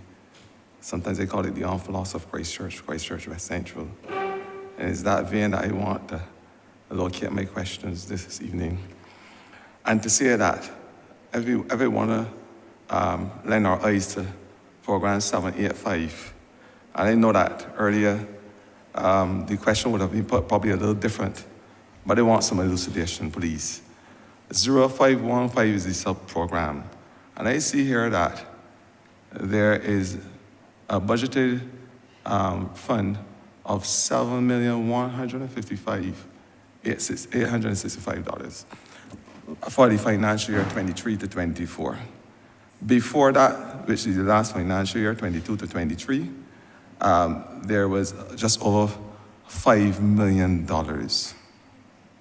I have also read in your brief, Minister, and probably one of your officers, I see Jason looking at me, you could probably answer. I see 52 wells being issued to contractors to be done. I saw that 23 were finished thus far, 14 in progress, 12 not started, and 1 abandoned. In my constituency, I must say, after 2 visits with the Prime Minister before Christchurch spoke, I must tell you, I don't have any plans to go back unless these wells and these drains are done. I have 15 wells in the constituency, spanning Vauxhall, Tino Terrace, Warners, Graham Hall, Caneville, Silver Hill, which are prone to perennial flooding. I must tell you, it's an embarrassment for me to even speak about it. And I have to thank my constituency office right now who were able to canvass and get some fund by doing outreach activities to pay a private contractor to do some cleaning for us to help alleviate the concerns of residents in Warner's Terrace. It is a serious problem for me. It is the Grinch that I have had to face over the last 6 years going as MP for the area. I want to know, because you have an increase of over $1 million, what has been done so far? Because there have to be more. I want you to give me an idea of how much wells and drainage you all have, how much are causing problems, what has been done so far in terms of your mitigation efforts or rehabilitation efforts. And I want to know specifically how much money was spent in the last financial year on these wells and drains. Because you're asking for $1 million more, $1 million plus for this new financial year.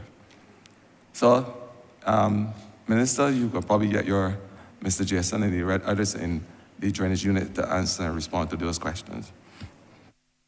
Thank you, Honourable Minister. I think I should perhaps start before I ask Mr. Bowen to come in with, again, one of my bugbears in the ministry, because I too shared similar concerns as you did in relation to the issue of well cleaning when I came to the ministry, only to find that we were having significant challenges in relation to persons coming forward to clean the wells. To do the manual cleaning of wells, as you can appreciate, a lot of people are not interested in so doing. And so you have to use certain technology sometimes to be able to carry out those works.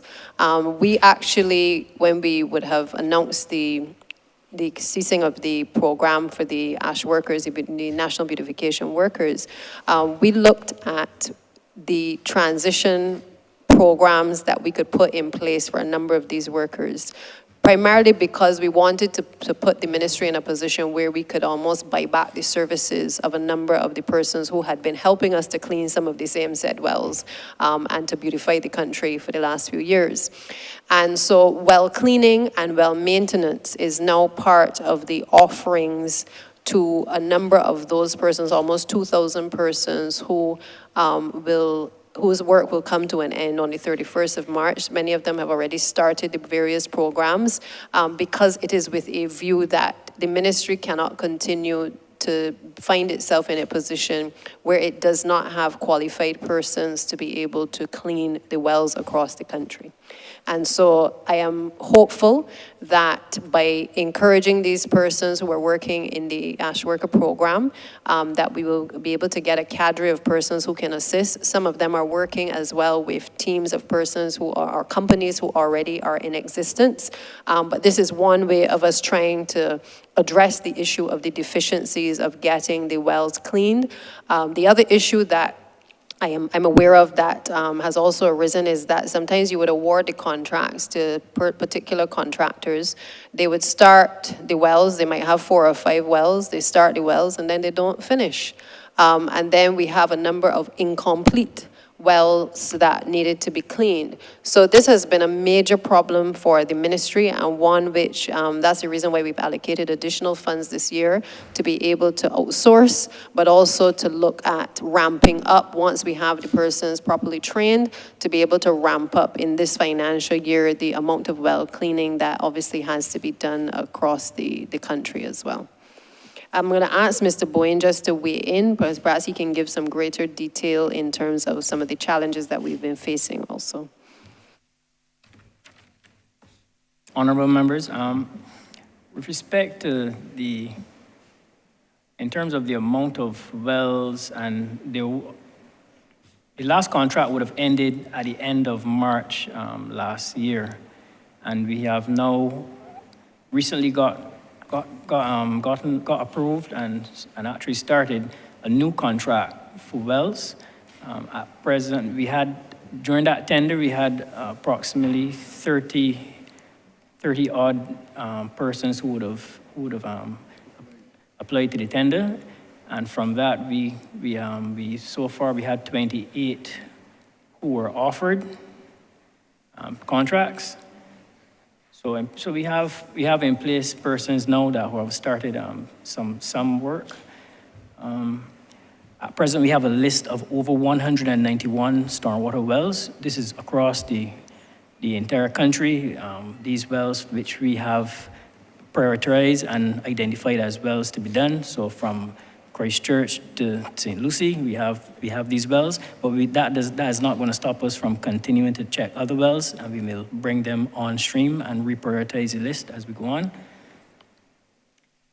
But we have faced numerous challenges with respect to the well cleaning over the years. What we found that the contractors, because they're small contractors, they don't always have the resources at hand. And sometimes their practices, they send the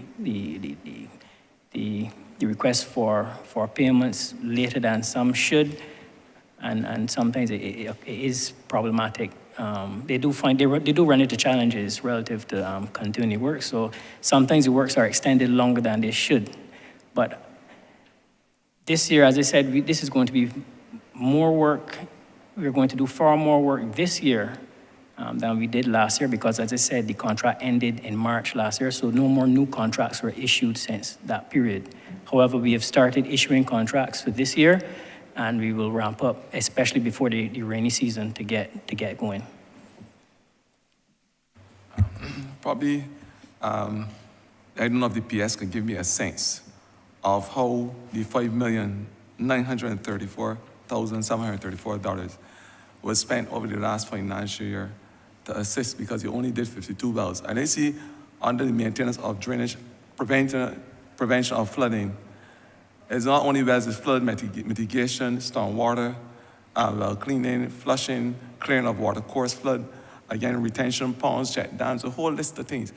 Can you give us a sense of how the money was spent? Because you're asking for more money in the new financial year, And I would like to have a sense of appreciation of what was done, because flooding is not only an existing problem in Christchurch West Central, but based on what I'm hearing from my colleagues, it's all over Barbados. So, and not only that, you're asking now for an increase to help to mitigate against the vagaries of climate change, which is an ever-present problem that we are faced with.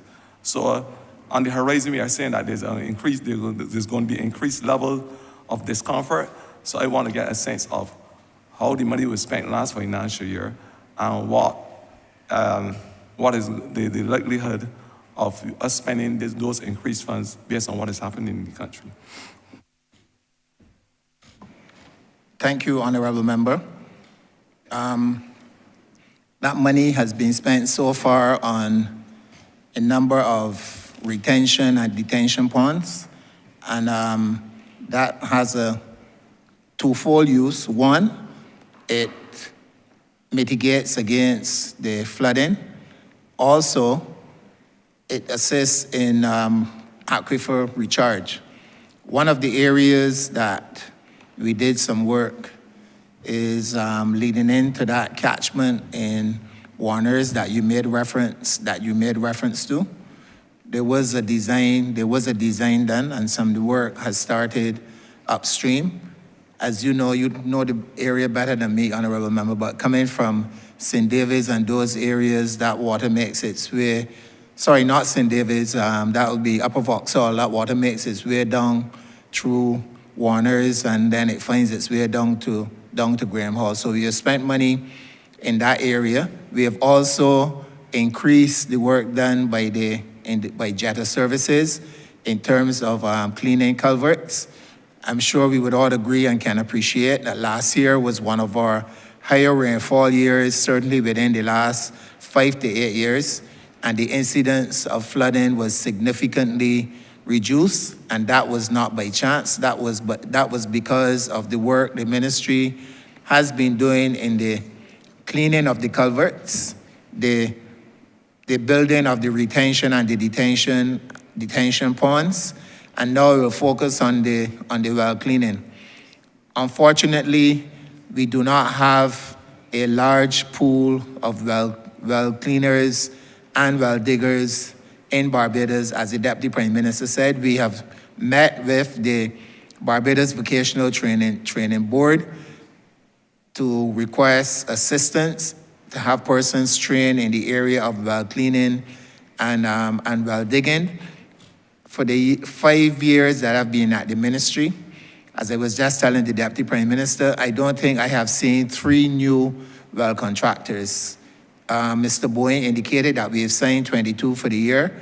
I know I signed a couple more yesterday, but they're all the same persons. When you visit a site and you see the well diggers, to me, they all look over 40, but a lot of them look as if they're in their 60s. So we really need some younger males to become involved in the area of well cleaning and well digging, hence the reason we have approached the BVTB.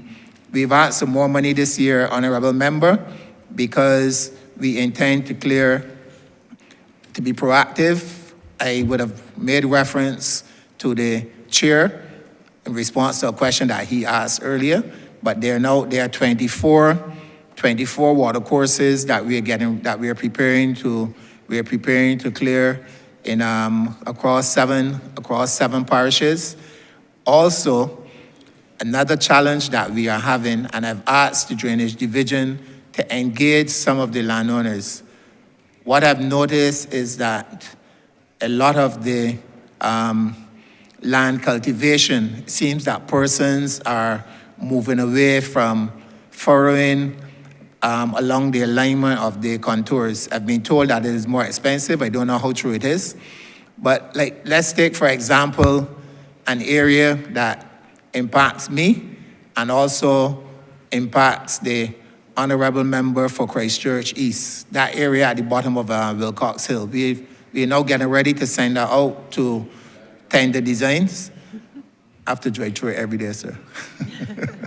Yeah, we're getting ready to send that out for tender designs, but the problem there is that the farmers, they furrow the land from east from east to west as opposed to north to south. So therefore, all the water runs off into the road, but it's not only the water, it's the silt. So we would have spent thousands of dollars in cleaning that well, pumping that well.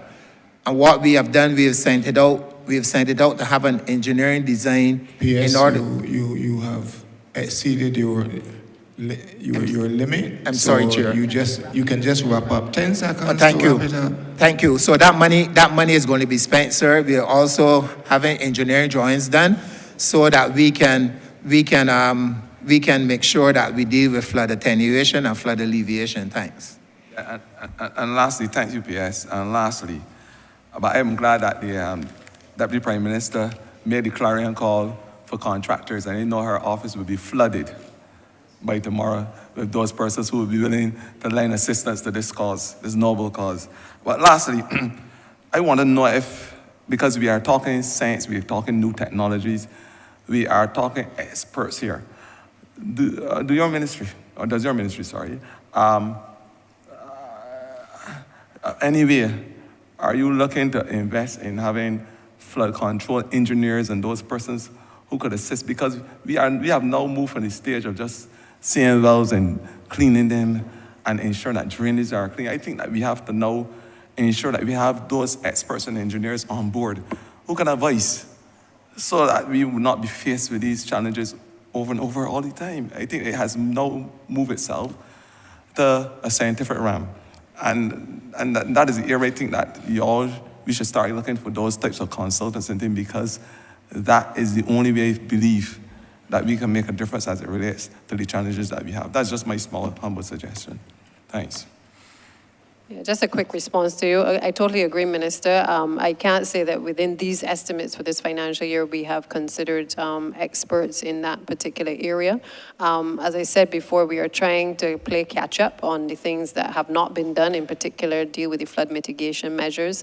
But the truth of the matter is that the ministry has also been working very closely with international partners to be able to see where we can get technical assistance, not just for the main ministry, but also for instance, the Barbados Water Authority. And I think that as we, while we recognize the work that Prime Minister has been doing, leading the charge with respect to climate change across the world, there are obviously opportunities for us to partner with other countries who have walked this road before. And therefore, I think that a large part of what we must now do is definitely try to tap into those resources. If they're not available here, then to try to see how we can outsource. Also within even from an education perspective, being able to encourage persons to pursue areas of study within the areas that would impact directly on the ministry as well. So not a direct inclusion within these estimates, but certainly a lot of food for thought in terms of the direction we have to go. And it's not just in drainage that we need the technical competence. We're seeing it across all of the ministry, because it cannot be business as usual in MTWW as it relates to climate change. So we will have to weigh in on persons who have a bit more experience in this area going forward. And just to add, remember, you mentioned flooding. Of course, we must make the point that in many cases, some of the flooding that occurs are not necessarily, most cases, is not the fault of the residents in the area, but some areas over the years would have built in flood zones. We would have seen that where some areas are natural water courses, and that has resulted in many cases of some of the flooding that we see now. But one of the things that you mentioned, when you mentioned about experts, one of the things that we're looking at in the ministry, certainly as we build out our road and main infrastructure, is perhaps ways of disposing of water from roads. Not only that it floods or that it flows into the sea, but also that we can also have some of that water go directly to ground and recharge our aquifers. So we're looking very carefully going forward, not only at ways of mitigating flooding, but in some cases, ways of capturing that water. Yes, capturing that water or disposing of that water in such a way that that water is of utmost benefit to us going forward. But thank you for raising your question and your suggestion, because in terms of building up capacity, depending on higher dependence going forward on consultants to help us navigate the as you put it, the vagaries of climate change is something that we may have to look at more seriously in this ministry. Thank you. Thank you, Honourable Member for Christchurch. West Central, let me remind all members and those of you members of the team responding to any questions, please speak into the mic. You're addressing the chair, and it'll be much better if you look in this direction and you are thus able to speak into the mic that we can hear you and that those recording can hear you. Honourable Member for St. Thomas. Thank you very much, Mr. Chairman. Good afternoon, ladies and gentlemen. I wish to thank you for the opportunity, because I am going to thank God first for the privilege for us, all of us, to be here, and of course to indicate my gratitude to this government for the help thus far. Despite the challenges, it is better than it was for 14 or 15 years ago. I want to take this opportunity to, sir, through you, to congratulate the Honourable Minister. I believe she's the first person as a female to manage a ministry of this magnitude, and I think she has taken off well. And of course, her team, lending her support, will help her to be able to achieve some of the goals. I also want to thank the government for the concept of the cleaning from the Arch project that has been going on with our young men, and I pray that the training and the other opportunities that they get will help them to be able to be attracted to other forms of employment to save some dangers. I also want, sir, to indicate that I always talk about St. Thomas as being the heart of Barbados, and you know that if your heart isn't good, you are not good either. Your chances of survival are limited. And so I would wish to seek some help from the Ministry of Public Works and Transport in order for us to be able to get our projects done. Now, the first one, sir, is the widening of the road right by the Welshma Halls or St. Thomas Post Office, leading into Lion Castle, that will take you on to Fortress Hill and the other areas in the northwestern side of the parish.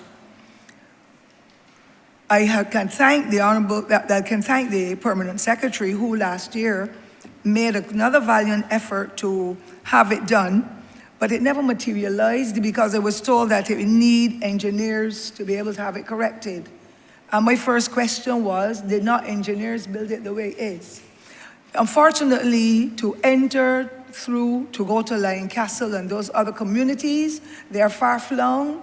It is extremely dangerous. The rocks need cutting, and at night, more dangerous than you can ever imagine, sir. And I know of a man who lost his life there. To this day, nobody has been able to find out who murdered him. And then when it rains, it makes it even difficult. And so the question is, what plans will the government assist me with in relation to widening that road? Whenever a big vehicle, or sometimes even two cars, one is coming out of the Lion Castle bosom while the other is going down from the main road at Welshma Hall, if two of them are coming, one has to wait at the bottom of the hill by the highland in order to come up. It is extremely dangerous. As a matter of fact, that was a bus route. And now that the sugar canes are being cut, the road is even more popular. And so, and it's an excellent link road. And I would like to find out, sir, from these members here, what efforts are being done to have that road dealt with.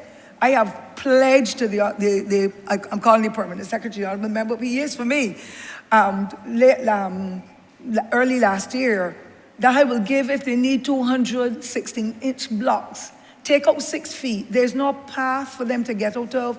The buses are not going there anymore. They're senior citizens, pregnant women, young children, persons with challenges, and nothing has happened yet. And I would really like for that matter to be dealt with with expediency. I don't think it's a very expensive project at all, and if the government would have allowed me, I would have had a truck, a bobcat in there ripping it down, because I see the danger. I can just feel it. Sir, would you then allow the Honourable Minister and her team to give me some kind of response to that, because it's causing quite some fallout in the parish? Thank you, Honourable Member, for raising this issue. I do recall, and Parlsec, visiting with you and the technical team to view the area. I also recall that I think on the left-hand side of the road going down the hill, there was some discussion regarding the possible acquisition of land, if that might have been needed in order to do the widening. But I know the team was reviewing it. I'm going to ask Mr. Tudor to just update you and the House on the progress that has been made so far. Yes, good afternoon again. Honourable Member, you'll be pleased to note that that work will be started next week.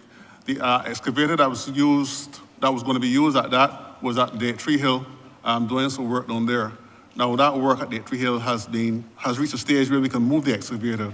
So I met my officer, for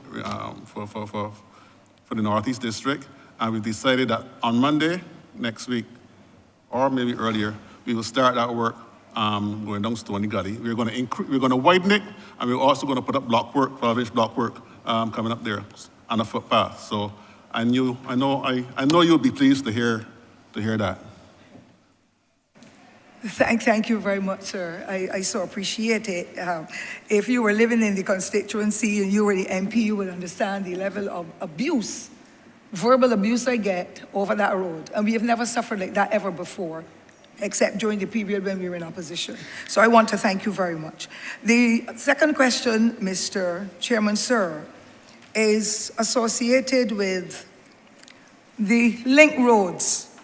Many Barbadians may not be familiar, but link roads serve a very important purpose. And of course, Jack in the Box is one of the most popular roads now, and I would like to publicly express my gratitude to persons like the former superintendent of the works there at Bagatelle, Mr. Cleo Marshall, and of course, the gentleman from St. Philip, whose name escapes me now because I was waiting for so long to talk, Anthony Brathwaite and his teams, the local teams, for the excellent work that they would have done during the period of us in opposition. And I have a tremendous difficulty when a government says we are not doing anything for a parish or a constituency. We are all one people. And that is how we in the north of Barbados had suffered during that period when there was only the seat in St. Lucie that was under the then administration, and all other 7 constituencies in the north, St. Andrew and all of us. And that's how we have gone to be in this way for that 10-year hiatus, where we could not get anything done at all. And if the taxpayers are paying money, then it should be spread across the board. And I would not support this government if it ignores any constituency, because it is not one that is in the party of their choice. It is myopic as a people to be able to be thinking like that when most of us have had free education. So I want to make a query, because every morning now, there are no less than 200 cars that enter through Jack in the Box.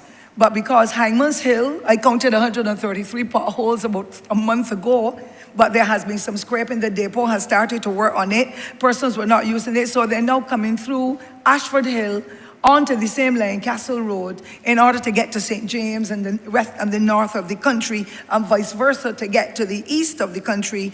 Persons are using those roads because none of the other roads in St. Thomas is good. So I would wish to find out when we can get some work done in those areas, because it is extremely difficult. Persons are crying out for the damage to vehicles, the inordinate period of time they have to wait, and so on. And I would really like for that link road. I recognize that Hangman's Hill is in the budget this time. I pray that it will come to fruition, because I have looked at my notes from 2018 July, and there was an amount in the budget for the CAF Road, the CAF Phase 2 Road, Sharp Hill Roundabout to Rock Hall, St. Thomas, $2.577 million, and nothing has happened as yet. And for the faithfulness of the people of the constituency of St. Thomas, all these many decades, I really don't think that we should be suffering especially those roads are roads that take us to the various tourist attractions across the parish. There are about 8 to 10 of them. And so I would like to find out what's happening with the other roads that link on to the same Hindman's Hill and other roads. All of them in the interior of the parish are suffering for upgrades of one kind or another. I don't want to be asking to think that it is the only parish, but the neglect for so many years is really out of order, and the residents are unhappy, and I'm sure that the results we get here will speak well for us when we have our St. Thomas speak, sir. Just want to get some answers to where we are with those words. Thanks, Honourable Member. I'm going to ask Mr. Tudor to just address you on the roads that are in this financial year to be done in St. Thomas. Obviously, the link road that you've mentioned, I think he can update on that, as well as some of the other roads that are under CAF. I'm mindful that King Garden to Bridgefield has been identified for the mill and pave, and we're also looking at Canewood to Prout, but I would just like him to speak to the one specifically in the Scotland district as well. Yes, again, Honourable Member, I know that it's been a while now since we have done any major work in your constituency, but that is about to change. Let me just give you a list of the works that we plan for St. Thomas. We're going to construct the road at Lithcotland, construct the road at Elliott Belgrave Road. On the CAF, we're doing road rehabilitation from King Garden to Bridgefield. Hopefully that will start before the end of March, hopefully. We're also going to do Canewood to Prout. On the Complant, we're going to be doing rehabilitation of Bloomsbury, Hangman Hill, Carrington Village, Jukes, and Jack in the Box. Right? I see you smiling. Yeah, so like I said, I know that you've been, we've been neglecting you in terms of road construction. So that is the plan going forward in the next this coming financial year. Chair, thank you, sir, for your good wishes. I live next to Broad Road. I don't really want the neighbors to hold me up and string me onto a pole because they feel that I always used to get things done and suddenly nothing is happening. I'm a waste of time. And I want to thank you all for the efforts that you've been making. I can see some things happen. My final one in this segment, sir, it pains my heart because to be undergoing so many criticisms and then cannot get a single Sturgis bus to transport, and I'm talking transport board bus, to take my seniors, my disabled, my young, my pregnant women, whatever this condition is, to and from Bridgetown after being established since 2003. And all during the opposition, that bus continued to run. And then in 2018, the bus runs no more. My residents have to rely, and sometimes they would love to take a minibus too, but the ZR confusion is the problem, where they are now plying the route illegally, most of them coming from Jackson. The behavior is unacceptable in that rural community or anywhere else in Barbados. Their attire, the smoking, everything else that you can think about. And then the residents of Lion Castle, Bryans Road and Highland, and the intricacies that the route had before, now they are all gone. And persons have to walk for a mile and a half through lonesome gullies and so, because the bus is no longer available. I have made every effort. I have written, I have called, I have pleaded. The only thing I did not do is cry, because I'm not a crier, nor am I a cursor. And I would really like, sir, to find out what is happening with the Transport Board Sturgis bus. So many new electric buses, and I'm feeling so happy. Even St. Andrew, where the road is just as bad or worse, is getting. And I cannot get a bus to run through St. Thomas to save people's lives, when I know in particular that when you go by that roundabout to go down to Lancaster and Endeavour, Highland and so, a dear friend lost his life there. And nobody has been able to find out who murdered him.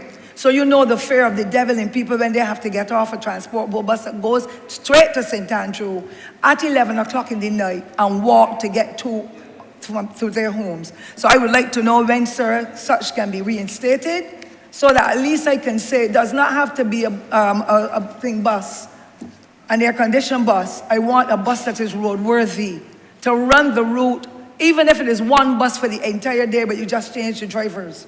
That will help a lot because those people are suffering, and St. Thomas people don't really complain. I'm the biggest complainer when I'm acting on their behalf. So I would like, sir, to get some kind of word as to what the Transport Board is doing in relation. The TAP people might come in between. That is not so regularly done, but I do not want to see the ZRs that are playing the Jackson route. If any of those buses comes down Highland, down Ashford Hill, and it does not belong to the route, some of them are not roadworthy, you can tell it, then my people die, then other people get injured. We don't want that. So please, Mr. Transport Board, gentlemen, sir, and others there, give me a hand with it.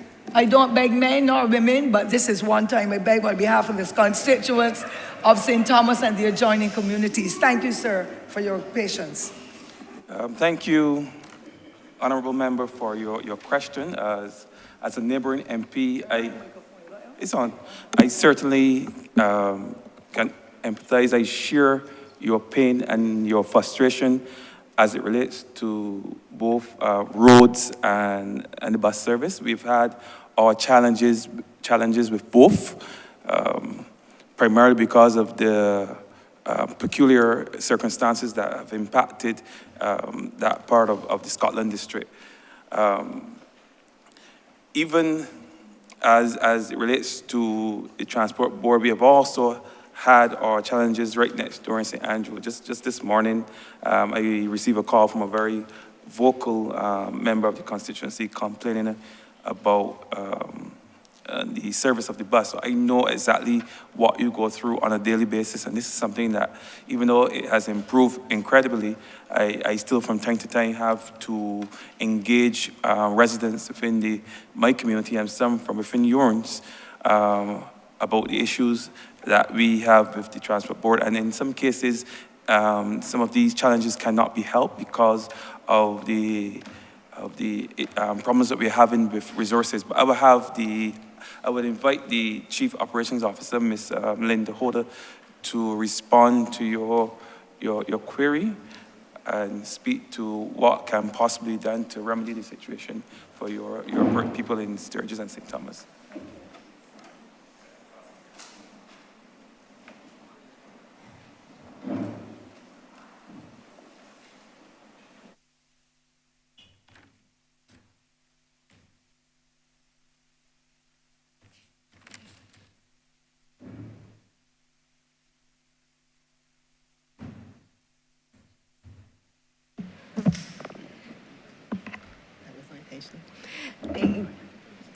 Good afternoon to the chair. My name is Linda Holder. I am the Chief Operations Officer of the Transport Board. I took note of the comments raised by the Honourable Member from St. Thomas, and we have looked at the type of vehicle that we're sending into Sturgis. She has expressed concerns about the size of the vehicle and indicated why those were an issue. We've attempted to send a bigger vehicle in there.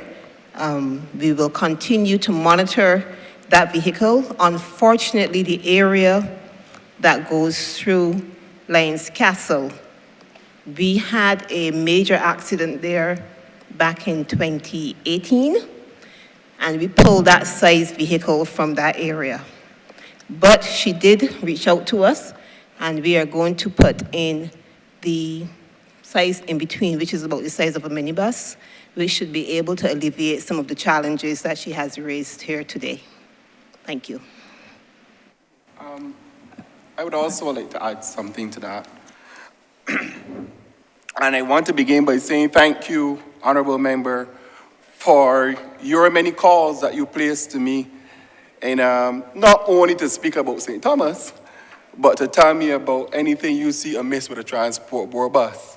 And I want to thank you for your assistance in helping us to maintain the level of service that we need to give to the public of Barbados. But I'm glad to see you smiling, because I thought I would not be able to get the same reaction that my colleague, Mr. Tudor, got. And, but more importantly, when in 2019, when we first had this conversation, the board would have placed a Hino which is what we call a minibus, into Sturgis on a regular basis. And then we had the issues, and I know the chair, I know how the chair responds when they say these kind of things, but we had the issue in St. Andrew where we had to put in the shuttle services with those same Hinos. And anybody familiar with White Hill knows that the kind of maintenance and wear and tear that accelerates repairs on our Hinos as a result of that White Hill Fruitful Hill shuttle has caused us some significant downtime with our Hinos. We are now in the process, though, as the CEO is saying, and I just wanted to elaborate this point to add to what she was saying. We are now in the process, though, of improving on the quantity of Hinos that we have. We are doing full refurbishments of them. We also had sent ZRs into that area, and I know that the ZRs, in terms of the TAP buses, that did not work out too well because your senior citizens complained about the steps and the discomfort with that. So that is another issue. So what we do, we try to, on weekends where we don't have the caller right to contend with in terms of the Hino distribution, we try to put in, if you will observe, we try to put in some of those Hinos into Sturgis at the weekend. So yes, it's an issue that we are looking at. We know that the persons in Lancaster, etc., they take the Shuri bus, but I would like to publicly say to them, just bear with us a little more. My apologies for making you have to take such a walk, but we are working on it, and I would expect within maybe the next 8 to 12 weeks or so, you will see some relief coming into Sturgis. I wanted to be specific, particularly because I know this is an issue that we have spoken about on several occasions, also in this well and outside of this well. But I want you to know that, yes, we are looking at it, we do have a plan, and we should be settled within the next 8 to 12 weeks in terms of the Hino restorations that we're doing, because we are dedicating 2 to Sturgis. Thank you.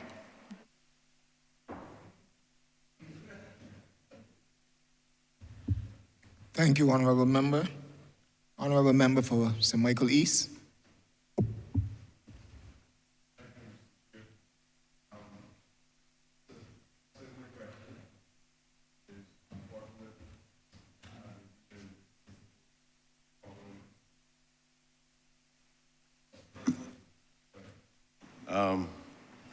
Thanks very much. Advice and near fight.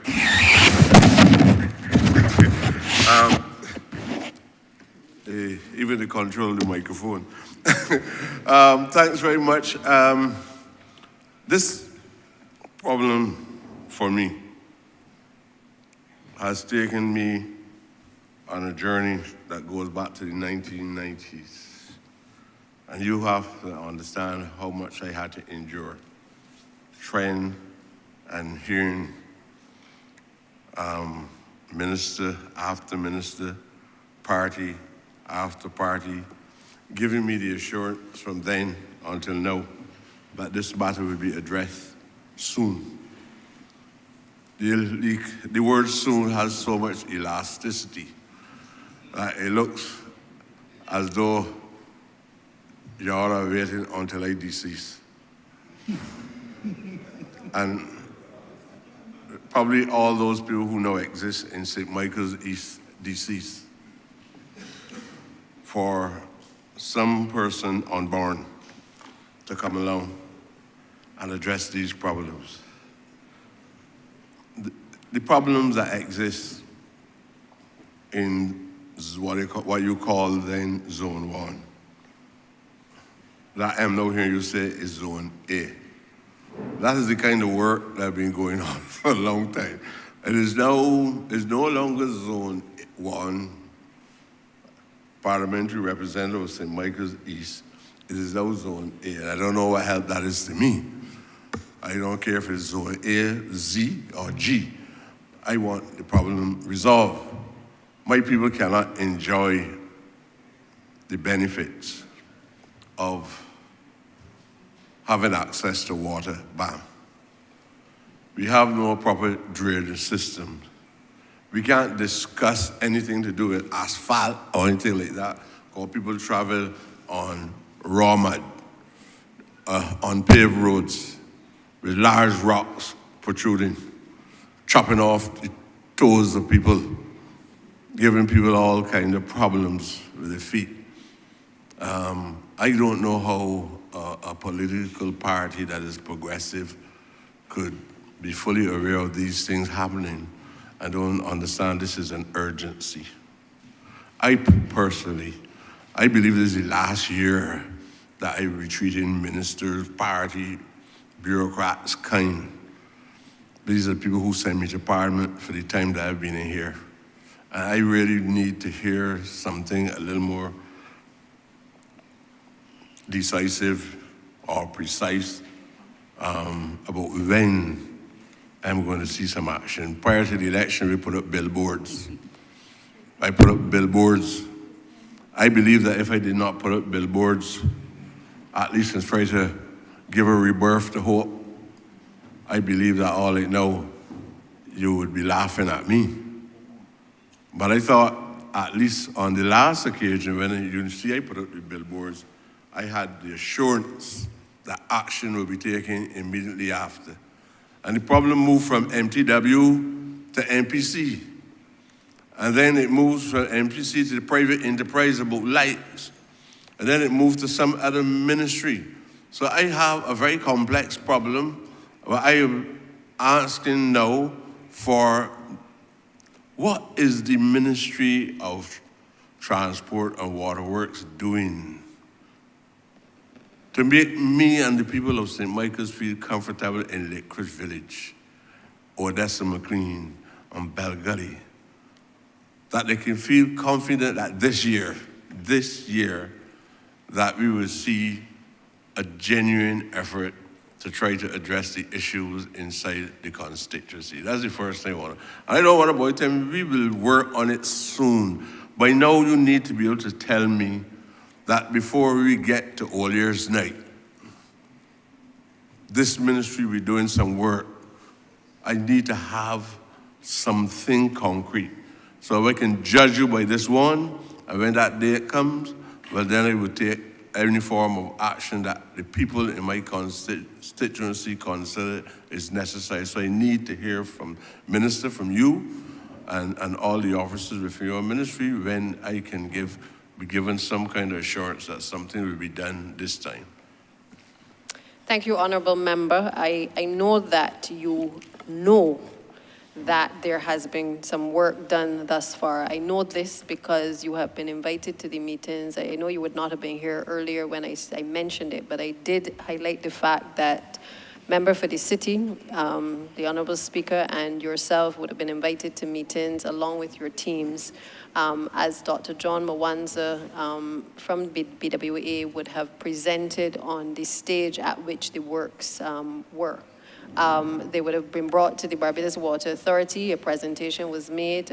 We wanted to go into the communities to conduct an audit initially to be able to see where we were, because I think you also are well aware that every time that attempts have been made to go in to correct this problem, the officers often come back and tell you that within a matter of weeks or days, new construction takes place in a number of these communities. And so in order to progress this project, we had to go back into the community. We had to indicate to persons that there were consultants who had been engaged to be able to do the social surveys and also to start to do the design work. And that is a process that I think it is fair to say has not in all of certainly my lifetime ever been done. We are now at the point where we have the consultant teams engaged to be able to start that progress.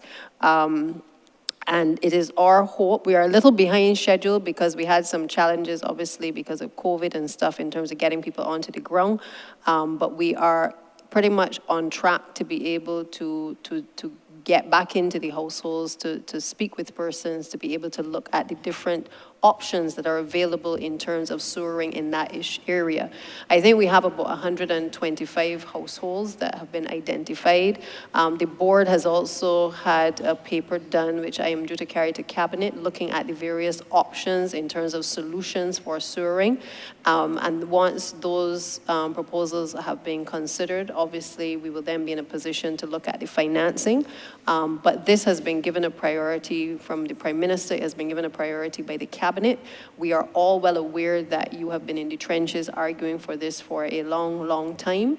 And despite the feeling of some in society that we ought not to look after persons who have been squatting in these communities, it is our humble view that there is no person who has to catch water by a standpipe with their children, or for children to bathe by a standpipe in a community, or as I have seen when I have walked with you, where you have persons catching water in water bottles to be able to bathe, that if these persons had a choice or an option in terms of where they live, that they would want to continue to live in those conditions. And so it is our view, as we have done as a government in other areas, that the sewering of the Bellevue, Bailey's Alley, and Chapman Lane areas are areas that will be given highest priority by this administration.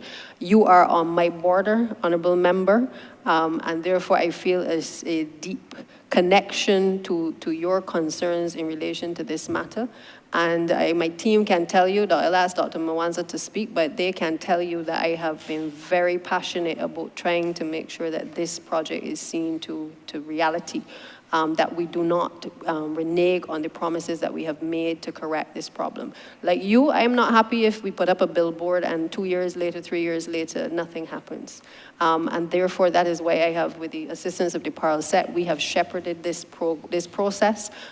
Every 2 weeks with Senior Minister, we meet with the team from BWA, and we get our updates in terms of how we are going to ensure that we are able to sewer these areas and to be able to find the financing to do so. So I'm going to pause there. I'm going to ask Dr. Mwanza, just for your benefit as well, to be able to just go over the various stages where we are. Initially, I think the time frame that we were looking at was November 2024 to have completed the construction activities. He can speak certainly to whether, given the options that have been put on the table for, I think it is aerated septic tanks, whether or not we are in a position to be able to still meet that target, or whether that target will be extended. But just to assure you that after the design activities are completed, there obviously has to be a bidding process, because we then have to identify somebody to carry out the works. And then, of course, the construction activities have to then take place. So that also takes some time. And then, of course, we will be able to move to being able to bring relief to the people of the Bell area. So I just hand over to Dr. Mwanza so he can just further brief you. Thank you, Deputy Prime Minister. As I explained earlier, we have engaged the services of consultants who would have started work last year, but had to be put on hold while we made arrangements to do the sensitization of the residents, as well as do some surveys in the area. The consultants have done the preliminary layout of the sewer network, as well as the potable water network, because those areas have both issues, sanitary as well as provision of water. You cannot sewer if you don't provide water. So we have put in both of those designs. Additionally, one of the areas that was identified was that they also needed to have a conceptual understanding and design for how the road network could be upgraded. So the information that we have now is information that at the next meeting of the subcommittee of cabinet will be shared with the subcommittee for review and approval, and then it will also be shared with the steering committee for the project of which you are a member, so that we could then be in a position to advise the cabinet on how to move forward. The consultants have tried as hard as possible to ensure that they can weave between the houses and minimize any form of relocation that could be required. If once we approve that conceptual layout of the sewer network as well as the potable water network, The consultants then would physically have to have the land surveyors go in and do a topographical survey. Out of that topographical survey, they will then be able to design they will do the detailed design for the networks and the potable water to ensure we are trying to minimize pumping, which will contribute to higher operating costs. So we are limiting the lift stations to only one lift station so that we have less maintenance to do and it will also be less costly to operate. Once we approve the conceptual design and they finish off the designs, the detailed designs, we will again have to review and approve the detailed designs. They are also, the contractor is also responsible for preparing the tender documents for construction. So once that is done, we'll put them out to tender, and hopefully we should be able to do that before the end of the year, and then construction can begin. The design team that we have on board is also contracted to provide the supervision services for the construction. I would like, some of these contractors probably already exceeded time, get the money and gone home. And then you've got to be employing more and more contractors and consultants and things over and over again. I would really like to see the work of each individual consultant or whatever aspect that you engage them on. All I'm hearing is about what the consultants doing. You can't tell me about consultants for over 20 years. You can't tell me that you're planning, and you can't tell me about concepts. I really and genuinely believe that what you're saying to me is reasonable. There's nobody in here that has been fortunate to be elected and considered to be reasonable and intelligent men and women that will accept that kind of explanation. It is over 20 years. I want y'all to really sit down. If you really care about people, I want y'all to sit down. I've seen men grown. In fact, I've seen boys grown to become men. And as the minister said, I see these men bathing naked on each standpipes. I had to fight to get 3 standpipes in a whole area that one time had no water. And I don't have to tell you what it is for a person that has family and don't have water. I've actually had ministers getting angry with me because I've been persistent on this issue. I would like y'all to move from beyond conceptualizing and planning, and let me see some actual action happening inside the community. And I was hoping that somebody would say, well, okay, I heard that by the end of the year, and I am more than reasonable on that part of it. The other thing is, I asked before about since there's a change from zone 1 to zone A, don't you have a map, at least with some red lines conspicuously identifying the borders so that I will know those persons now who are outside of the new area, so that I can tell those persons that they should now have the right to apply to the town planning department and ask for the right to construct under the conditions that are required outside of the zone 1.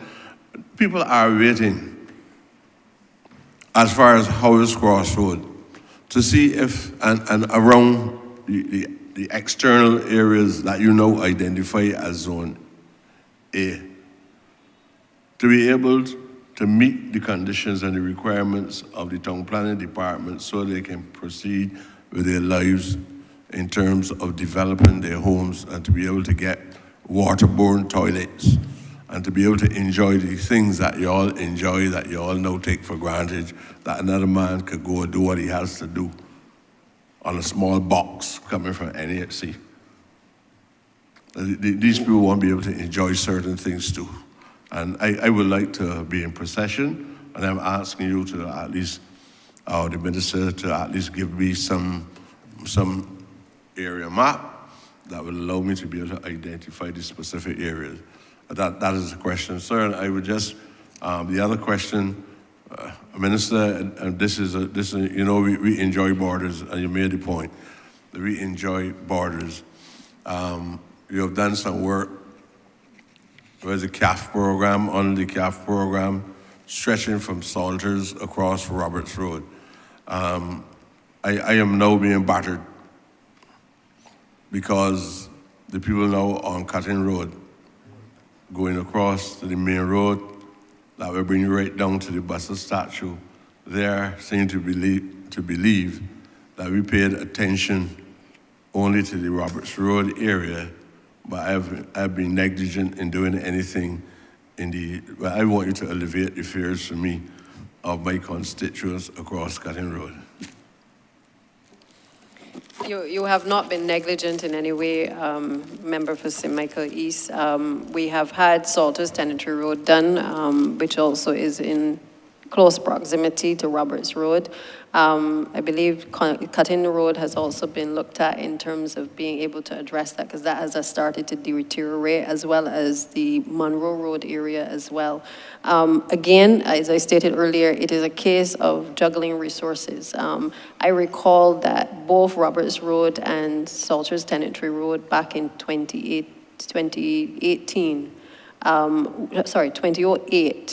would have been two of the roads that would have been identified by a previous Barbados Labour Party administration for works to be done. We waited 10 long years, and it was then senior minister, when he came in as minister, that was able to start the process of getting both Salters, and then later on the CAF, we were able to start Roberts Road. I give that background to indicate to you that it is not my intention to allow a number of these roads to take as long as 10 or 13 or 15 years to be done, but simply to say to you that we are playing catch up. And we're playing catch up because of, in many cases, the same Cutting Road area ended up being one of those roads that was then highly trafficked because of the deterioration of the same Salters Tenantry Road and the same Roberts Road. And therefore, Monroe Road and those surrounding areas now are, in a sense, I'm sure I don't need to have the technology to tell me, but I can see the deterioration taking place on both of those roads. And so it is something that we're going to have to address very soon. I mean, we've done the rehabilitation where we can with the pothole patching, but I'm mindful that there will come a point where we're going to have to obviously apply our minds to that, and certainly once we have the finances to be able to do it. So just to reassure the residents of the area that it is on our agenda, because it is in the general area of those other two, but we obviously have to execute what is within the CAF program at this point in time. All right. With regard to the zoning maps, we do have the maps that show the new boundaries, and we also have an app where you could put in your latitude and longitude coordinates, or your GPS pin, or your land tax number, and it will be able to tell you which zone you fall into. I think we had also gone as far as working on those maps and demarcating them by constituents, so that what was supposed to be done after that, and we still have to do it, is to make a presentation to all the parliamentary representatives, so that they would then know how to utilize the app and be able to, if their constituents ask, be able to identify clearly for them where they fall, and that would expedite the process that you are asking for. Sir, I want to ask the final question. So this map, or rather this is just in connection with the question about the map, This map has gone through the entire process. Apart from being in your department or being in the waterworks, has it gone through the entire process that has reached the highest level of approval? So that if I have this map and I go to town planning would not tell me they don't know anything about this map. Is it the map, this document that you now have in your possession, with all the technical advances that you're mentioning to me, can I carry this map now to the town planning department? And the town planning department has no basis, not for denying me, but refuting to accept this document as fully legitimate within the system itself. Just to clarify, Honourable Member, the legislation has not been brought before, as you said, the highest offices yet. The zoning legislation is before CPC. There were some changes. It was in draft. There were some changes that had to be made because we had to include some of the desalination zones as well within the order. And so long as those come back, the intention, as Dr. Mwanza said, is to meet with the full parliamentary group so that MPs such as yourself have a better understanding of what it is that we are proposing before we actually ventilate it here in Parliament and then take it to the wider public. I will give you the assurance that the intention is also to do a fairly extensive public relations campaign because again, just like with the issue of the sewage in the Bell, are two things that the Honourable Prime Minister has been pushing for some time to be able to make reality. And I therefore give you the assurance that the public education has to be at the forefront of us being able to make this very transformational change in the way people live in this country. And so you will have that opportunity in due course to ask all of your questions of Dr. Mwanza and the rest of the team. Thanks, Madam Minister. I don't want the public to be misled by some premature view being expressed when there's no completion or approval of the actual document itself. To me, that is a melody, but no structure. So I'm looking forward to at least seeing the document when it has been given the approval at the highest level. But if you can share it with me now, I'd be grateful.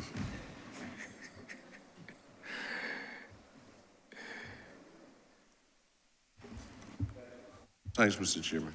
Thank you, Honourable Member. Honourable Member for St. George South. Thank you, Mr. Chairman, and welcome to the team of Ministry of Transport, Works and Water Resources.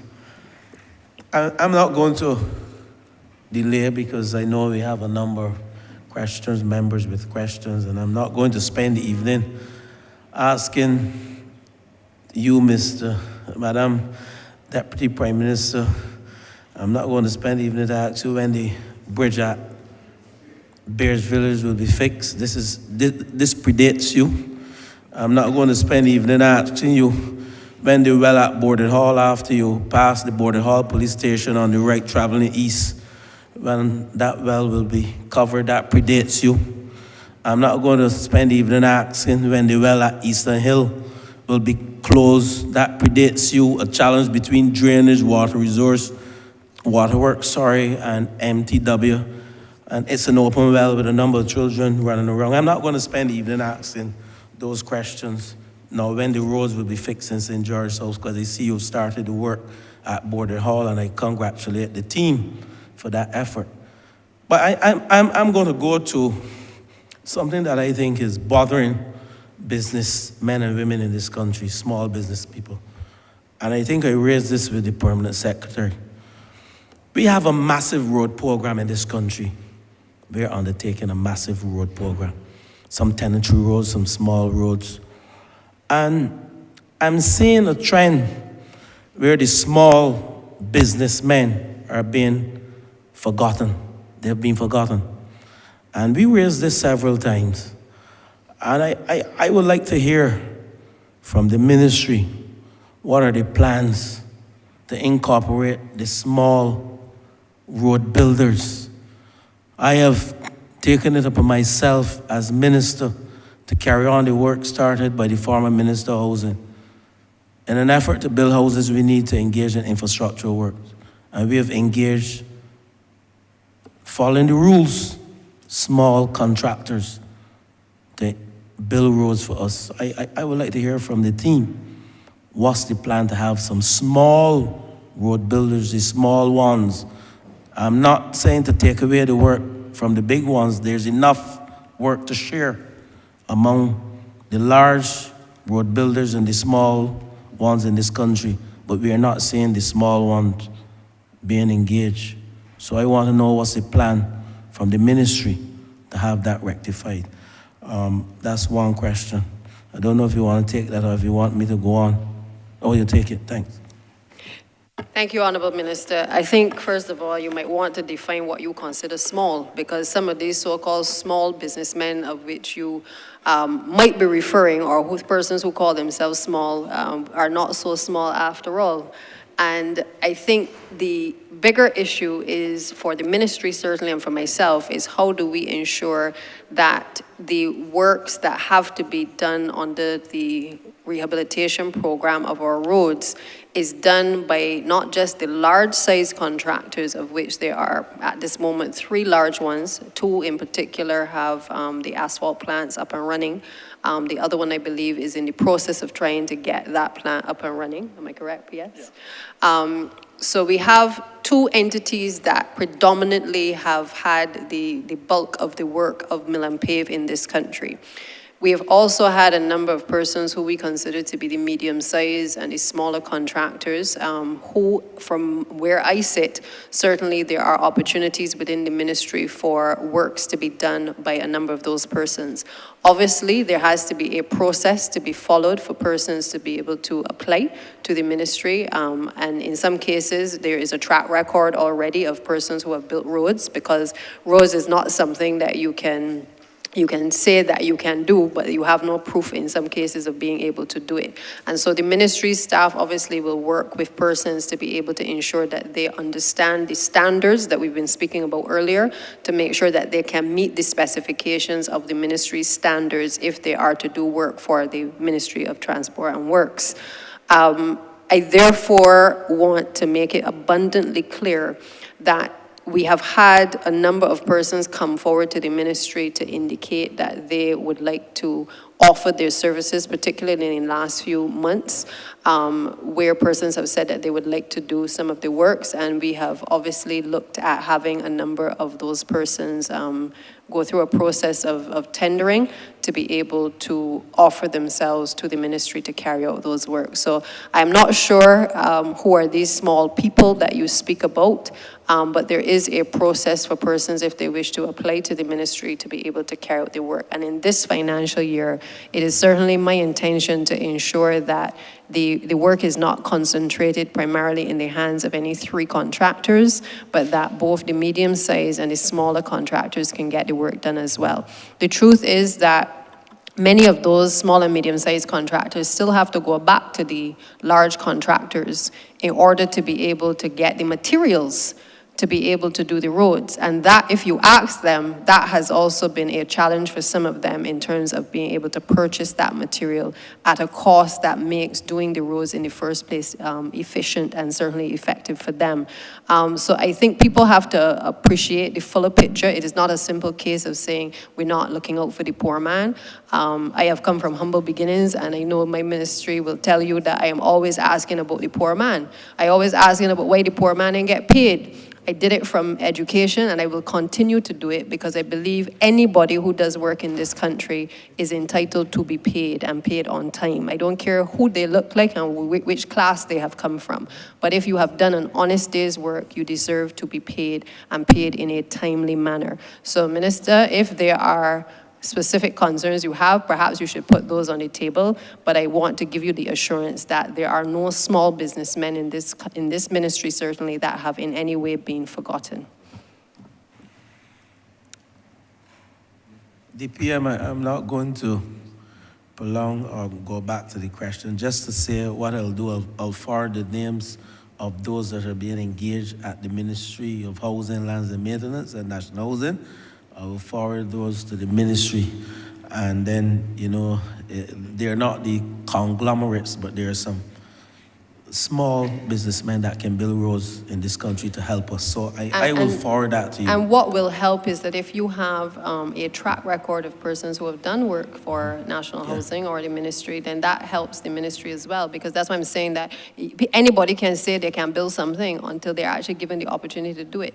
And if they have a track record, it certainly helps us to be able to make those decisions. Equally, I've said to Mr. Trudeau will tell you, I've said to him, even in the case of the individual who doesn't currently have the plant up and running, I've said, well, go in, look and see whether the plant exists. Let us go in and try to work out whether they have the technical capacity to be able to run an asphalt plant. Because they don't have to show me that they've built a road, but what they have to do is to show that they have the competency to be able to execute a project once given. And if we have doubts, then we give them a smaller bit of work to do, and then once they're able to complete that, then they can continue to build out other roads. But what we cannot do is set up these false barriers to stop people from being able to enter the marketplace, to offer services to help us with our road rehabilitation program. Okay, my next question, this speaks to Transport Authority. I think this also predates those persons who sit in the IS office within the section of Transport Board and Transport Authority. We are saying, and I'm speaking on behalf of a constituent of mine. I'm going to use the example of a constituent of mine. And he messaged me to ask me to raise it because some persons are being unfair in this country. And I, like the member for St. Michael South Central who spoke, and like you, Deputy Prime Minister, we came to government with a mandate. We represent, both you and I, working class people. And I'm seeing a trend within the Transport Authority, persons sitting in high office, holding pretty high office in the authority, who own permits, and they're either leasing the permits or renting, you find the correct phrase, permits to persons who, for want of a better word, never had the opportunity to own a permit. And they're sitting high authority, and they're abusing the authority. In my words, they are unfairing the small man again in that sector. And I know some of these matters are known, and while it may be a question and a statement, I am asking that some level of respect for those persons who, for want of a better word, were not able to own a permit. Permits, I heard us mention some 100 permits that were given out. I'm talking about the ZR permits. And these persons within the authorities, I'm not going to go any further because I don't want to create any problems when I leave this chamber. But just to ask, what are we doing to ensure that a level of transparency,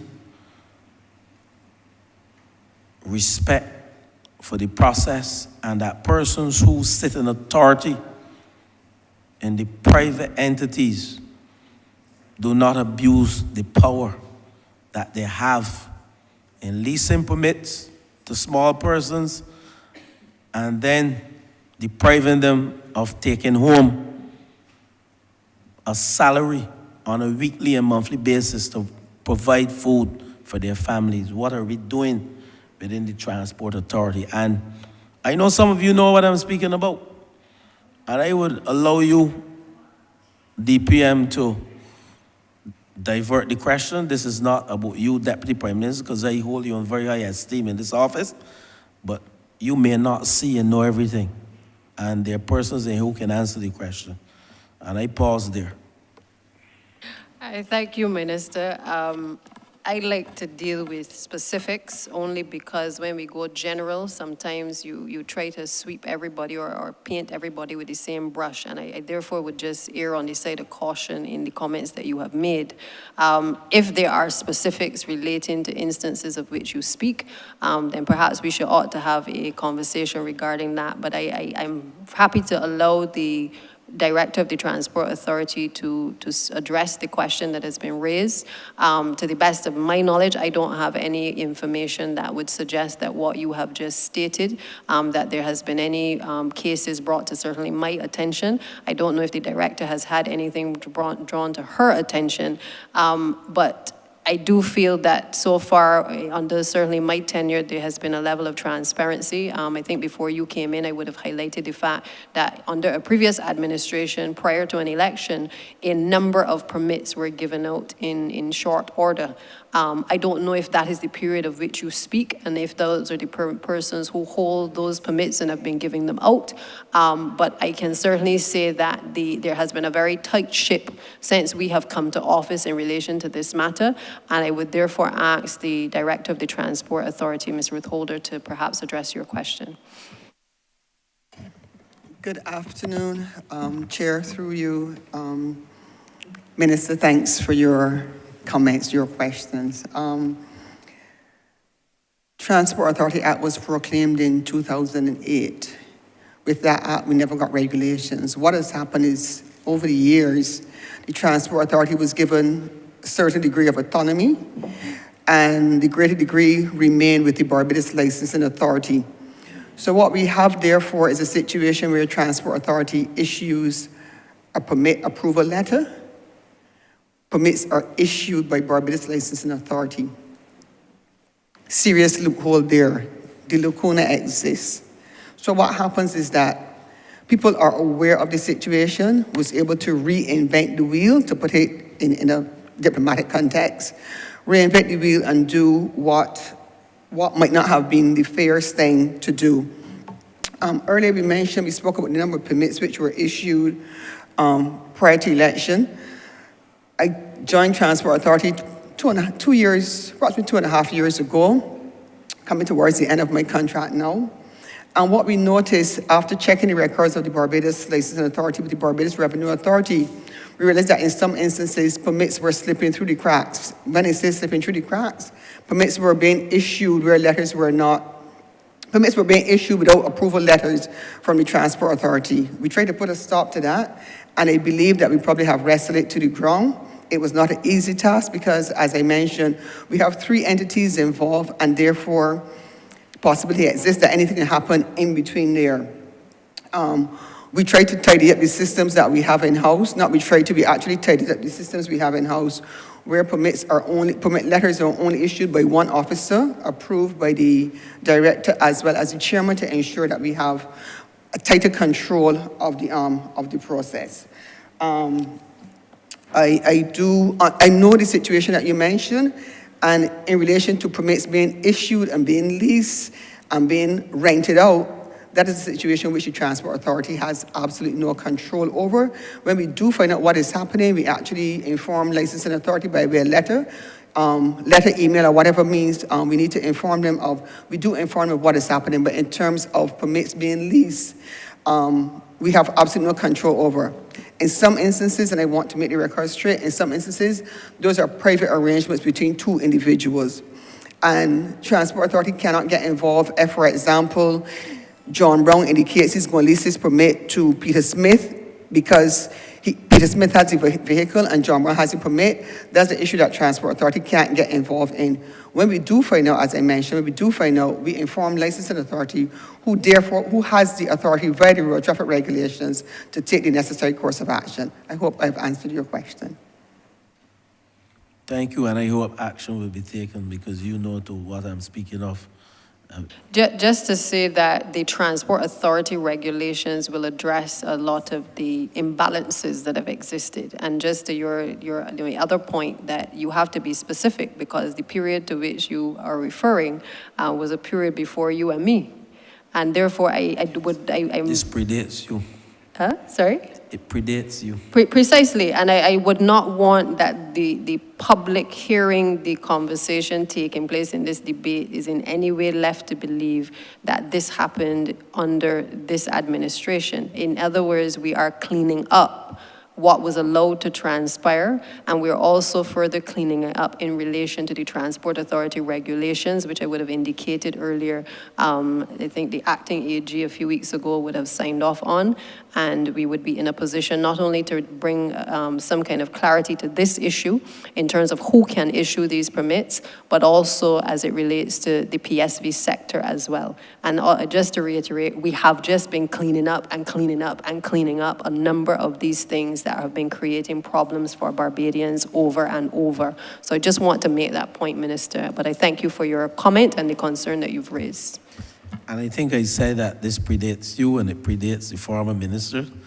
And I am happy that the head of the Transport Authority, she knows to what I'm speaking of.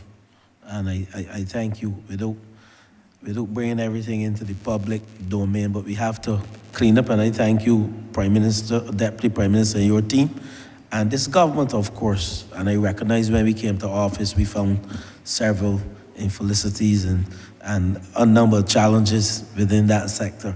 But my final question, though, is one that speaks to strategy. And we know when this economy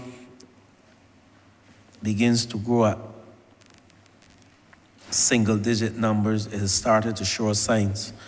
And we are seeing a number of persons being able to purchase vehicles. Up to today, someone went to look at an electric vehicle, a Jaguar, and of course, they work for less than I do. I can't buy a Jaguar, an electric Jaguar. I can't think about it. But my point relates to the whole aspect of traffic management, traffic congestion, some of the challenges that we're having in the country in some areas, the Warrens area, the Wildy area.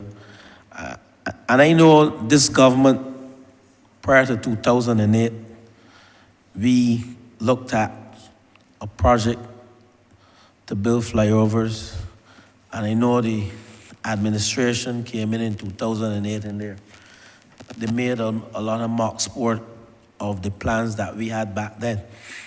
And we have reached a stage in this country that we have to do something and do something soon. And I know you have a plan, Deputy Prime Minister. I just want for the public, for you to explain to the public and give them the assurance that this government certainly has a plan to address the traffic congestion in this country. So over to you, Deputy Prime Minister. Thank you, Minister. Yes, indeed. Obviously, any good plan requires the collection of data. It isn't sufficient just for people to complain that there are issues with traffic congestion, but I think any responsible government has to also be guided by the data in terms of the volume of traffic on particular roads as well. I think there's an interesting trend that has developed over the last couple of years. You know, when I'm stuck in traffic on my way to meetings on mornings, I often remark about the number of vehicles on the road, but also I remark about the number of females that are driving vehicles and there are no persons in the passenger seats. What we have is a trend that has developed as well in terms of contributing to the congestion, where a number of vehicles are being driven with one person in the vehicle. And as I said, in many cases, there are women driving. It is something that is, I think, creating a problem, perhaps for their own safety. They have opted to, and their own decision-making, they have opted to purchase the vehicles. But I do feel that what we are seeing is additional congestion on the roads as well, because people are also not carpooling. And everybody wants to have their own vehicle in order to move through to and fro across the country. So that's one observation that we have made. We have also had discussions regarding with the Ministry of Education, both when I was minister and even as I'm Minister of Transport and Works, looking at the issue of staggered times for schools. In some cases, it is working well. We have been trying, obviously, to get more dedicated services for the school system so that we can have dedicated buses being able to move children to and fro.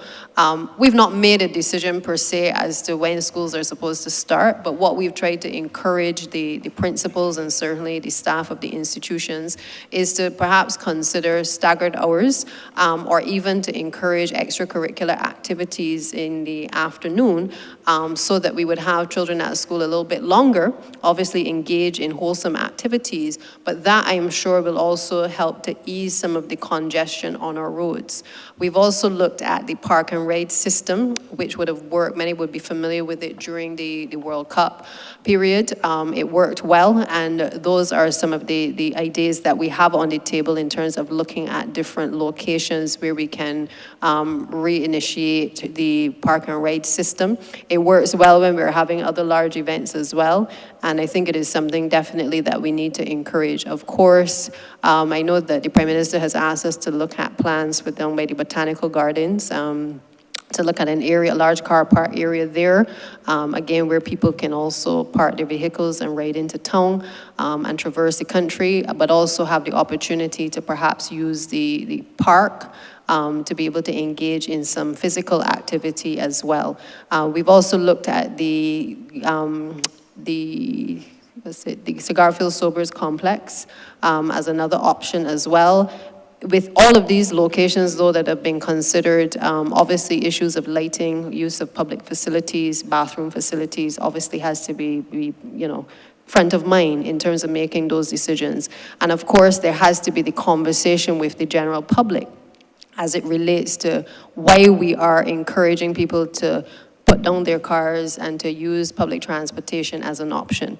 Now that comes with an equally important responsibility on the ministry as well to improve the public transportation system. Because if people do not feel comfortable putting down their vehicles because they don't know what time the bus is going to come, or they haven't seen a bus at all, and they're late for their meetings, then of course they are not going to be encouraged to put down their vehicle.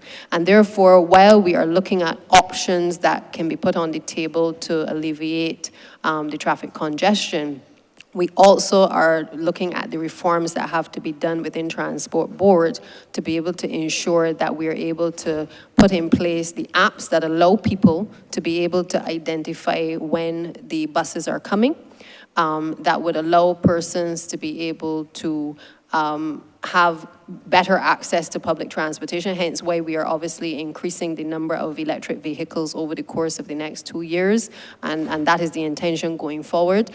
Because once you can improve the experience of persons on the roads using the public transportation, people may be more inclined to put their vehicles down. So it isn't a simple case of encouraging people to put down their vehicles, but we haven't done the public education or we haven't done the improvements to the public transportation system. I think the two go hand in hand.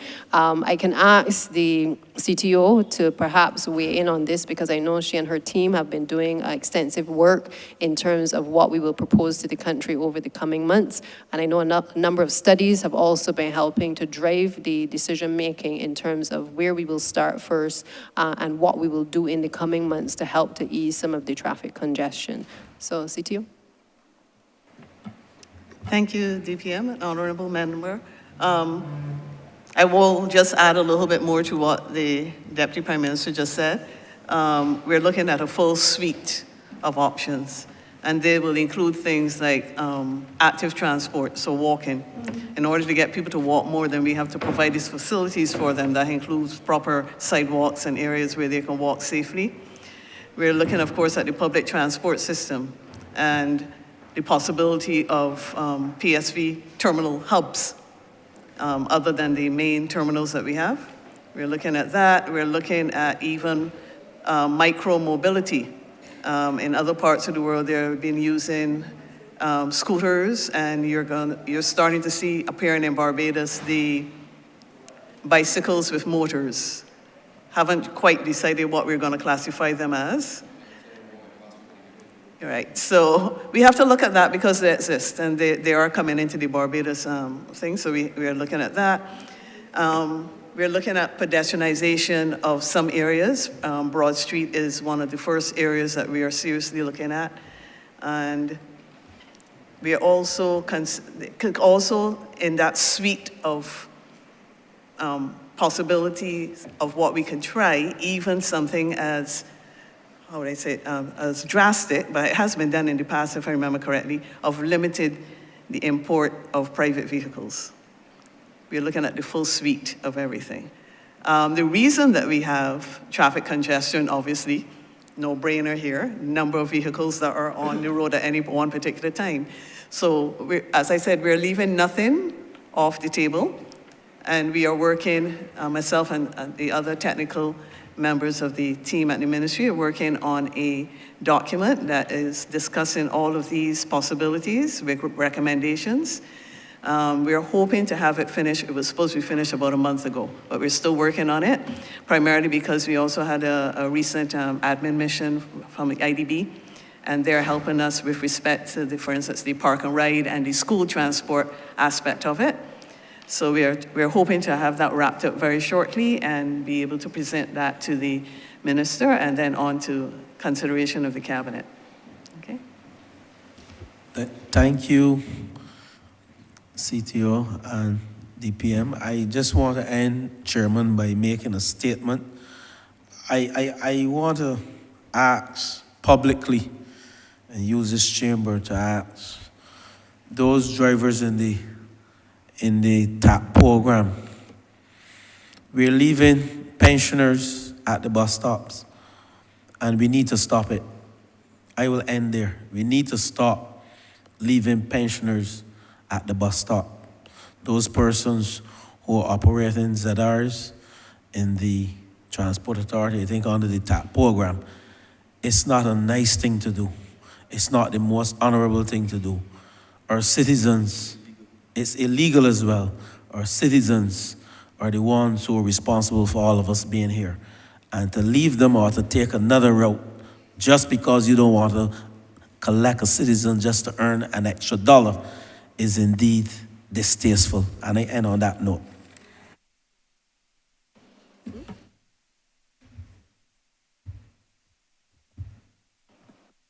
Just to say, in support of what you have highlighted, yes, and we encourage persons to report to the authority any of those acts which obviously affect our elderly in particular. And I know that the Director of Transport Authority has been doing her best to try to address those problems, also the issues of piracy and other areas that obviously attract the attention of the Transport Authority. So thank you, Minister, for raising that issue. Thank you, Honourable Member for St. George South. Honourable Member for St. Philip North. Thank you, Chair. Good afternoon to the members of the well. 3 short questions, and I will be quick and succinct.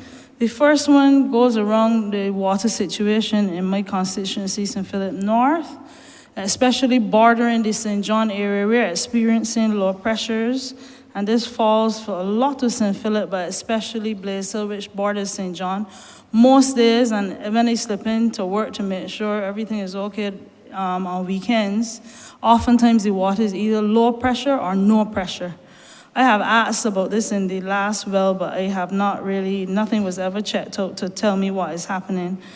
That is one with the water issue. The other with the water issue, my constituents are complaining in the areas of Long Bay, some areas of Marleyville, that the meters have run sometimes 50 or more meters from the front road to their house. So in other words, if they have leaks, and they have many requests for that, if they have leaks for reasons being grass fire or somebody maliciously burst the pipe, they come in with a water bill upwards of $1,500, being unaware of the leak because the meter is extremely far from their house. I've requested, and I'm not logistics in terms of water authority, that these meters be removed closer to their house, that at least residents can understand how it's being read and to pick up any leaks that they might have. That is respect to the water. If somebody could give me a little edification, as Bajans say, on that. Yeah, can I ask the General Manager of Barbados Water Authority, Mr. Halliday, to perhaps address the question? Thank you, Honourable Member, and thank you, DPM. I'll address at least two of the questions raised so far. With respect to the metering and what we will call the banjo lines, Director of Engineering Charles Leslie would have indicated that those are being addressed on a case-by-case basis, and particularly as we move around dealing with particular areas, whether it is in terms of road renovations and mains lane at the same time, or on a specific case as we need to do so. The area you've mentioned, I'm not familiar with. I'm not sure if the Director of Engineering is familiar with that in respect of low pressures being absorbed in that area, but certainly, if not, we'll definitely have to look into it. With respect to the meters, again, once we deal with those banjo lines, then that meter issue will be dealt with. Typically what happens as we move into various districts, there's a bit of a redesigning that is required where we may replace several 2-inch or 1-inch rather meters with maybe a 2-inch or 3-inch line. And in doing so, we have to be cognizant of the lay of those particular pipes to make sure we're not running over lands that are not owned or leased by the BWA, and as well we have to consider, depending on the complexity of the area or the density of the area, whether we will have terminal nodes or whether we'll be introducing hydrants and the like. So we have to approach this in a very systematic way. We don't just move meters, we don't just change lines, we have to adopt an approach and an assessment that allows us to make an appropriate decision. But if the Honourable Member can repeat the area for me again, I'll take note so that we can have an investigation done. The areas with the meters, Long Bay, which would be closer to the Sam Lord, well, I don't know what it's called, I forget, Wyndham Hotel, closer to that area, and there was an area in Marleyville, at least one house reported, so that's Marleyville, and also on the front road of Long Bay. I have to check to see if any of those were moved, but those were the main areas. Okay. The low water pressures, that would be that I am aware of, Bequest, and the Blaze Hill Supers, Fortescue area. Okay, thank you. Thank you very much. The next question, or I could put two in one. The residents of Fortescue development have been complaining for a few years now, and I've got to the point where they don't think I represent them anymore, about a second exit/entrance into and out of Fortescue development. As you are all aware, there was an area in Supers where the road literally fell in, so it had to be diverted. Now, if that road is blocked, the residents of Fortescue and even Collis Savannah, as I discussed with the Honourable Member for St. John, they'll be virtually locked in. Yes, there are cart roads, but if the rain falls, you really can't exit the area, and that's a major concern of theirs. Before you answer that, there's also the question of the bridge area in Supers. I think your permanent secretary is well aware of it.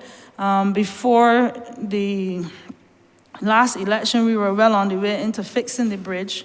Several vehicles pass through there, including heavy buses and trucks, and my fear is that the bridge falls in. We had started diverting that area so that work can be done, but it came to a screeching halt.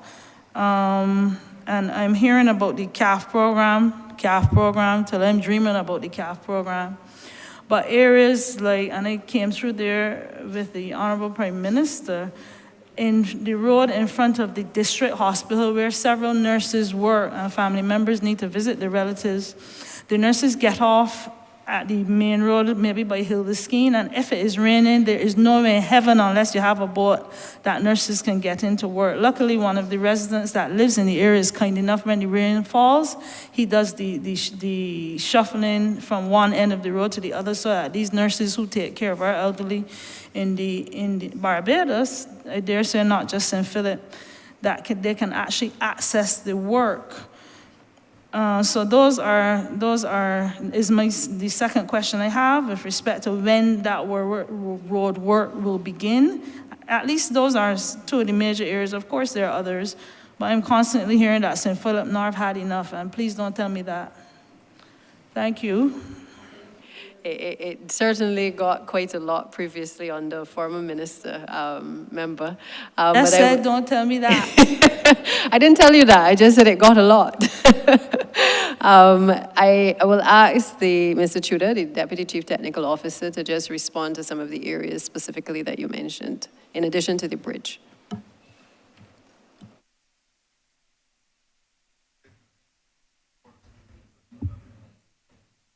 Yeah, I can't speak to the second exit or entrance out of Fortescue. That's something that we will have to look at to see if it can be done. The bridge at Supers, I am not sure about that. What's the status of that right now? Again, that is something that we will have to investigate and let you know what can be done in that regard at this time. But that's something that, like I said, will have to be investigated. Was there another area? Yes, the road in front of the district hospital by the King George V Memorial Park. I understand it's on the CAF program, but Yes, it's that's urgent. that's on the CAF program to be done, correct. Which is how long we're thinking? I don't have that program here. Let's see.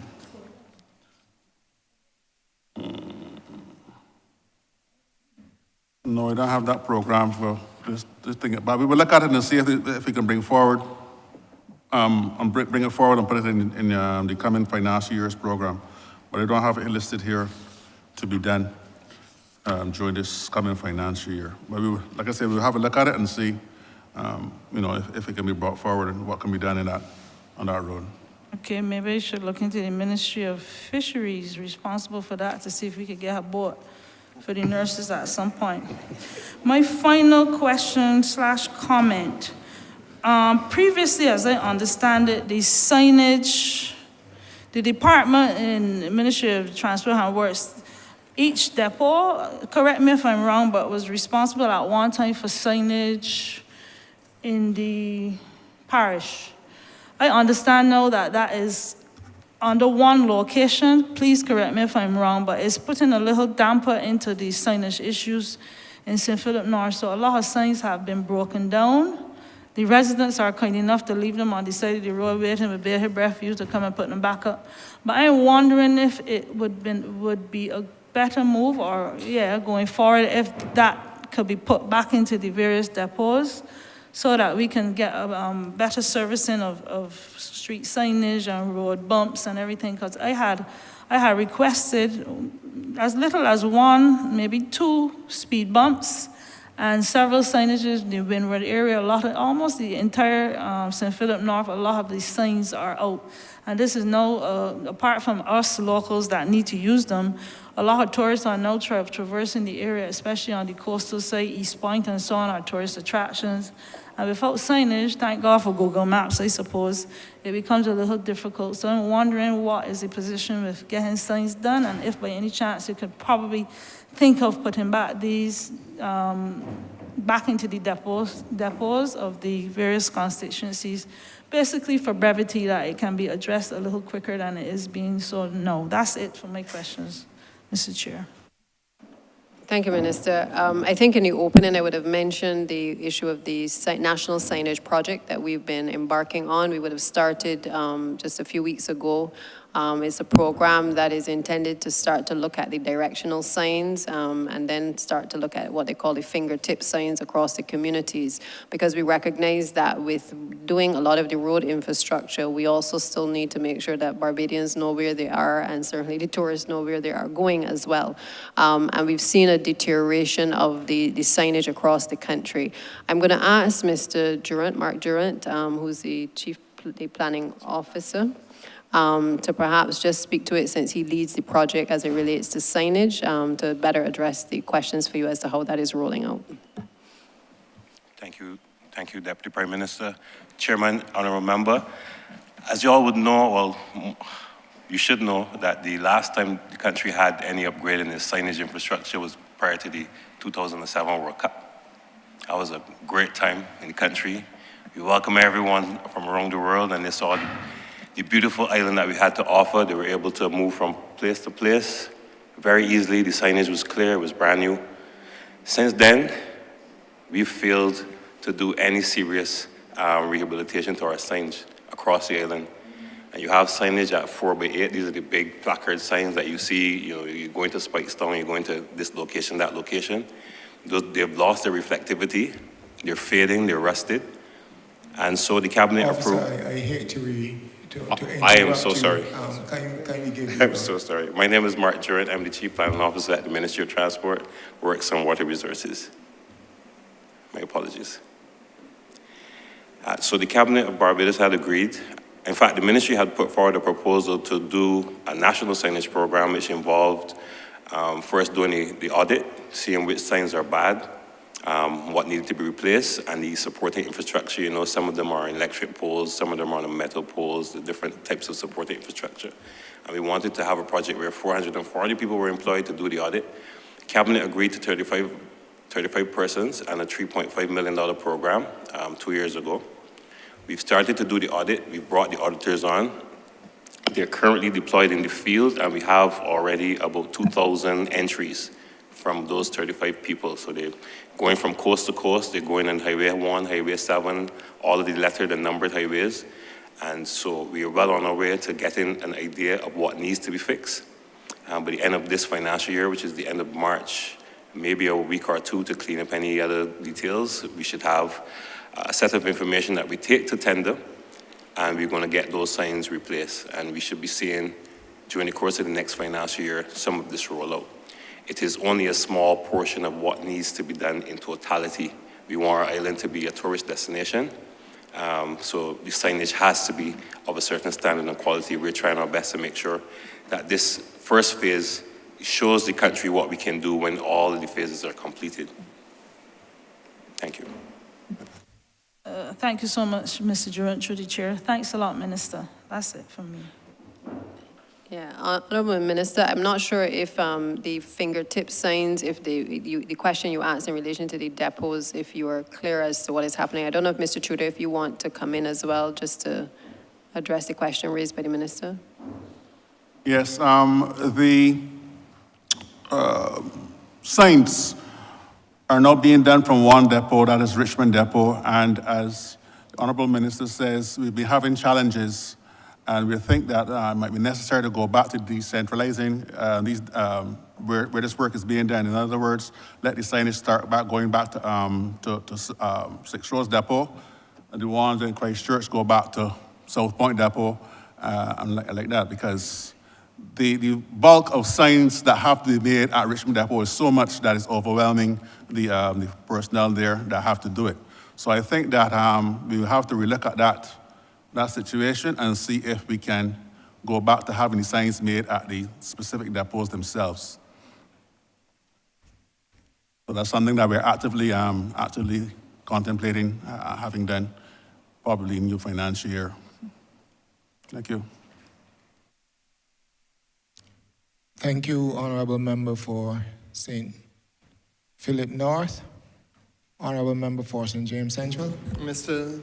Chairman, I beg to move that you now report progress to His Honour the Speaker and ask for leave to sit again. The question is that I do now report progress to His Honour the Speaker and ask for leave to sit again. All honourable members in favour, say aye. Honourable members against, say no. Methinks the ayes have it.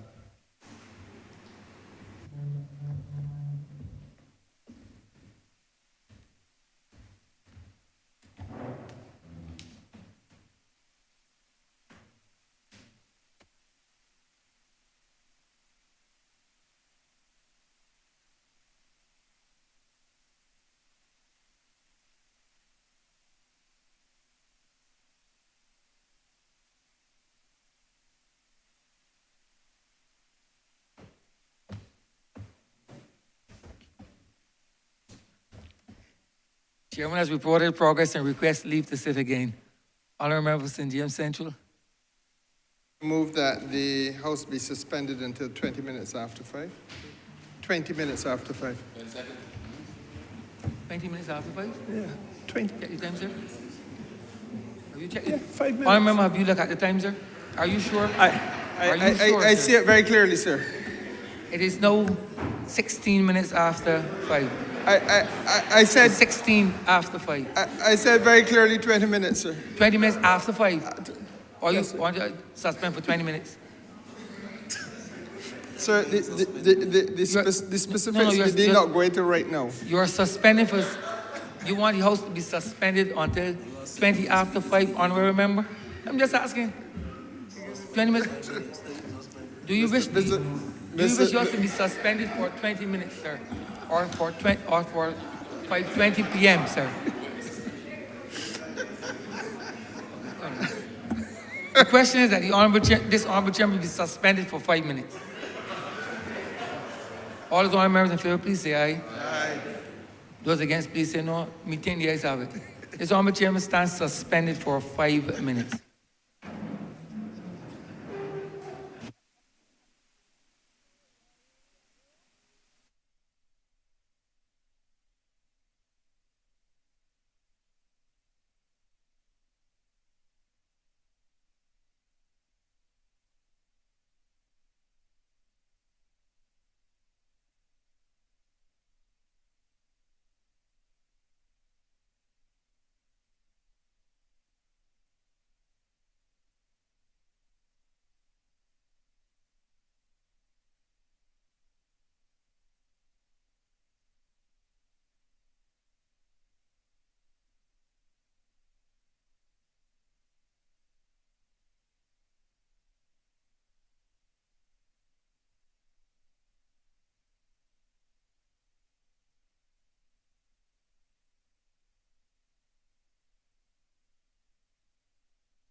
This sitting is resumed. Standing Finance Committee continues.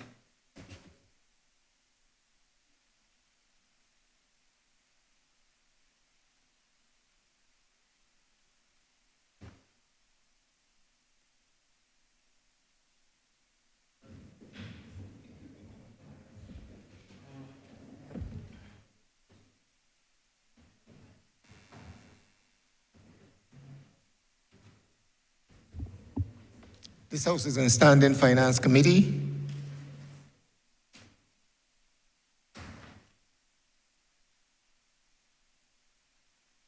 We would like to finish this head today, so therefore I'm asking members, while you will have the opportunity to pose your questions, please be as brief as you possibly can be.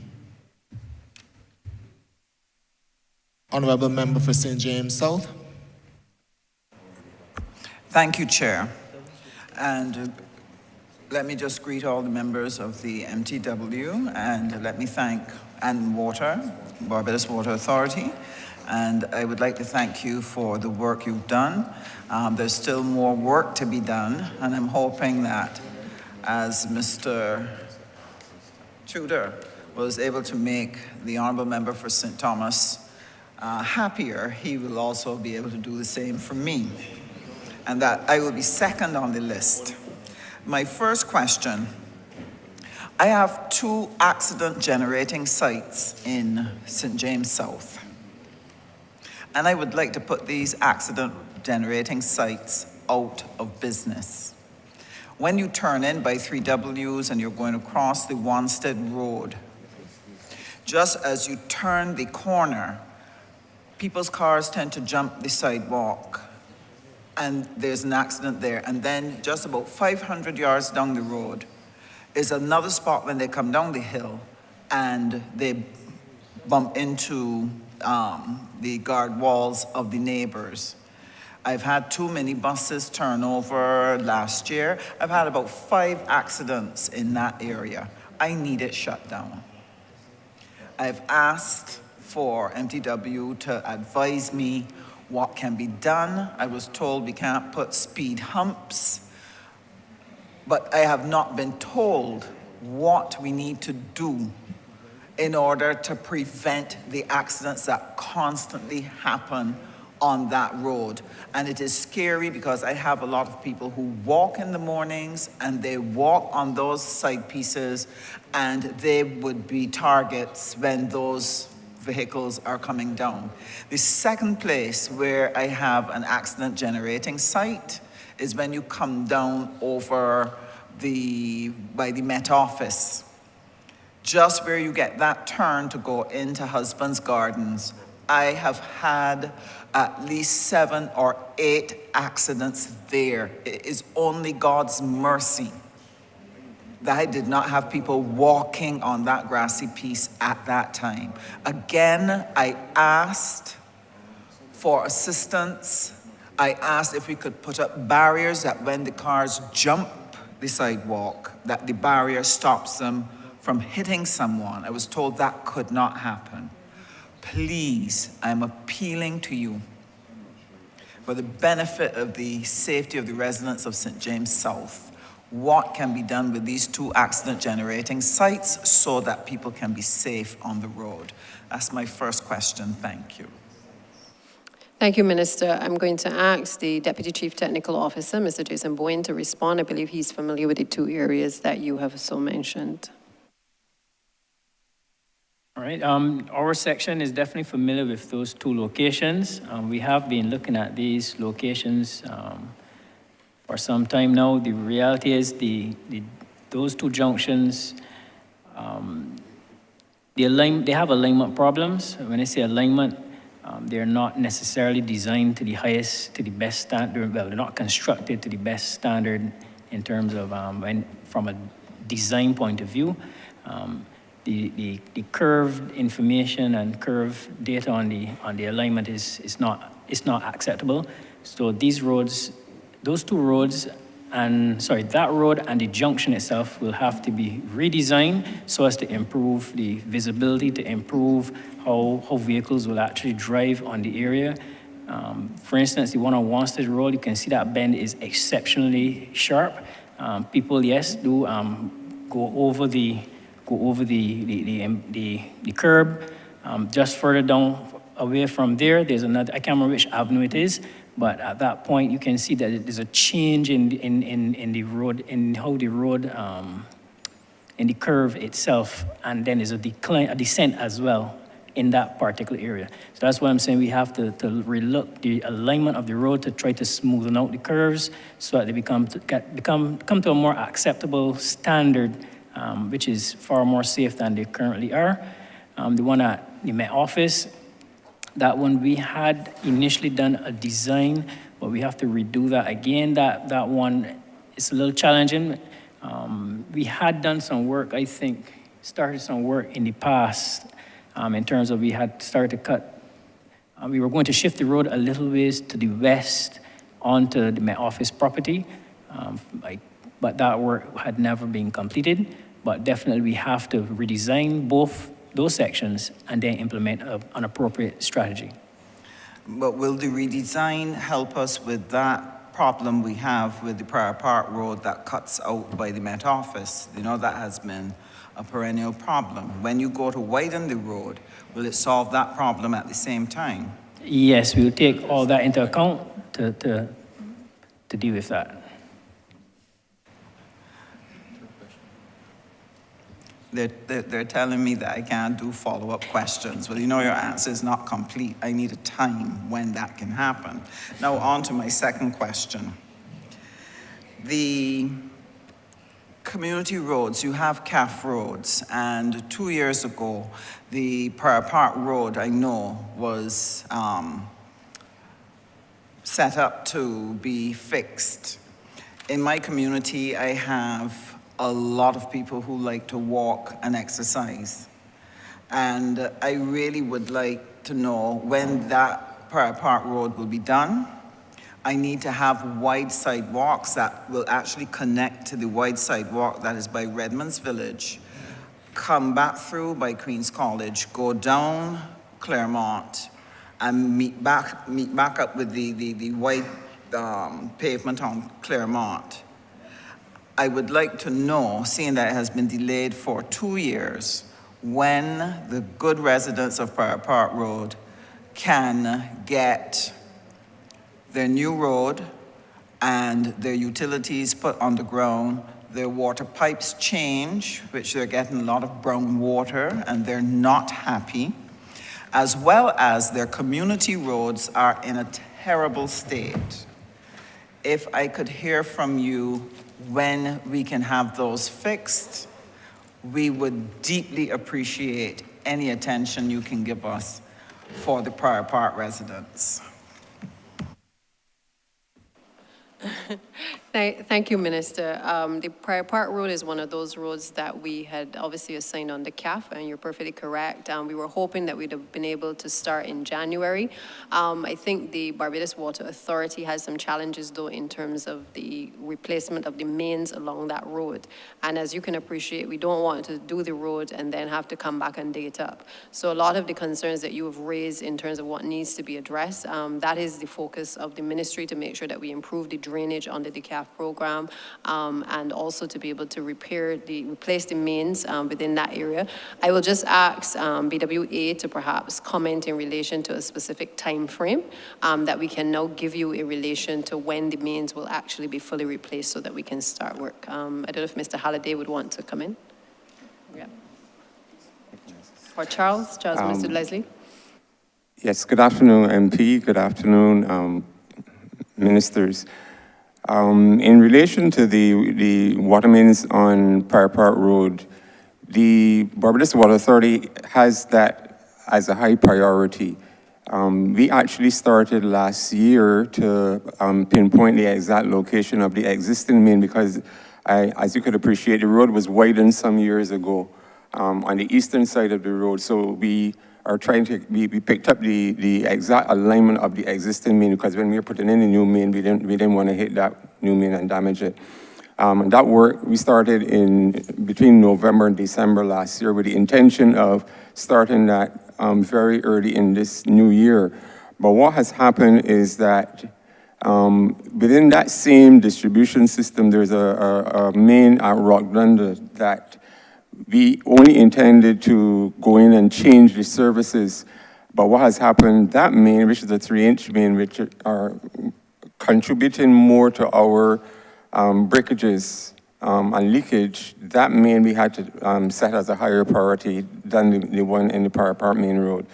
The intention is as soon as we complete the main on Rockdunder, that team will move right into Prior Park Main Road and do the replacement of that Prior Park Main Road main. The main is about 1.4 kilometers, and we're going to go from the junction by the Met Office all the way back up to the same Redmond Village area that you're talking about. So we're replacing that entire stretch of main and making the connections into the developments, again, like Prior Park Gardens, Terrace, the Heights, all of those will be reconnected to that new main. So that main is, we have not overlooked that, but it's just that with the resources, human, equipment, otherwise, we had to juggle the priorities in terms of the roads and the mains that we replace.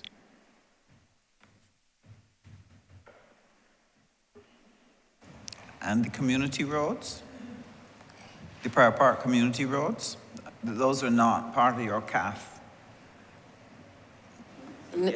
No, Minister, they are, to the best of my knowledge, they're currently not. I think you're trying to stretch the program. No, not at all. Not at all. Not at all. We asked for those, both Minister, the Honourable Member for St. James Central and myself, we share those roads. Prior Park is divided between the two of us. They are in an atrocious state. I mean atrocious. And I believe that you have them on a list for repairs. So I really need to know when we will see repairs for those roads. You started potholing and some weren't done, and some really are not worth potholing. You really need to strip them down. So I need to know when we can get those done. I believe Mr. Tudor is about to make me very happy.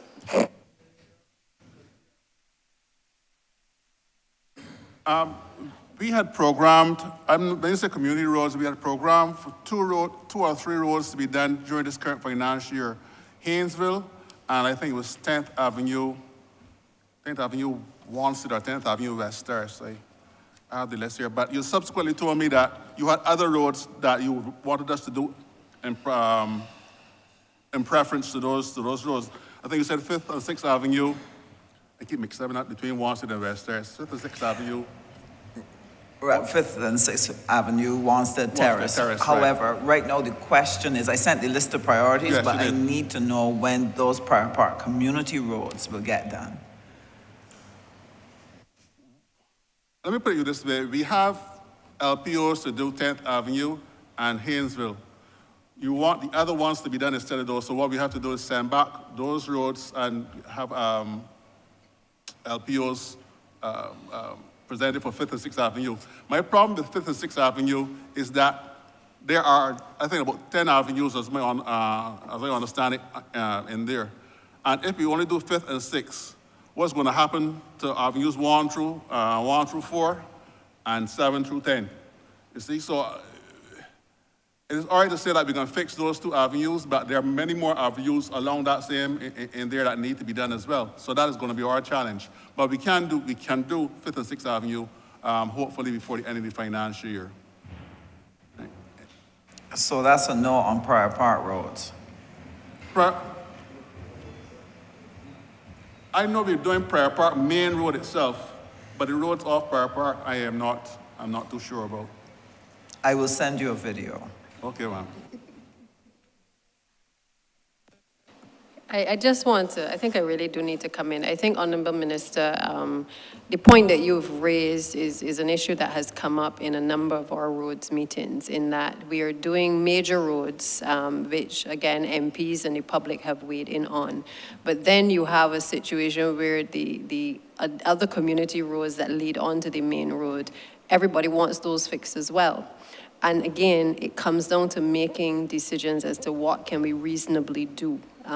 given the amount of monies that we have to work with. So we've identified Prior Park Road. I think what the ministry can undertake to do is to do an assessment of the other roads.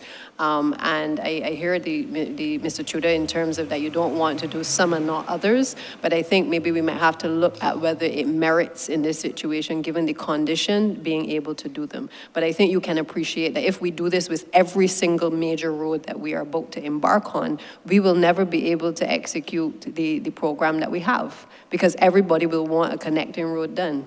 Okay, so I think we have to be realistic in our expectations to not just to the constituents, but to the country. And if we're going to fix some of these roads, we have to explain, obviously, what we are working with in terms of the resources that are available. There's no, as I said to you earlier and to the chamber, we've asked that MPs help us to prioritize.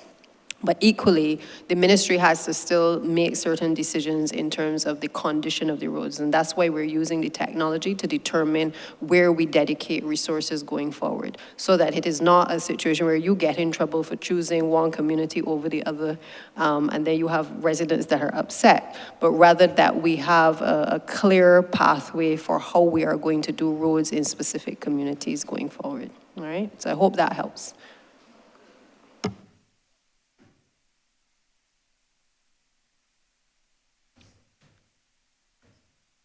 Thank you, Honourable Member for St. James South, Honourable Member for St. Philip West.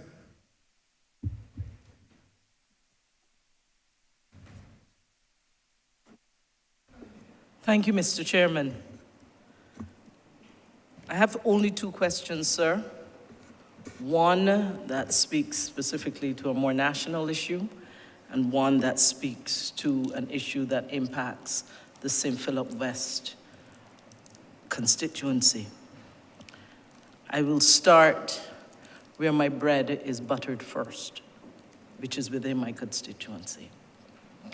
And I first want to thank the ministry for the work it did on the road in Hampton Road. The people are pleased with the quality of the surfacing of the road. What concerns them is that the straight curb was never put in. That was one. And the second thing, the road did not go the whole distance.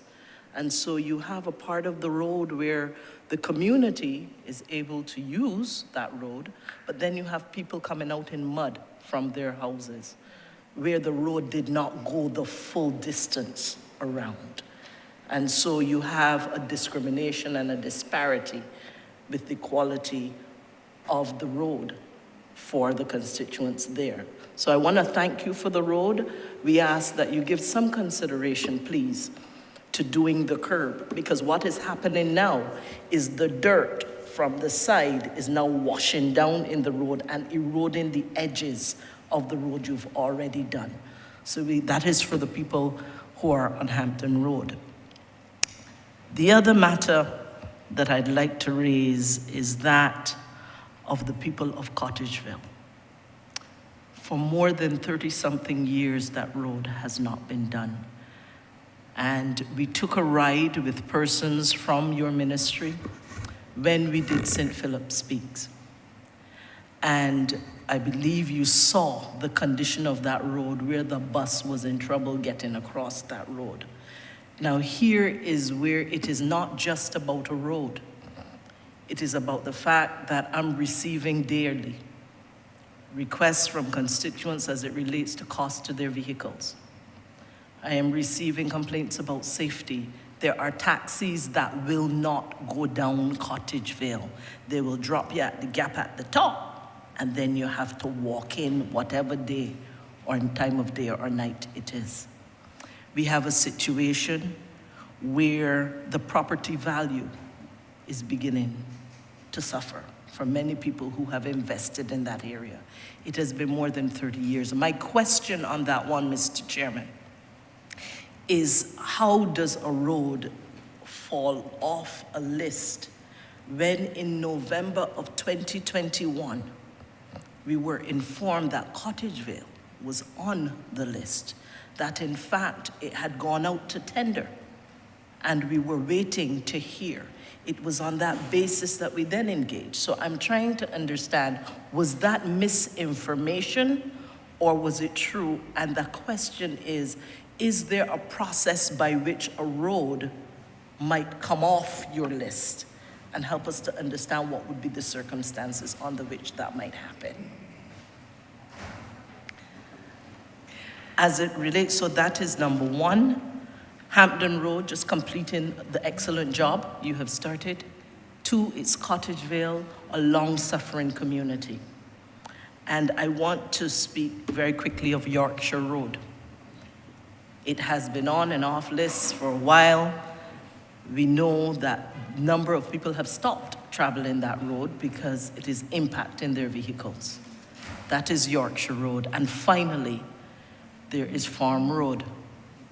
If any of you have ever gone from 6 Roads straight up the road by the fish market, heading up all the way through to Bushy Park area, many of you will know that some of you will choose to divert. And so those are the first questions I have. Completing the road. 2, how does a road get off your list? Is there a process by which that happens, and how can we get them back on? And Yorkshire Road and Farm Road. That's my first question, constituent. Thank you, Minister. I'm not aware of the road falling off the list. Perhaps Mr. Chuda, who would have been with the ministry before my time, certainly might be able to speak to that. But I do know that Yorkshire Road is one that has been identified. We've spoken quite a bit about it, and we've looked at the concerns of the residents in that area.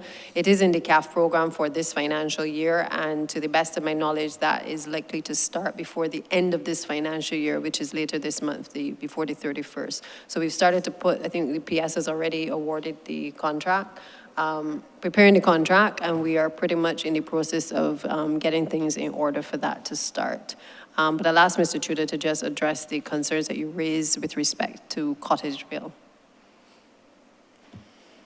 Yes, in terms of Cottageville, we did have that on our program. I see here cost of $317,000, and it was supposed to be reconstructed. However, we have a shortage, as was mentioned here earlier, we have a shortage of artisans to do this work. So what we think that we would need to do is outsource this to one of the smaller contractors, as was mentioned here earlier, outsource this one of the small contracting firms to do it, because we simply don't have either the personnel nor the equipment to manage reconstruction of some of these roads. So that, as well as Hampton, we mill and paved a section of Hampton, but the section which has to be done now also has to be reconstructed or constructed, because that is what we call a dirt road. So that section has to be also done. So I'm thinking that going forward in the coming financial year, we would need to outsource those 2 roads to smaller contractors to have them completed. Well, Minister would have mentioned Yorkshire. We hope to start Yorkshire fairly soon. Soon being before the end of the financial year, hopefully. But we do recognize that Yorkshire is a very bad road to be done. Can't remember if there's any other road that you mentioned. Farm Road. Oh, Farm Road, that is on the CAF program to be done. That's on. Oh. I didn't have it planned for this current financial year. Perhaps we'll include it in the 2023 to 24 financial year. But I didn't have it due to the limitation of funds. We couldn't do all these roads that, representatives want to be done. And Farm Road, as I said, I believe we could put it forward or put it back to the next financial year to have it done. In the meantime, all we can do right now is just patch it as best as we can until such time that we can do a total rehabilitation of that road. Thank you, Mr. Chairman. May I continue, sir? Yes. Okay, thank you. I'm encouraged to hear also through you, Mr. Chairman, that the equipment to complete the tenantry roads and to do so in a more efficient way, that equipment may be coming at some point in time soon. I will not speak further of those roads at this time, but I do have several tenantry roads, whether it's in Charnock, whether it's in Brayton, and across the constituency, that certainly are virgin roads, some of them never ever done, and people, significant numbers of people, are living in those areas. My second question through you, Mr. Chairman, is that as it relates to transportation for schools. We've had extensive discussions with the Transport Board. I know that the previous Minister of Education, who now happens to be sitting at the Ministry of Transport, Works and Water, also was at the ministry along with the Parliamentary Secretary, Mr. Rommel Springer, so they understand very clearly the concerns as it relates to transportation. Now, there are two things related to this. One, we have started discussions with regards to a dedicated service for school children that will ensure that they're getting to school on time, that they're being picked up in the evening on times, that where there's extracurricular activity, we also have some options to allow us to better use the plant of the school and to give them other extracurricular activities that will help to run them. My question as it relates to this aspect is, what is the current status or update with regards to the dedicated school bus service? Thank you, Minister. I'm going to ask Ms. Linda Holder, who's the Operations Manager for Transport Board, to perhaps speak to it, because I know that during my time as Minister, she was in discussions with the Chief Education Officer, and I suspect she should be able to shed some light as to the progress of the issue as to how do we deal with these dedicated school buses.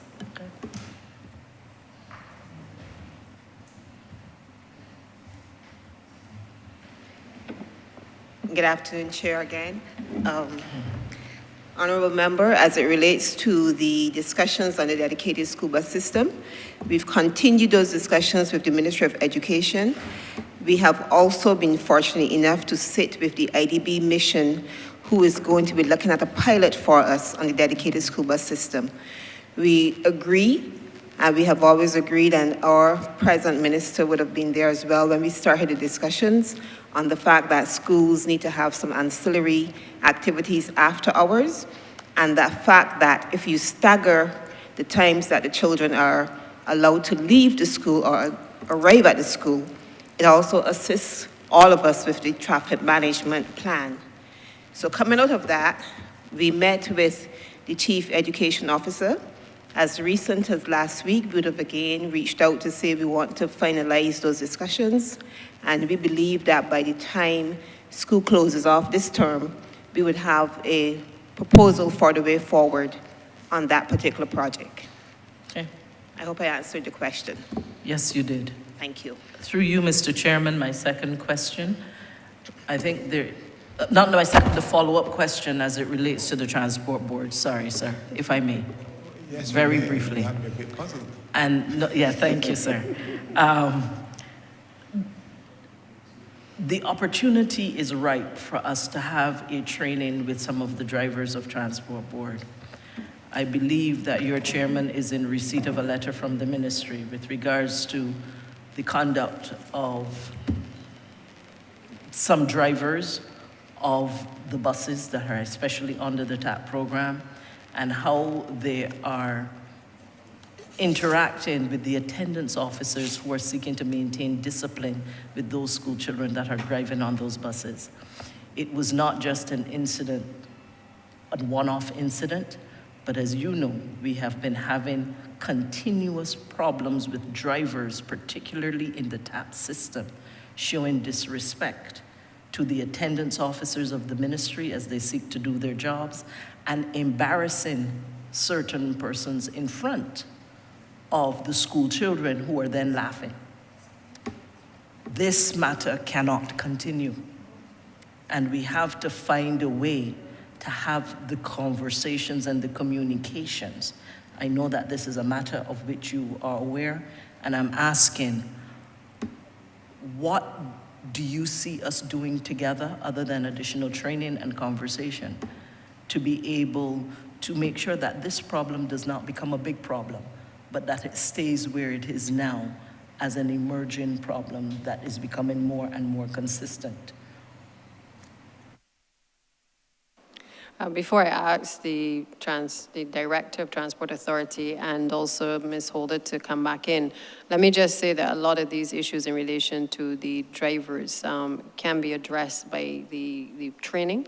And when we roll out certainly the Transport Authority regulations, it is our intention to do some extensive interaction with the drivers of a number of these vehicles, particularly those within the TAP program.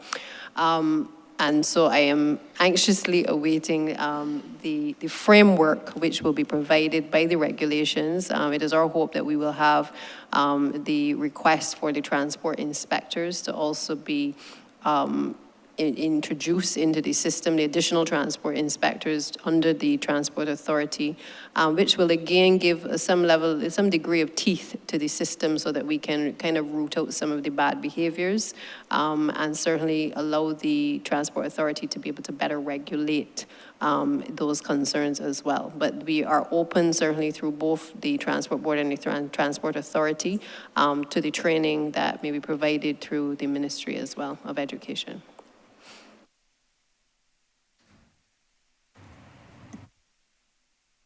Thank you, Mr. Chairman.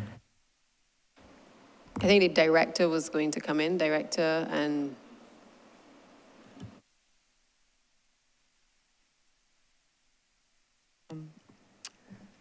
Good afternoon again. Minister, thanks for the question. However, I do welcome the initiative of training. We did have some discussions with Barbados Community College, and it is one in which the numbers that they were quoting us for training were certainly out of our reach. So your offer is one that I certainly would take up.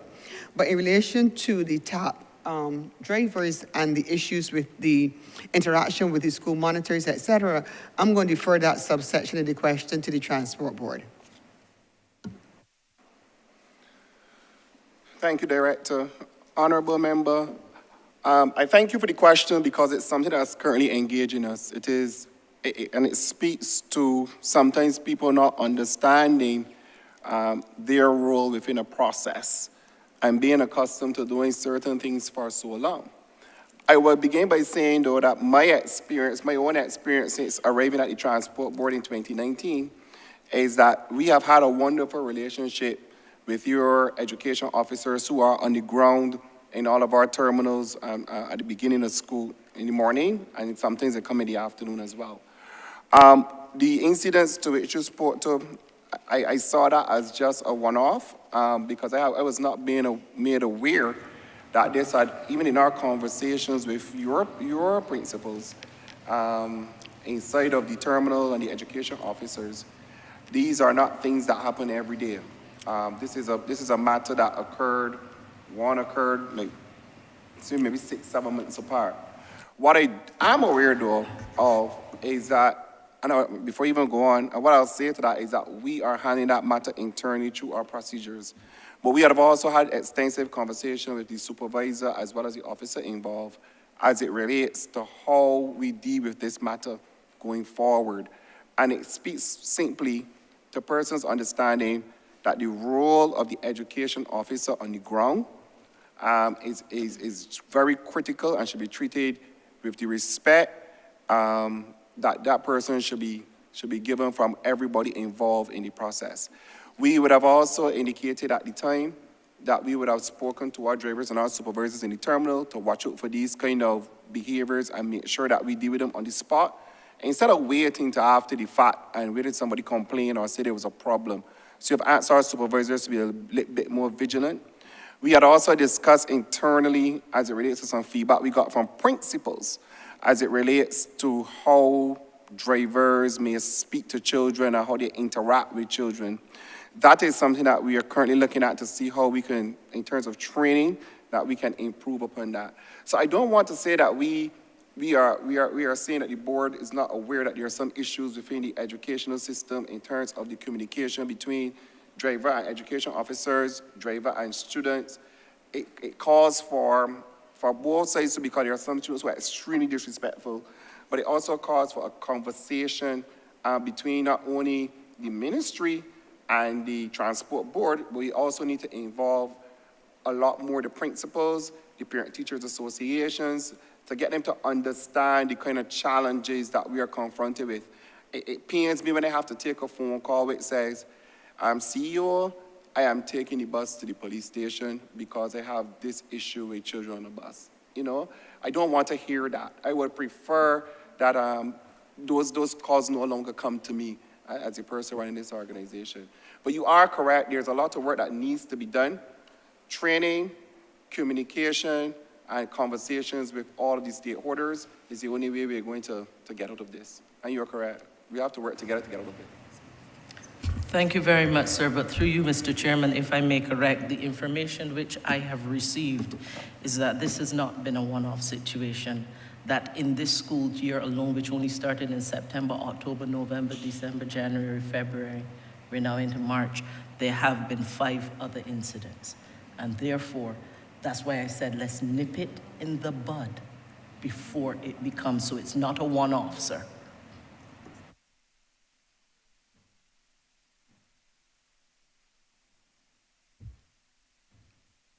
Thank you, Honourable Member for St. Philip West, Honourable Member for St. James North. I thank you, Mr. Chairman, and happy to have the opportunity to intervene in this debate. Roadworks, of course, and repairs to roads in Barbados is one of the main issues which has been spoken about by all our constituents for this year. And my constituency is no exception in terms of the need for repair of roads. For the 11 years since I was nominated a candidate to run in the elections, I've been right in the Ministry of Transport and worked for 20 roads to be repaired. I'm thankful that my major priority road, Rockdunder Road, has started to be repaired. Thank the ministry for that, finally. And that in 4 days, Sion Hill Tenantry Road was repaired in last month, in fact. But that still leaves about 18. So I think one of the issues here is choice of roads. How does the ministry choose which roads would be repaired out of the, I know they had a 2017 report, which you, Mr. Chairman, when you were Minister of State in this ministry, told Parliament in 2019 that said 70% of the roads in Barbados were in a state of disrepair and needed repairing. And I know, Honourable Senior Minister, Deputy Prime Minister, you did say about the apps, being used to choose which road would be repaired. But I think perhaps your ministry might need to break down simpler how our roads chosen, because when the Newton to Sitch road was chosen for repairs, I think a lot of the public were quite astonished that a perceptively good road was chosen and there were so many, palpably bad roads in Barbados. So, just suggesting that there probably needs to be greater transparency in choice of roads. But in terms of St. James North, I'd like the opportunity to hear, and for my constituents to hear, what are the next set of roads scheduled to be done in this upcoming financial year. And particularly in light of the fact, and I still commend the Deputy Chief Technical Officer for being forthright last year when he told his House during questioning by me that the road work started in the south. Don't know how they started in the south. And they hadn't reached St. James North yet, or further north. And the problem there, of course, is that, as the Honourable Member for St. Thomas said, under the last administration, under the DEMS period, they don't do anything for the north because they perceive that they can't win any seat in the north, except traditionally they won St. Lucie. The last 2 elections, They haven't won that. So therefore, when the BLP is in office, we can't ignore the north when it comes to roads. So what roads are we looking to repair in the north, in St. James North during the next financial year? Thank you, Minister. Thank you, Honourable Member. You mentioned that you wrote the ministry about 20 roads. Well, the records reflect that it could be closer to about 100. Well, the records don't lie, Minister, Honourable Member, and nothing wrong with that in terms of highlighting to the technical teams what roads you would like done in the constituency. I commend you for that. But there is still a reality that the ministry has to face in terms of obviously how it is able to roll out its program. If you take, for instance, the Rockdundo Road, which is in your constituency, am I correct? That is a mill and pave. We're looking at something like just over $1 million for that one alone. And I know that was one that you had asked us, obviously, to see if we could prioritize because of the conditions of the road. Obviously, as you said, Sion Hill is one that has now been completed, to the best of my knowledge. I regret that it had to take the Prime Minister to come down there in order to do it. But I know that you are quite persistent, and I'm sure that the ministry, no doubt, is mindful of all the other roads that they were asked to do, and therefore they would have had to obviously get to that when the funds were available. I'll ask Mr. Tudor, though, to perhaps speak to the wider issues in your constituency, and in terms of the actual upcoming works program, if there are any others that they've identified on any of the other programs specifically, so that you can give some assurances to the residents in the constituency as to what is due to come in the coming financial year. Yes, Honourable Minister. I'm glad that you prioritized the roads and whittled it down to 20. At any rate, Rockdown Road, as you said, is in progress, right? And we also did Sion Hill tenantry. We're about to start Sion Hill number 1 and 2. Right? I think there's also Reservoir Road that we plan to do in the coming financial year, and Brathwaite Road. I'm not sure if Marigold Drive is yours or if that is Marigold Drive is you? All right, that's probably Minister Husband's. But yeah, those roads are what are planned going forward in the coming financial year, right? Based on your priorities, some of your priority listings. Mount Stanford. We wanted to do Mount Stanford. I have it listed here. If funds are available, we will do Mount Stanford, yes. That's $429,000. Yeah, so if funds are available, we will also include Mount Stanford in the coming financial year. That means they can make a request too?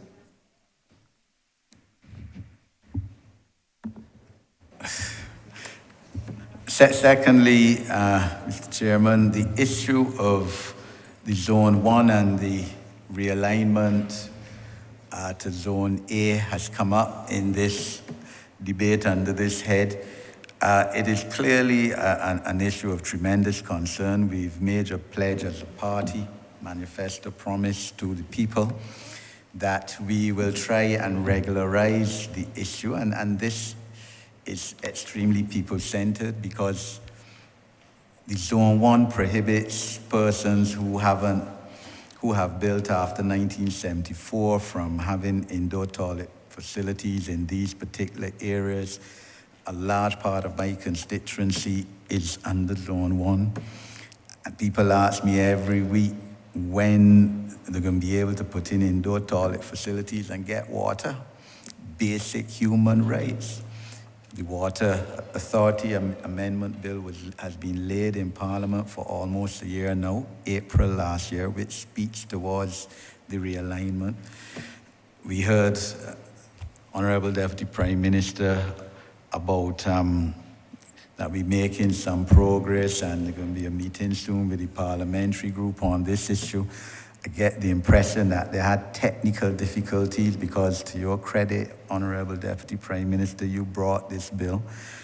to the parliamentary group on at least 2 occasions since it was laid, and as you know, there are technical difficulties with it. At the end of the day, I need to be able to go home tonight and call my constituents in Aston and say, well, look, Reservoir Road can be taken out, but not Road X, and be able to justify. So this map that I've been hearing about needs, in my opinion, to specify roads and areas so that we could be practical. And I'm just wondering what time frame we could possibly have reasonably for some of these areas to be taken out of Zone 1, and even if it is with sewerage system support, because we know that in this age, 2023, technology can help. I mean, it's going to mean some financial resources, but that technology can help. And this, after all, is a basic human right that we're talking about for a large percentage of people in St. James North. So what time frame are we looking at some of these areas in my constituency, the Wimaston, Rockdunda, to name a few, may come out of a Zone 1 prohibition? Thank you, Member. Just to clarify, though, that there are really no technical issues with the particular piece of legislation for the zoning policy. We are still very committed to what we agreed that we would embark on several years ago.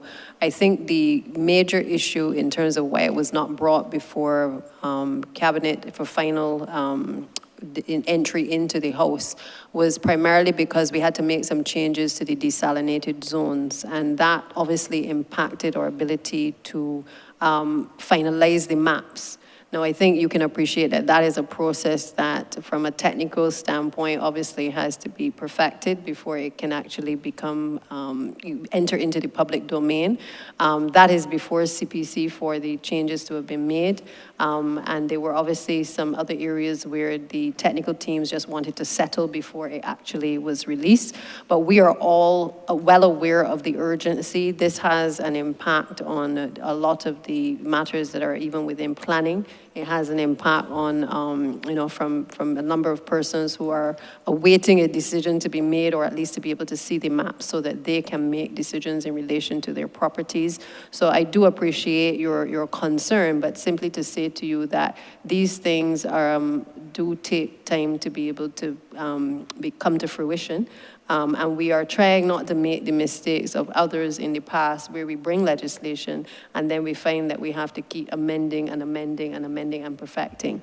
And therefore, I indicated earlier that the first thing we will do is to allow the parliamentary group to have a briefing by the Barbados Water Authority, so that some of the questions that you have, and in particular the members who are directly affected by the changes, will have the opportunity to view what is being put forward on the table, but also to look at the maps and to be able to also talk your constituents through how this new system is actually going to work. And so that's why we said we would start with the MPs, because I realized in a number of our sessions that y'all had many questions, and I too wanted to see the system that was being put forward. So we had a presentation by the BWA team, but I felt that it was of value for wider membership of the parliamentary group to see it first before we actually brought it to Parliament. I think the only thing really at this point, apart from us receiving it back from CPC that will hold it up, is obviously that we're in the middle of estimates. But as soon as we get that, I can assure you, Member, that we will get it before Parliament. Okay. Thank you, Deputy Prime Minister. My final intervention, Chair, would deal with drainage and street lights. The drainage issue, at least in Sign Hill, was addressed about 14 months ago by your ministry, Deputy Prime Minister. Thanked the ministry last year for that. But we still have the outstanding issue of trench. And drainage, generally speaking, was better. And the issue here, I think, is that there needs to be strategic maintenance of areas in St. James North, which you know are going to flood once we have heavy rains. And therefore, you need to make sure the gully in Weston is clean, and not for me to be making calls to the drainage department, but hurricane season come in, let's clear the drainage system, the gullies. Strategic planning, and I know there is technical issues, technical officers who need to, have the impetus to do their jobs. But the issue of Trent is still outstanding. And we experienced that, as you're aware, Deputy Prime Minister, the night of St. James speech, where we had St. James speech across the road from Trent, St. James Secondary School, and people, Frederick Smith, Secondary School, and people across the road in Trent could not attend because that afternoon, of course, we had flash floods, and the people in Trent who had planned to come en masse that night could not come, couldn't get out of the house.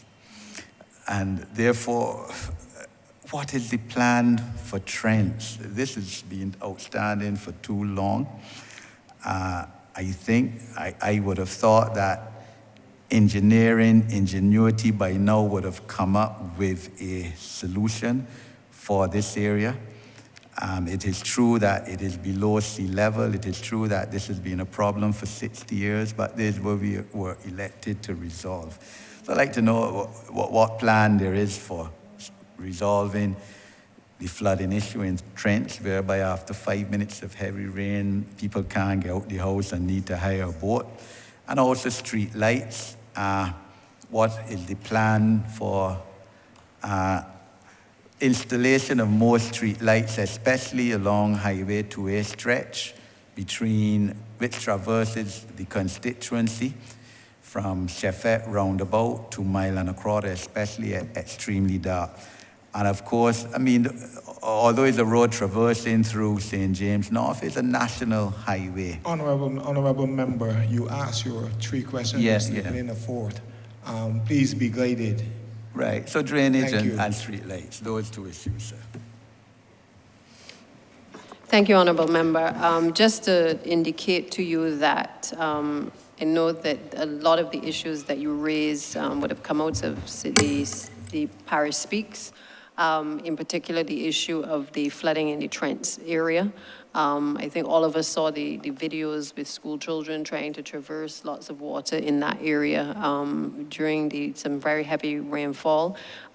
Pleased to let you know, and certainly some of the others who may have raised the issues before about specific areas where we've had extreme flooding, that a tender would have gone out, and the tender was really to specifically look at engineering designs for a number of the flood-prone areas. There are about 8 areas that have been identified. I would have mentioned Dover previously. Trent is one of those areas.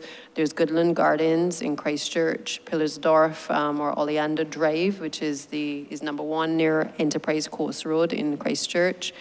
There's the area of St. Lawrence Gap in the Dover area, Wilcox Hill in Christchurch, Martindale's Road in St. Michael, and Ashdean Drain, which is in the area of Blackrock to Spring Garden. And essentially, those tenders would have closed, I think, the 26th of January. As I said, those are being evaluated. And it is our intention that in the coming financial year, that we can have the engineering design which can address very specifically what works are required in order to be done to alleviate the flooding in those areas. Again, I just want to remind you, Honourable Member, that there obviously has to be a process that we follow, because we just can't go and either dig up roads or dig wells just like that, but we have to obviously have the necessary technical expertise weighing in, so that we can be informed properly by the decisions that we take. So that particular area will be addressed in the coming financial year. Thank you, Mr. Chairman. Just wanted a very quick comment in terms of people with disabilities and the Transport Board to keep on the table the issue of the new electric buses. Honourable Member, I do not want to appear to be unkind to you, please be mindful of your colleagues that still have to act and the officers that have been here for some time. Point taken, sir. Thank you.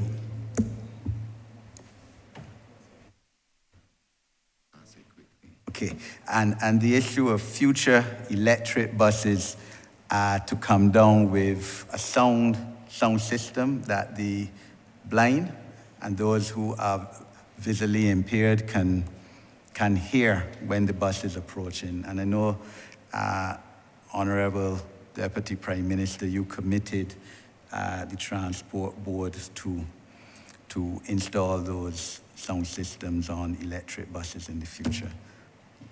And I'm pleased to report, Honourable Member, that the 10 electric buses that we have ordered that will come later in this financial year, that account has been taken of that request.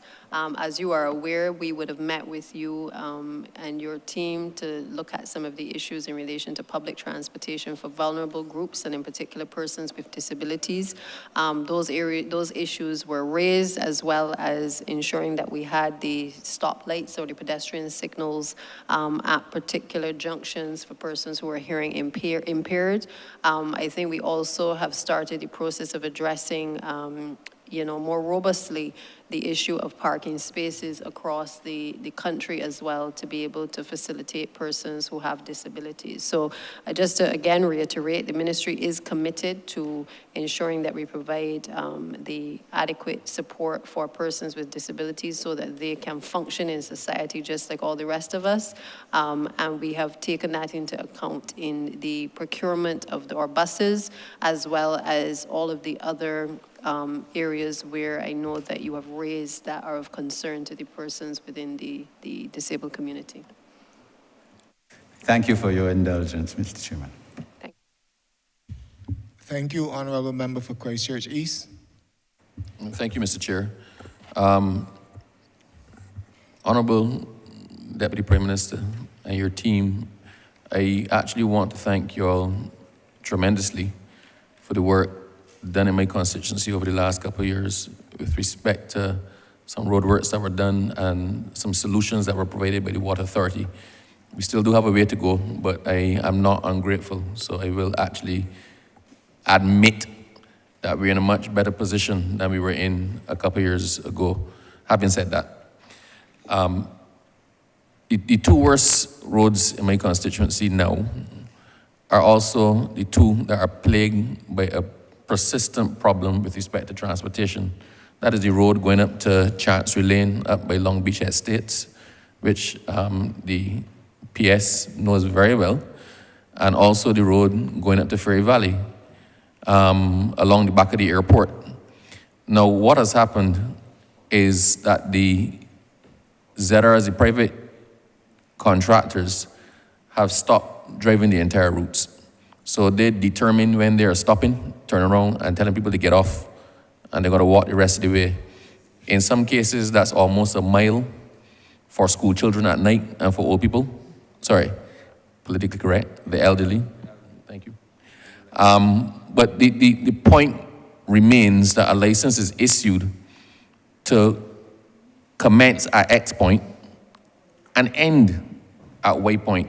And I do not see what the difficulty here is. If somebody is not fulfilling the terms of their license, they're in breach of the conditions under which the license was issued. I made the same point last year. This is a whole year, right? I am holding serious stick for it. And it is something that to me is so simple. We talked at that time about GPS and whatnot. No, this is as simple as putting somebody on a bus and seeing where the bus stops and turns around and taking a number, right? It's as simple as that. They do secret shoppers, mystery shoppers in supermarkets and in stores so they can get feedback on customer service, right? It cannot be allowed to continue. The bus service is irregular. The persons cannot count on it. I think in one of those aspects down Chancery Lane, the bus comes, I think, early in the morning and then late at night or somewhere in there, but there's nothing that people can rely on to even conduct the business with a scheduled bus into town and one back out of town, right? It has been tolerated for a long time, but I'm at the end of my tether with it because the people are at the end of their tether. So I would just like some indication as to when those roads, which are in horrible condition, we know, we toured them, can be dealt with, when they're scheduled to be dealt with. And I also want to know what is being done with respect to enforcing the law and enforcing the terms under which the licenses were given for those PSV operators to operate those routes. Thank you, Minister. Again, we are mindful of the concern which you've raised. Let me just first of all address the issue of the road. The intention is in this financial year to address the Ferry Valley Road. It has been outstanding for a little while.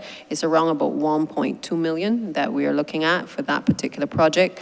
As it relates to the issue of the persons using the route and the concerns you've expressed, I'm going to ask the Director of the Transport Authority to speak to this issue, because I know that the authority has been making a lot of efforts to try to address and to wrestle this problem to the ground. So I'll just ask her to weigh in on the progress that has been made on this. Good evening again. Minister, through you, Chair, I hear your plea and I understand your concerns, and your concerns are just as much concerns as mine. I have quite a bit of family in the Ferry Valley area, so I know the concerns. I have some of them who are at school. I know the concerns. Again, problem being with the Ferry Valley route, as you mentioned, is that we have vehicles that are not going in there. The solution is not as simple as just placing somebody on the vehicle. For one, we don't have those people to place on the vehicle. We don't have the budget to place those people on the vehicle. We mentioned earlier the issue that we have where we have the licensing authority and the transport authority who are at the middle of crossroads. So in other words, as I said, we issue the letter, licensing authority issues the permit. When we do have issues, we do have numerous reports of vehicles not going into the Ferry Valley area. We call in drivers, we write letters to them. We're doing everything that we can do from a persuasive standpoint, but we don't have the legislation as is right now to do anything about it, to actually say we can revoke a permit or suspend a permit. We just don't have it now. And that is one of the critical reasons why we need the regulations, so that we have some level of authority to take the action to enforce what the regulations actually speak to. Hope I address your question. I don't accept that. I'll tell you why. Permits are issued with conditions. The conditions are conditions under which you must fulfill your permit, and they're also conditions precedent for renewal. I would suggest that you all take a legal opinion on that, because every year when you pay a renewal fee, if you can provide evidence that the person has not fulfilled the terms under which the permit has been issued, you can decline to renew the permit. It cannot be that there is no recourse. If that was so, then stop wasting time. Just issue the permit and don't put anything on it. Just issue it and let them do whatever they want to do. From the first time action is taken and one of them permits is suspended or not renewed, this problem corrects itself. My suggestion to you is actually now to take a legal opinion on that, because it cannot be that a government, a ministry, an authority, a combination of authorities is toothless. It's toothless. As you said, you have people who live in Ferry Valley, right? It is a long walk from that gas station at the top of that hill down to the bottom. That is about 40 minutes walk. And if you come in from the supermarket and you walk in with bags or with children, that is untenable. I believe in collective responsibility, and I've kept my peace on this for a very, very long time, right? But if a protest was to start to happen in relation to this, I'm going to be the first person standing with them and calling for somebody's head. I suggest that you pause and take a legal opinion as to what can be done to enforce the law, and then seek to enforce it against one person. Pick one, draw it out of a hat, pick one, and that problem that you have that we feel we cannot address is going to correct itself immediately. Minister, if I may respond, we did get a legal opinion before. One of the issues, the major issue that we have is that the legislation speaks to permits which have been issued by the Transport Authority. As I mentioned before, Transport Authority does not issue a permit. That is issued by licensing authority. And we do have the legal opinion on it, and I'm sure that you know the law firm which did the legal opinion on it. And that is one of the criteria that they're indicating there. And that's one of our biggest barriers. It is not that we're not doing anything or we don't intend to do anything. We have been getting more success from the insurance companies in terms of not renewing licenses than we've been getting from any other entity that exists within our ministry. And that is it. The honest truth, that is exactly what happens. It's not that we're sitting back saying that we can't do anything. It is that because the way the legislation is written, that we are not empowered to do anything. And we do have that legal opinion that you speak of. Mr. Chair, all I'm going to ask through you is that you, Deputy PM, that you request that people keep this front of mind, because these are human beings that we're dealing with. Mm-hmm. And I have walked that. Somebody actually said to me, I'm not feeling it because I'm not walking it. And I walked it at 11 o'clock one morning. I was so glad to get this shop in Fairy Valley and bought a couple of drinks, right? So I can't imagine that happening to me every single day. I'm just asking, please, that you keep it front of mind. Yeah. Just to say, Minister, that it is front of mind. As the director correctly stated, there has been a legal opinion. The challenge is obviously, which is what we are seeking to correct by virtue of the Transport Authority regulations, is the issuing authority, currently being obviously under licensing authority. Just to clarify even further, what has happened as well is that, for instance, the transport inspectors are actually more assigned to licensing authority than they are to the Transport Authority. So under the new regulations, there is a provision for transport inspectors to be created to be able to work with the authority so that once the conditions are applied to the license, they will now have the teeth to be able to not only issue and to provide conditions, but also to take action in the event that persons are in breach of the license that has been provided. And so I'm grateful to you for signing off on those regulations. And we are simply just awaiting that now to be able to get to Cabinet for final sign off and then be able to launch the PR campaign so that people are aware of what the rights, responsibilities are, but also the offenses and the penalties that will be attached. Mr. Chairman, I thank you for your indulgence. I just wish to assure all concerned that this is nothing personal, that the frustration you heard in my voice is but a fraction of the frustration actually being felt by the persons who live on that route. Mr. Chair, I thank you. Thank you, Honourable Member for Christchurch East. Honourable Member for St. Thomas. Thank you very much, Mr. Chairman, for your patience and the privilege you've given me. I want to just make raise one final area which is of extreme concern, not only to me, but the whole of Barbados. And it speaks to the fear and the threats of people in a small society who believe they have no voice. This is in relation to the Warrens Highway. Warrens meaning coming out of the roundabout from what we used to call Warrens Bottom until you pass the polyclinic and the other institutions in that area. I am in favor of the agreement just now in relation to what we will do about some of those public service vehicles. They were designed to empower ordinary people and give them a stake in what is being offered as businesses to promote them and empower them. But it is so unfortunate that Warrens has now become the most dangerous point to me in Barbados. The former minister, who is now the Minister of Tourism, had done an excellent job in expanding that road. It was necessary because it's now the mecca of so many businesses. But my biggest fear is that junction at Warrens, where there is a bus stop. You can make the right to go into the polyclinic, but when you look at the persons who have to use that area for public transport in particular, persons who are ill going to the polyclinic, persons who are disabled, persons who are aged, whether they have the wheelchair, the walking stick, the crutches, whatever. And then the Diabetes Association to the east of that location, as well as the Red Cross. A lot of people are now selling in the general area, which I abhor, but small men must get a chance, but they must adhere to rules and regulations. You cannot legislate discipline. And so I fear every day I go there. I always get cursed, but it doesn't matter because my back is broad. But I will respond when I do, and I take photographs. So the director will tell you how I flood her with pictures of ZRs. Very seldom the yellow buses do it, that are picking up or setting down and picking up passengers on that crossing. That is one of the widest.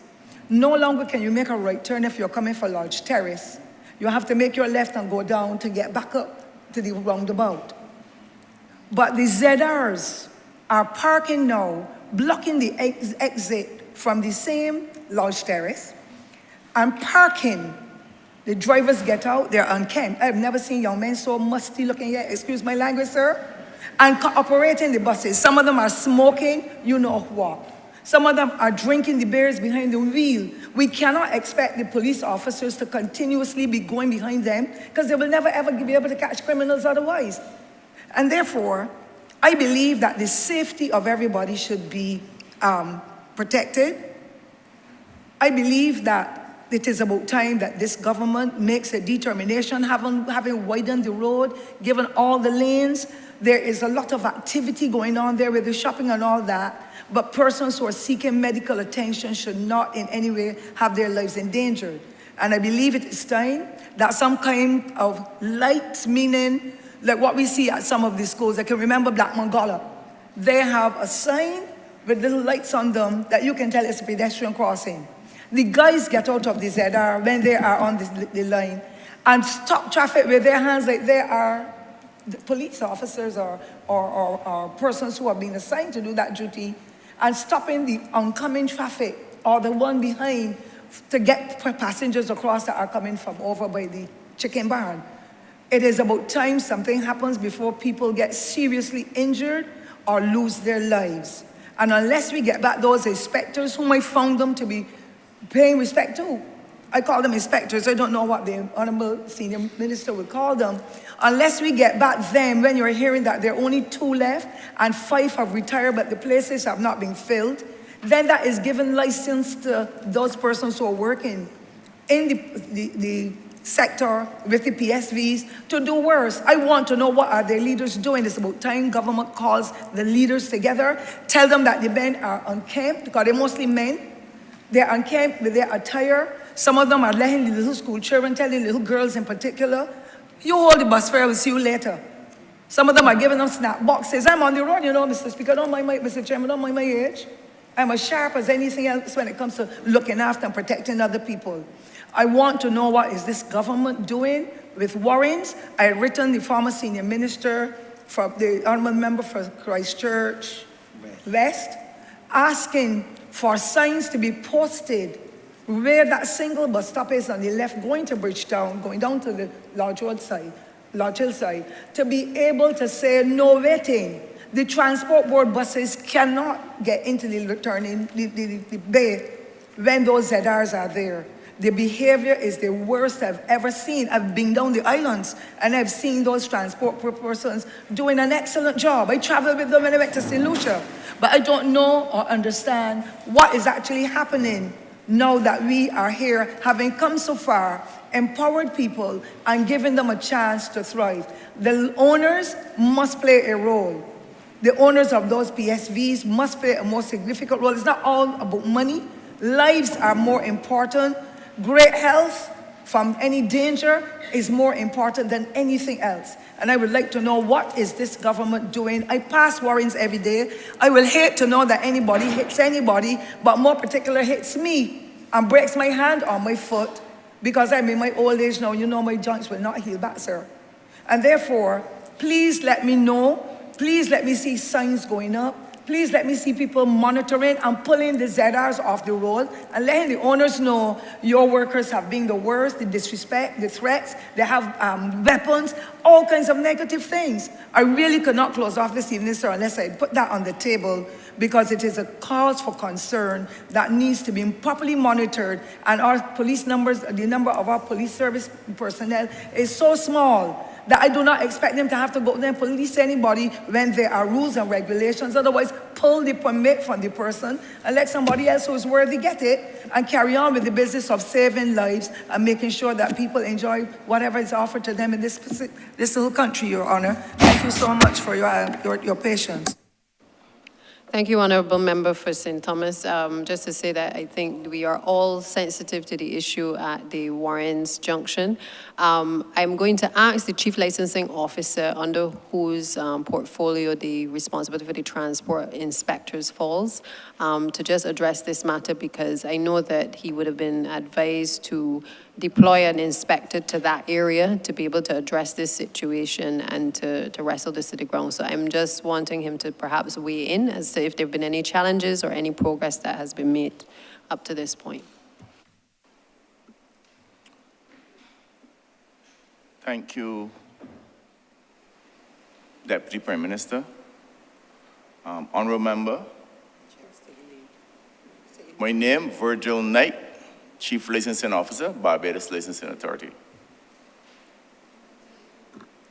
In relation to the Warrens area, we have posted transport inspectors within the area, and I guess as the Honourable Minister has pointed out, the operators, once they see the uniform, they usually comply.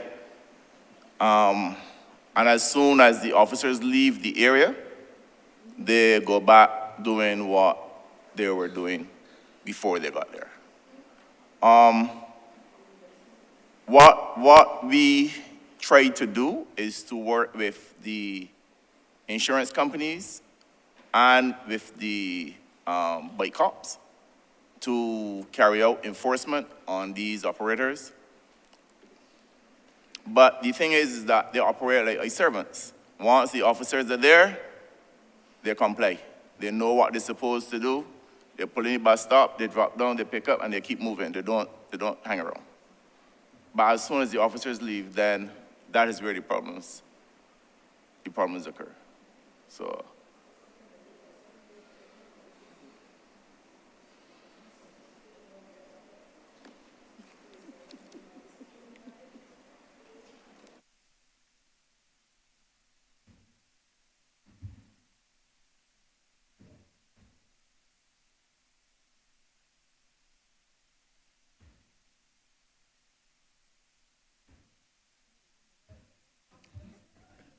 No, I was just checking. I'm going to the minister now for her to wrap up. I was just.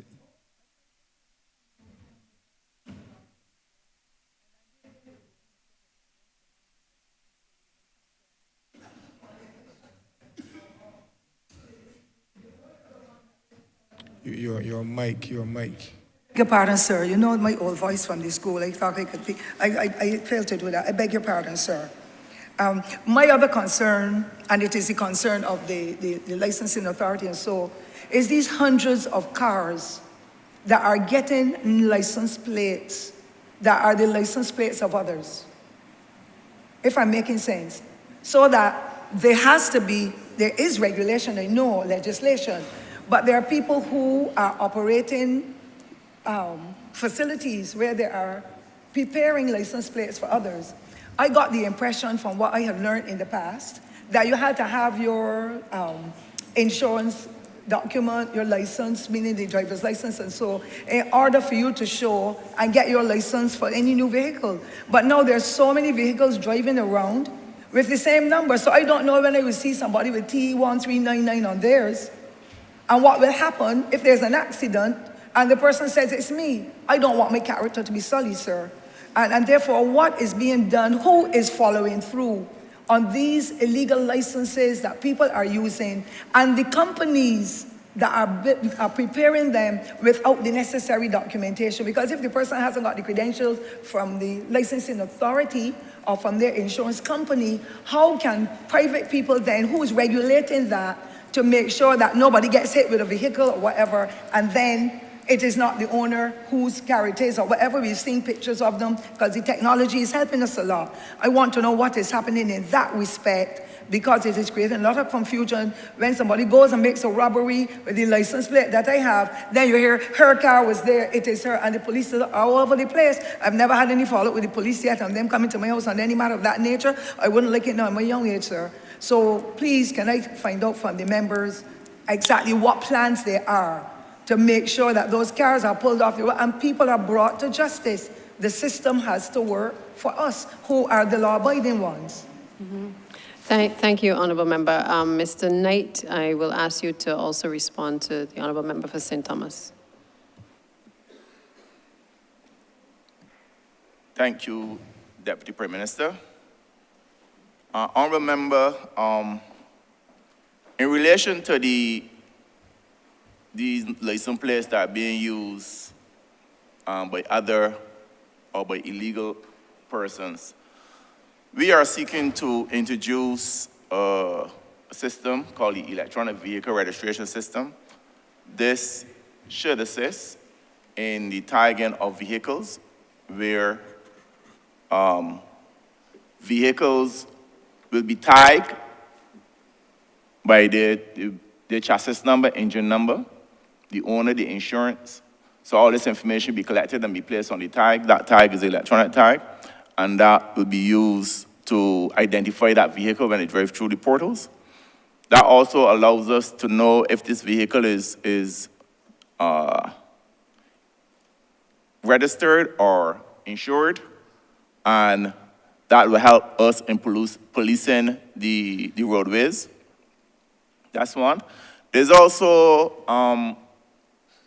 legislation which speaks to manufacturers of registration plates, where persons, as you rightfully said, they have to produce certain documentation before a license plate can be issued. So yes, there are things that are coming on stream to police and enforce this illegal behavior that is actually happening right now in this country.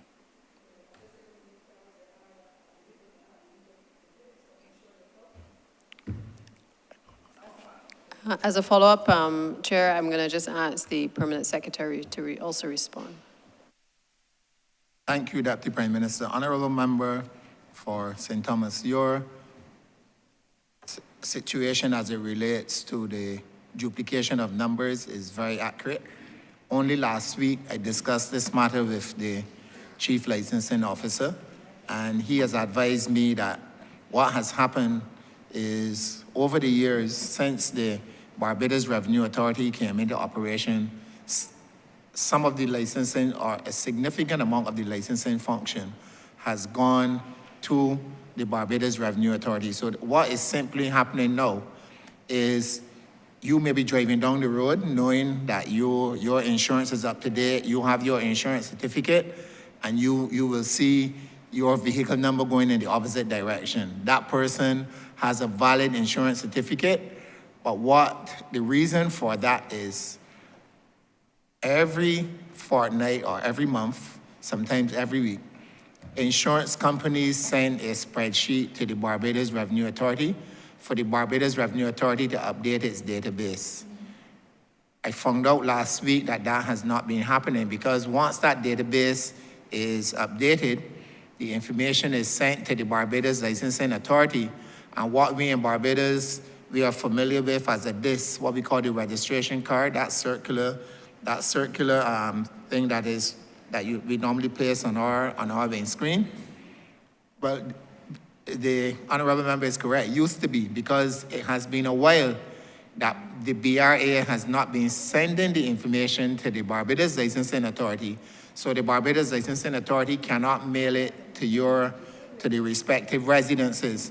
And therefore, the confusion is that right now, it's very unfortunate, but we have to correct it. That's why we have to advance the electronic vehicle registration system with significant haste, because unless the Barbados Revenue Authority enters that backlog information in the database so that the Barbados Licensing Authority is fully aware of the licensed vehicles on the road, we are going to have a challenge. So every day we have challenges with persons coming to say, well, this is my license. I had one last week where the man had that license for the last 24 years. He was up to date. He went to, I think, Oistins to have his car registered on the electronic vehicle registration system. When he got there and the officers there looked in the system, they said, sorry, this number is not your number, this number is assigned to somebody else. And that's the challenge that we are faced with.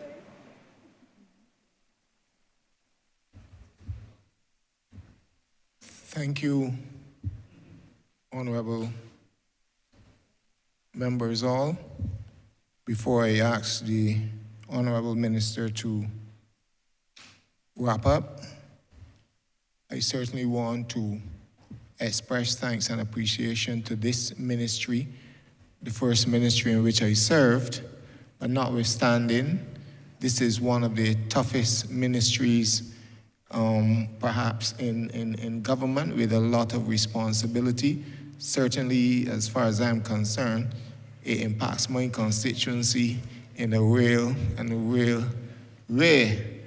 So I certainly want to thank you, and I look forward, as I'm sure all other honorable members, to the continued hard work that not only the minister and parliamentary secretary who leads the team, but including the PS and the members of the team themselves, the officers who do tremendous work. With that, honorable minister, you may proceed to give your wrap-up.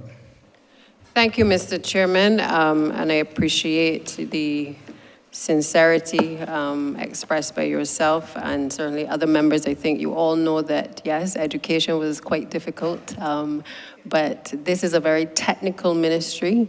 It is one upon which we have to, as both Parlasec and myself, have to often rely on the technical expertise of the professionals who work within the ministry.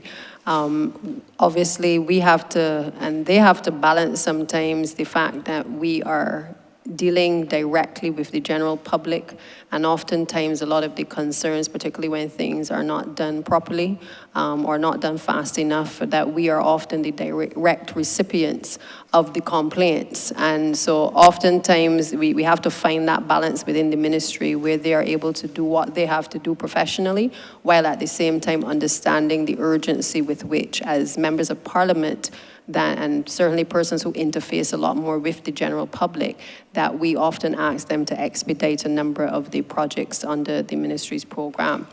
That said, Mr. Chairman, I want to sincerely thank yourself for conducting the proceedings for the course of today, and to also thank all honorable members who have been able to weigh in honestly and sincerely and very candidly on issues that affect them in their constituencies, also on the areas of national interest.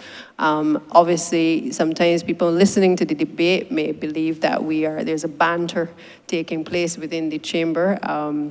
It is not the same banter as when you have an opposition, but it is certainly the type of debate and criticism sometimes that I like, because it keeps not only myself as minister on my toes, but it also, I think, for the benefit of the other members of this ministry, allows them to understand the magnitude of the problems that exist and the concerns that people have. But also, I hope that we take away from today, a sense of urgency in addressing a number of the problems that this ministry faces. I'm hopeful that while these estimates do not go as far as I certainly would want, I am a patient soul, and I believe that once we start to continue to do the deconstruction and the reconstruction of the ministry, and we take people along with us as to where we want to go, that we can certainly come back at the end of the next financial year and be in a better position to say that we have accomplished a number of the things that we've set out to do. I look forward to us being able to to complete the IDB project, also to bring relief to the Scotland district, and in particular, as I mentioned earlier, to the White Hill area, and also to address a number of the mitigation measures that are needed in relation to flooding, because these areas, I think, have the biggest impact across the country on our citizens. That said, I didn't hear too much spoken in relation to the licensing authority, but suffice to say, in my opening, I mentioned that we were in the process of introducing the electronic vehicle registration system, which is obviously intended to help us better manage the vehicles on the road and to ensure that people are properly insured. But also to say that within the last year, we've been able to, I don't think we've covered all the issues in the Pine location as it relates to concerns people had with getting their licenses. But I think we've been able to certainly quell a lot of the concerns that were expressed in the previous years. And I know that the team at licensing is a lot more sensitive to the issues of the general public. And we're working certainly on improving the conditions of the staff, because I do feel that that has played a large part in the delivery of service as well. So we've had the Barbados Revenue Authority, for instance, move back into the previous location that had been closed for almost a year or so when we took up the ministry. And the plans are in place to be able to move the vehicle administration section of licensing into the old space after some renovations, which again, from our end, will hopefully be able to have a better experience for the general public at that particular location. We are aware that obviously the breakdown of equipment is a major problem, and I think I've expressed in this estimates debate that is an area that we are certainly applying our attention in terms of the acquisition of equipment. That has never been an issue for the Honourable Prime Minister and Minister of Finance in terms of addressing the issues of equipment, but we have committed as a ministry to being able to ensure that we are able to train up better our workers, to make sure that our employees are able to be more responsive to the issues that exist, and to put in place some training programs that will allow for the better continuity of the ministry. We have a number of persons who are either at the point of retirement, but they have a lot of institutional knowledge, and it is my hope that we can have some succession planning within the ministry, while at the same time being able to call on persons who may be external to be able to help us to accomplish all that we have ahead of us. So, Mr.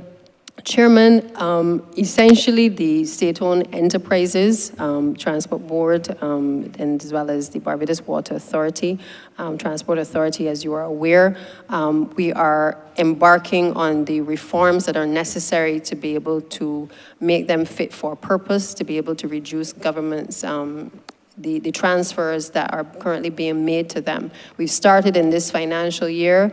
It will mean that as we engage in our discussions, particularly with respect to what we've described as the Barbados Mass Transit Authority, that we will now have to be meeting with the various stakeholders so that we can start to make that institution certainly fit for purpose as we move forward.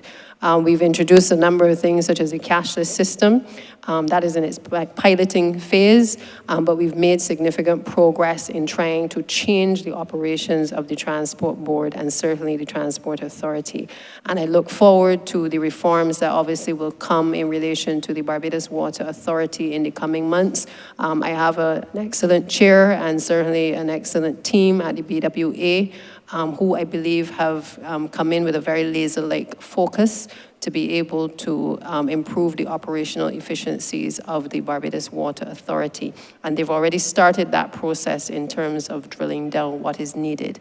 I want to also take this opportunity to thank Ambassador Maskell for the work that he has done in relation to the Transport Board and being able to assist us as well with some of the preparatory work on the Barbados Mass Transit Authority, as well as Mr. Oliver Jordan, who has also ably assisted the Barbados Water Authority in getting us to a point where we at least have a working document that can now be the subject of discussion with the board and certainly with the Cabinet of Barbados.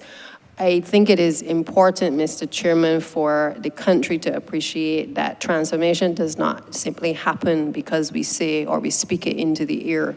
Transformation has to happen in all of these entities as a result of us being able to put in the groundwork to be able to bring about that transformation.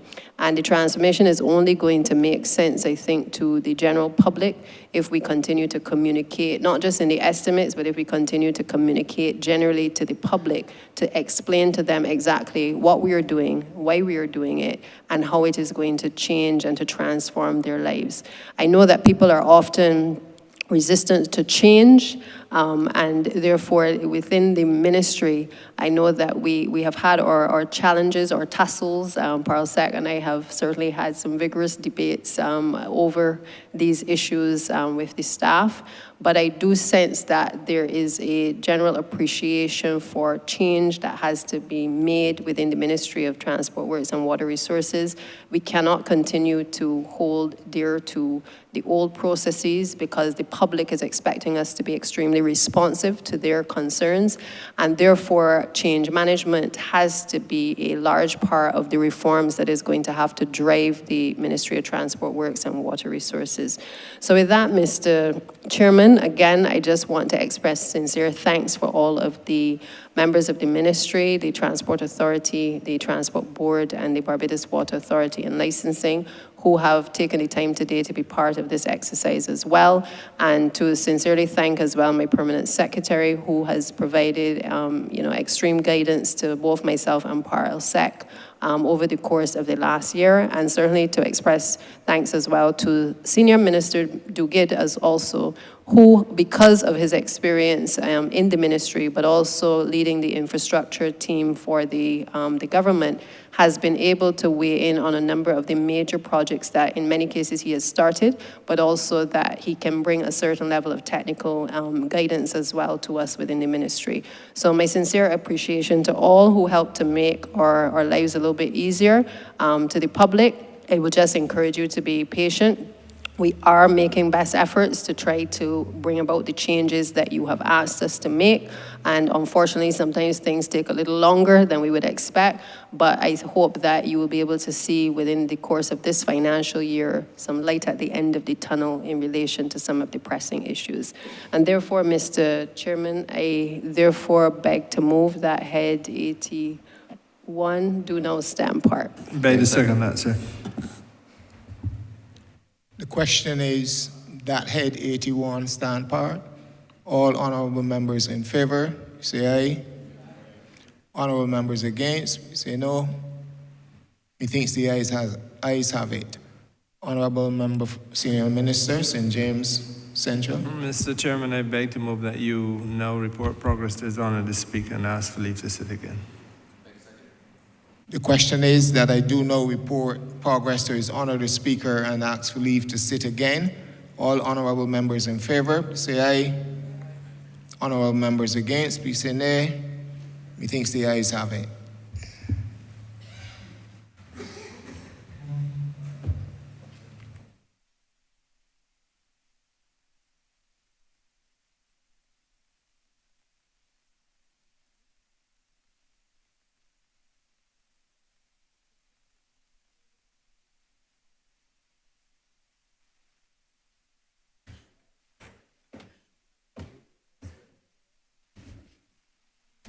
The chairman has reported progress and requests leave to sit again. Honourable Member for St. James Central. Mr. Speaker, sir, I beg to move that this honorable house be suspended for a period of 5 minutes.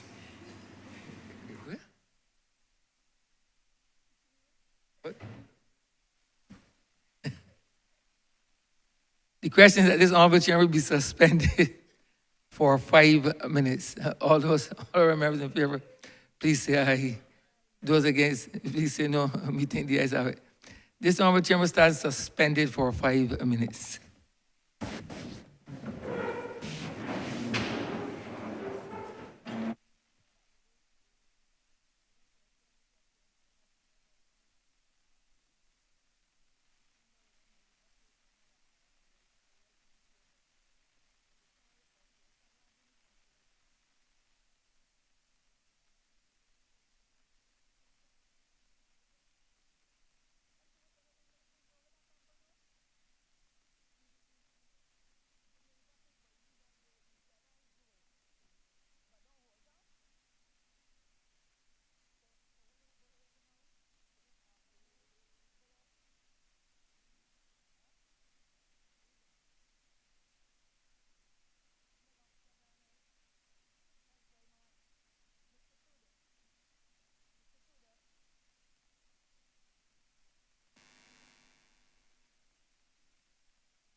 This session is resumed.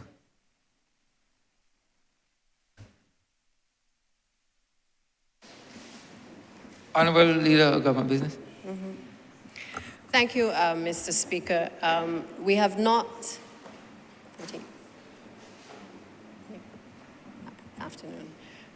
we have not actually concluded the estimates debate as yet. We will be back here on Friday at 10 o'clock, and I will certainly shortly move the adjournment of the House.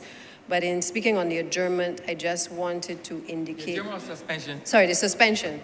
I wanted to indicate to the country and certainly to this chamber that on Tuesday, the 14th of March, as we prepare to do the second reading speeches, as that debate has certainly come to be known as also the estimates, that it is also the intention of the Prime Minister, who has it within her domain, to also present a budget as well. And I therefore wanted to give notice that that is likely to take place now on March the 14th at 3 p.m. in the afternoon. With that, Mr. Speaker, I therefore beg to move the suspension of the House until Friday at 10 a.m. Beg second. The question is that this honourable chamber be suspended until Friday, the 10th day of March at 10 a.m. in the forenoon. All those honourable members in favour, please say aye. Those against, please say no. Me think the ayes have it. This honourable chamber stands suspended until Friday, the 10th day of March 2023 at 10 a.m. in the forenoon.